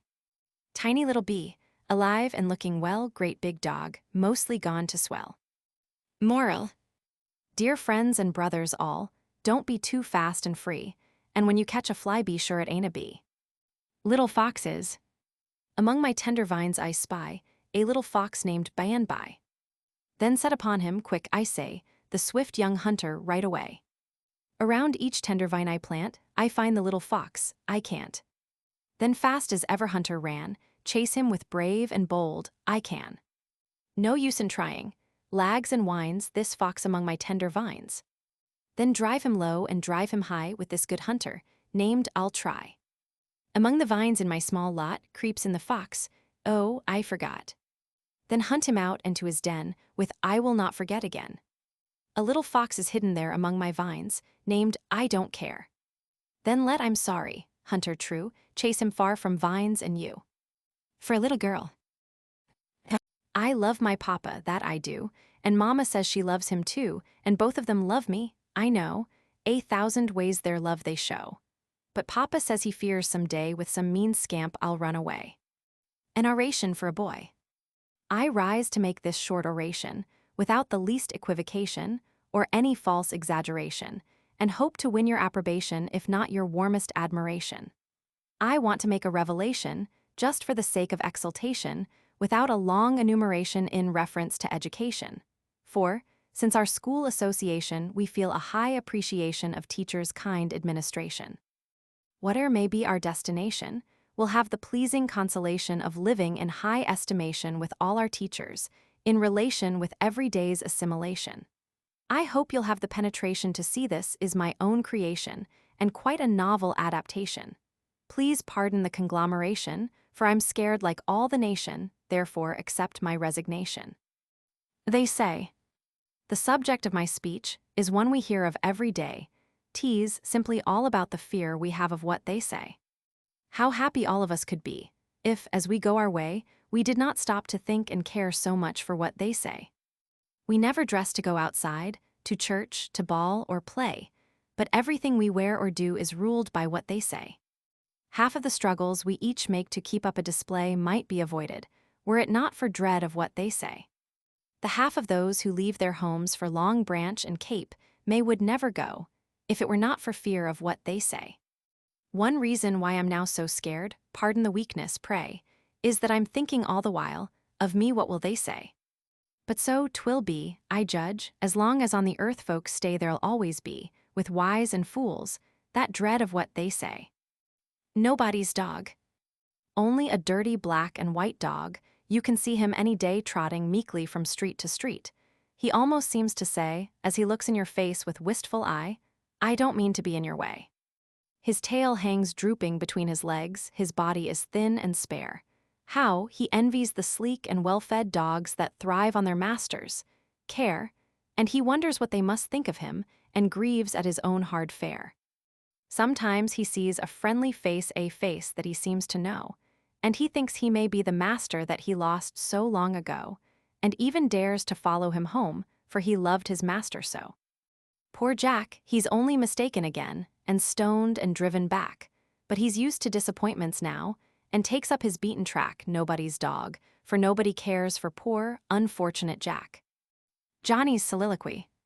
It seems to be father's greatest joy to tell what he did when he was a boy. Nothing very wonderful, so far as I can see, and it seems pretty rough on a fellow like me. When I've worked like a man all the long summer day and boys can get tired, I don't care what they say to have father declare, in his evening chat, when I was a boy I did better than that. I was bound out when I was a boy, had never a playday, a book, or a toy. I earned my first suit when I was of age, by working at odd hours for old Deacon Gage. I often went barefoot, having seldom a hat, and as for a coat, I was too poor for that. Of course, I had extra clothes for cold weather, but the clothes were not broadcloth, nor the boots patent leather. Then he talks of this and that wonderful feat, with little to wear and little to eat, how he never went either to church or to school, just picked up his learning without guide or rule, and says, John, to be sure, is easy to learn, and always stands first at the close of the term. But if I'd his chance at books in my day, I don't think you'd have found me always at play. Now I am just as willing as can be to work, nobody can call me a bit of a shirk. I don't ask for fine clothes or frequent playdays, for I know father's money has plenty of ways. But when I've done as well as I can, they might treat me as though I'd some day be a man. I'm so tired of the song father always has sung. I did better than that when I was young. The wind in a frolic. The wind one morning sprang up from sleep saying, "Now for a frolic. Now for a leap, now for a madcap galloping chase, I'll make a commotion in every place." So it swept with a bustle right through a great town, creaking the signs and scattering down shutters, and whisking, with merciless squalls, old women's bonnets and gingerbread stalls. There never was heard a much lustier shout, as the apples and oranges tumbled about, and the urchins, that stand with their thievish eyes forever on watch, ran off each with a prize. Then away to the field it went blustering and humming, and the cattle all wondered whatever was coming. It plucked by the tails the grave matronly cows, and tossed the colts manes all over their brows, till, offended at such a familiar salute, they all turned their backs and stood sulkily mute. So on it went, capering and playing its pranks, whistling with reeds on the broad river's banks, puffing the birds as they sat on the spray, or the traveller's grave on the king's highway. It was not too nice to hustle the bags of the beggar, and flutter his dirty rags. 'Twas so bold that it feared not to play its joke with the doctor's wig or the gentleman's cloak. Through the forest it roared and cried gaily, "Now, you sturdy old oaks, I'll make you bow." And it made them bow without more ado, or crack their great branches through and through. Then it rushed like a monster, on cottage and farm, striking their dwellers with sudden alarm, so they ran out like bees when threatened with harm. There were dames with their kerchiefs tied over their caps, to see if their poultry were free from mishaps. The turkeys they gobbled, the geese screamed aloud, and the hens crept to roost in a terrified crowd. There was rearing of ladders and logs laying on, where the thatch from the roof threatened soon to be gone. But the wind it swept on, and met in a lane with a schoolboy, who panted and struggled in vain, for it tossed him and twirled him, then passed, and he stood with his hat in a pool, and his shoe in the mud. Then away went the wind in its holiday glee, and now it was far on the billowy sea, and the lordly ships felt its staggering blow, and the little boats darted to and fro. But lo! Night came, and it sank to rest on the sea-bird's rock in the gleaming west, laughing to think, in its fearful fun, how little of mischief it had done. William Howitt. The Speckled Hen. Dear Brother Ben, I take my pen to tell you where and how and when I found the nest of our speckled hen. She never would lay in a sensible way, like other hens, in the barn on the hay, but here and there and everywhere, on the stable floor and the wood-house stair, and once on the ground her eggs I found. But yesterday I ran away, with mother's leave, in the barn to play. The sun shone bright on the seedy floor, and the doves so white were a pretty sight as they walked in and out of the open door, with their little red feet and feathers neat, cooing and cooing more and more. Well, I went out to look about on the platform wide, where, side by side, I could see the pig pens in their pride, and beyond them both, on a narrow shelf, I saw the speckled hen hide herself behind a pile of hoes and rakes and pieces of boards and broken stakes. Aha, old hen, I have found you now, but to reach your nest I don't know how, unless I could climb or creep or crawl along the edge of the pig pen wall. And while I stood in a thoughtful mood, the speckled hen cackled as loud as she could and flew away, as much as to say, "For once my treasure is out of your way." I didn't wait a moment then, I couldn't be conquered by that old hen. But along the edge of the slippery ledge I carefully crept, for the great pigs slept, and I dared not even look to see if they were thinking of eating me. But all at once, oh, what a dunce! I dropped my basket into the pen, the one you gave me, Brother Ben. There were 2 eggs in it, by the way, that I found in the manger under the hay. Then the pigs got up and ran about with a noise between a grunt and a shout. And when I saw them rooting, of course I slipped and lost my footing, and tripped, and jumped, and finally fell right down among the pigs, pell-mell. For once in my life I was afraid, for the door that led out into the shed was fastened tight with an iron hook, and father was down in the fields by the brook, hoeing and weeding his rows of corn, and here was his dolly, so scared and forlorn. But I called him as loud as I could. I knew he would hear me, he must, and he should. Oh, father, get out, you old pig.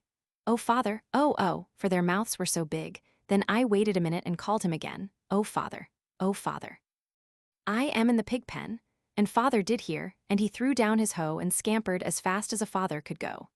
The pigs had pushed me close to the wall, and munched my basket, eggs and all, and chewed my sunbonnet into a ball.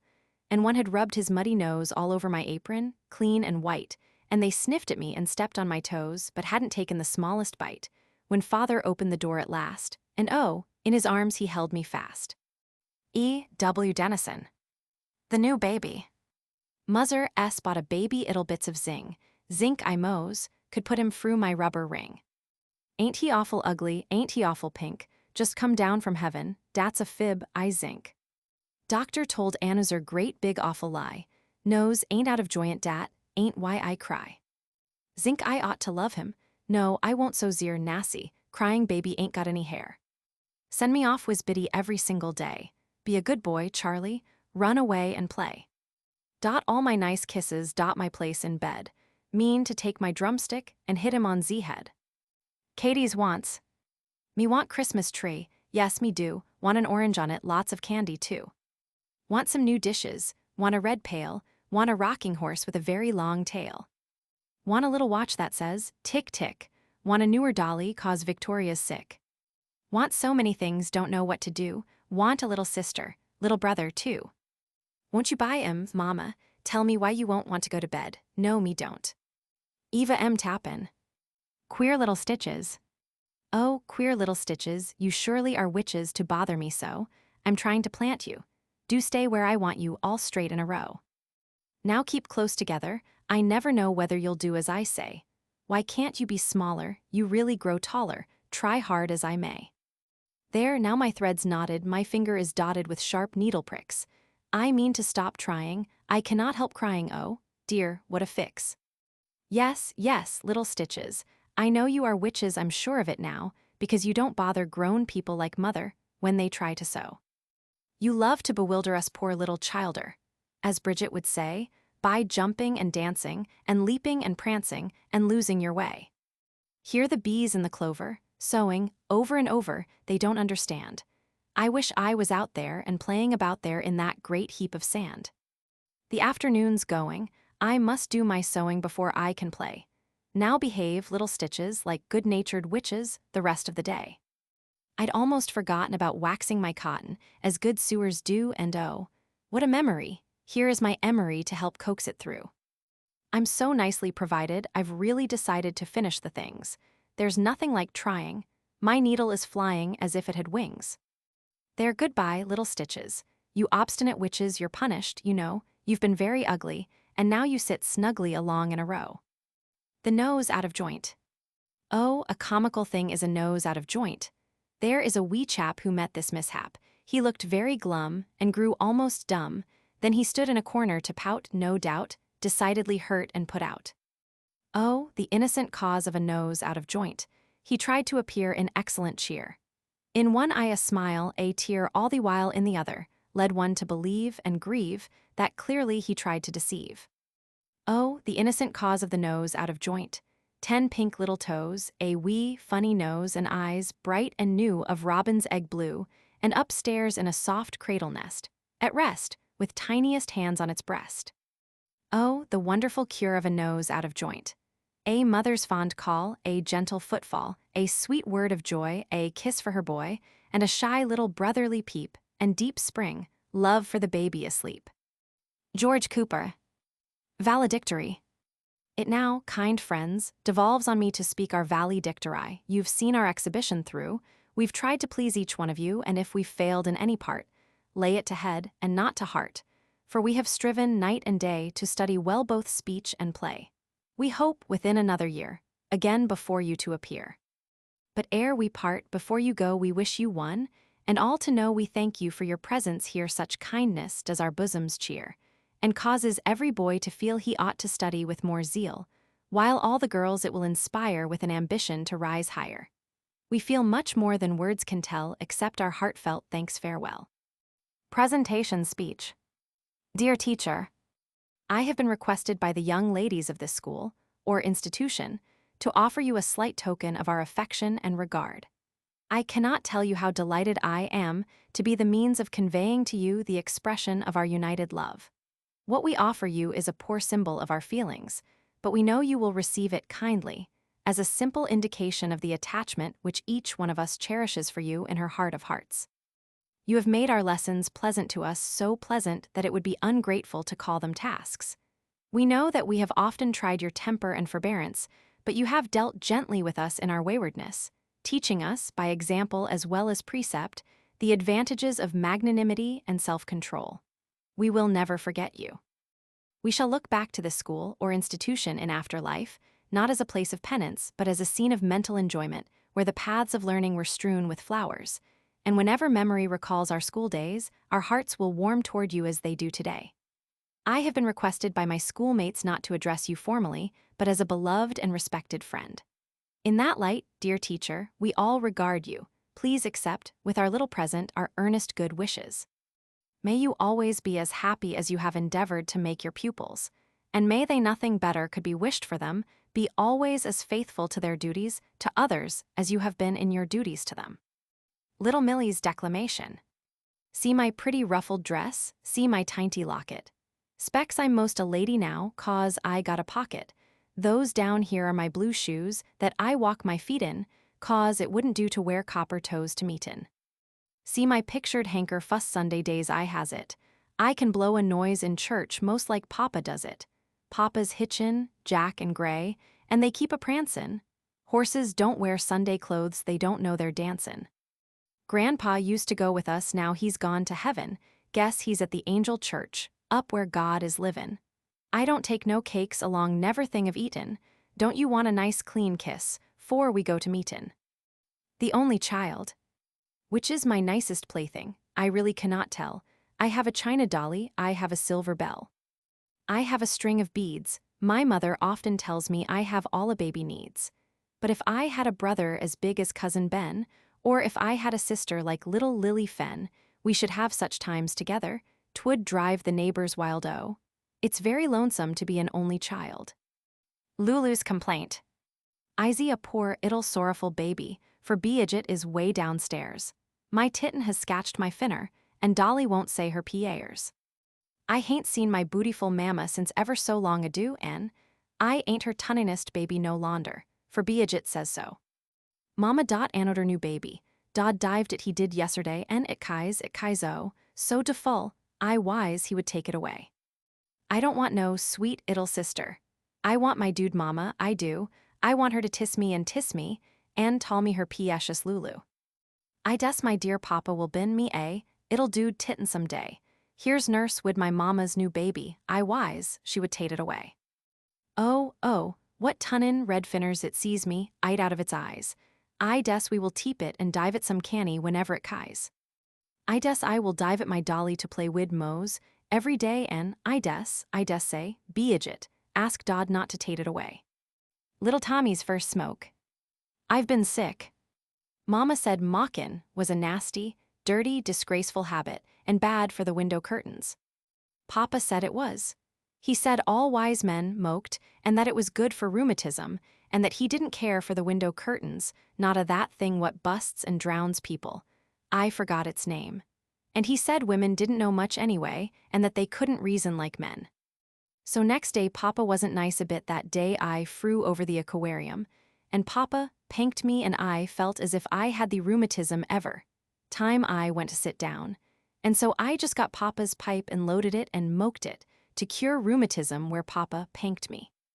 And they put mustard plaster on my tummick, till they most burned a hole in it, I guess. I think they thought I was going to die. I thought so too. Mama said I was goin' to be a little cherub, but I thought I was goin' to be awful sick. Nurse said I was goin' to be a cherub, too. Then she went to put a nuzzar mustard plaster on. I didn't want her to, and she called me something else. I guess that was 'cause I threw the mustard plaster in her face. I don't want to be a cherub anyway. I'd rather be little Tommy for a while yet. But I want moke any more. I guess Mama was right. Maybe I'm somethin' like a window curtain. Mockin' isn't good for me. The Elf Child.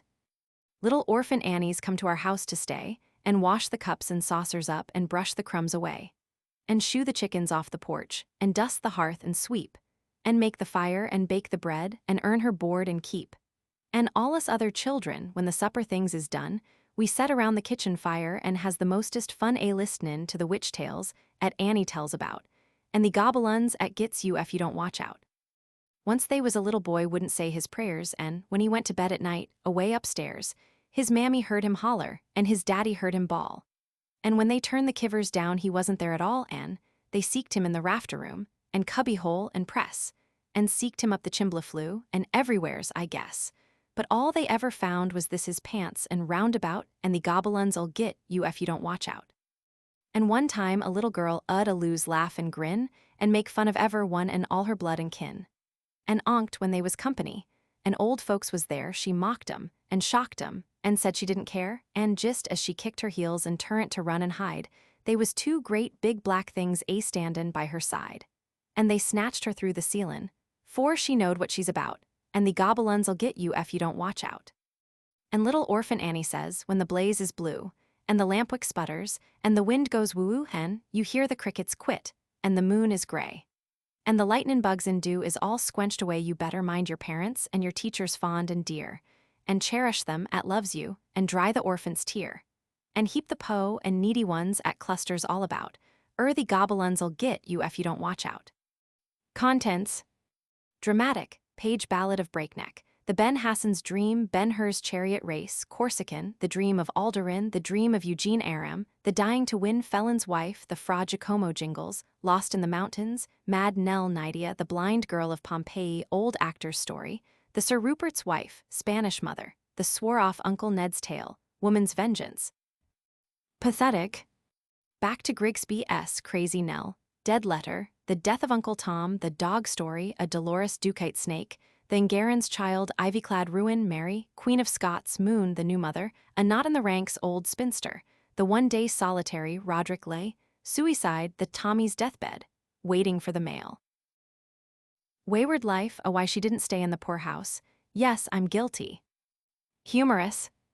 Book Agent Beats the Bandit, The Charlie's Story, Chemist to His Love, The Engineer's Ride on a Piano, The Experience with a Refractory Cow Going to Market, Holding a Baby, How Ruby Played, Humors of Elocution, I'm Getting Too Big to Kiss, Lecture by One of the Sex.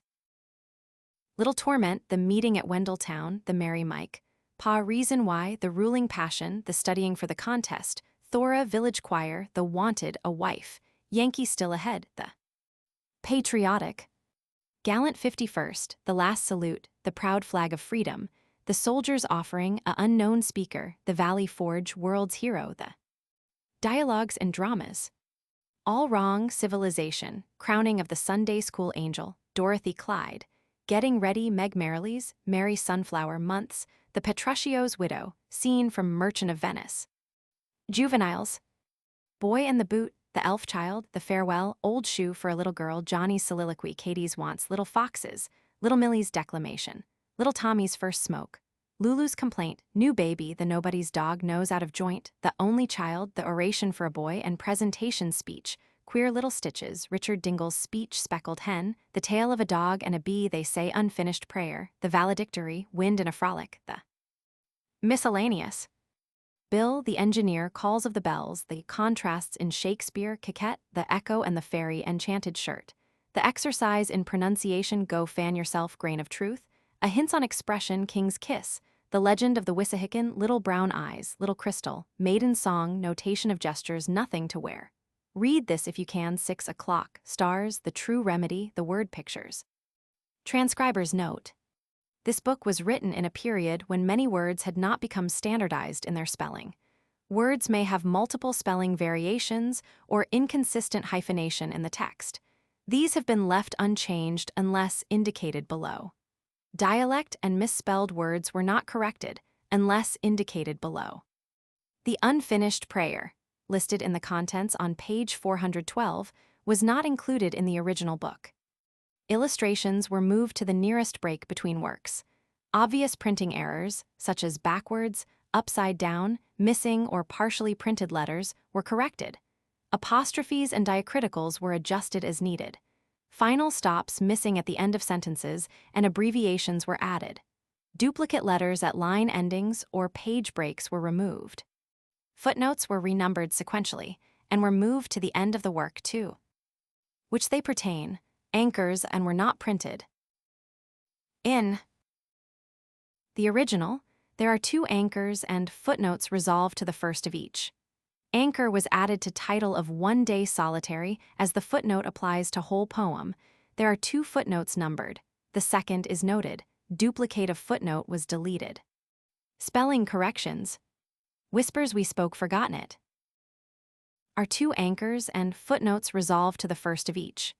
Anchor was added to title of One Day Solitary as the footnote applies to whole poem. There are two footnotes numbered. The second is noted. Duplicate of footnote was deleted. Spelling corrections. Whispers we spoke forgotten it. She lingers wherefore sh. Would not we our brave commander, Jacques elocution. And languages, there's not to reason why nestlings watch. Ing them. They've raw. Tea their fill. Crouched beneath. The are. See. A.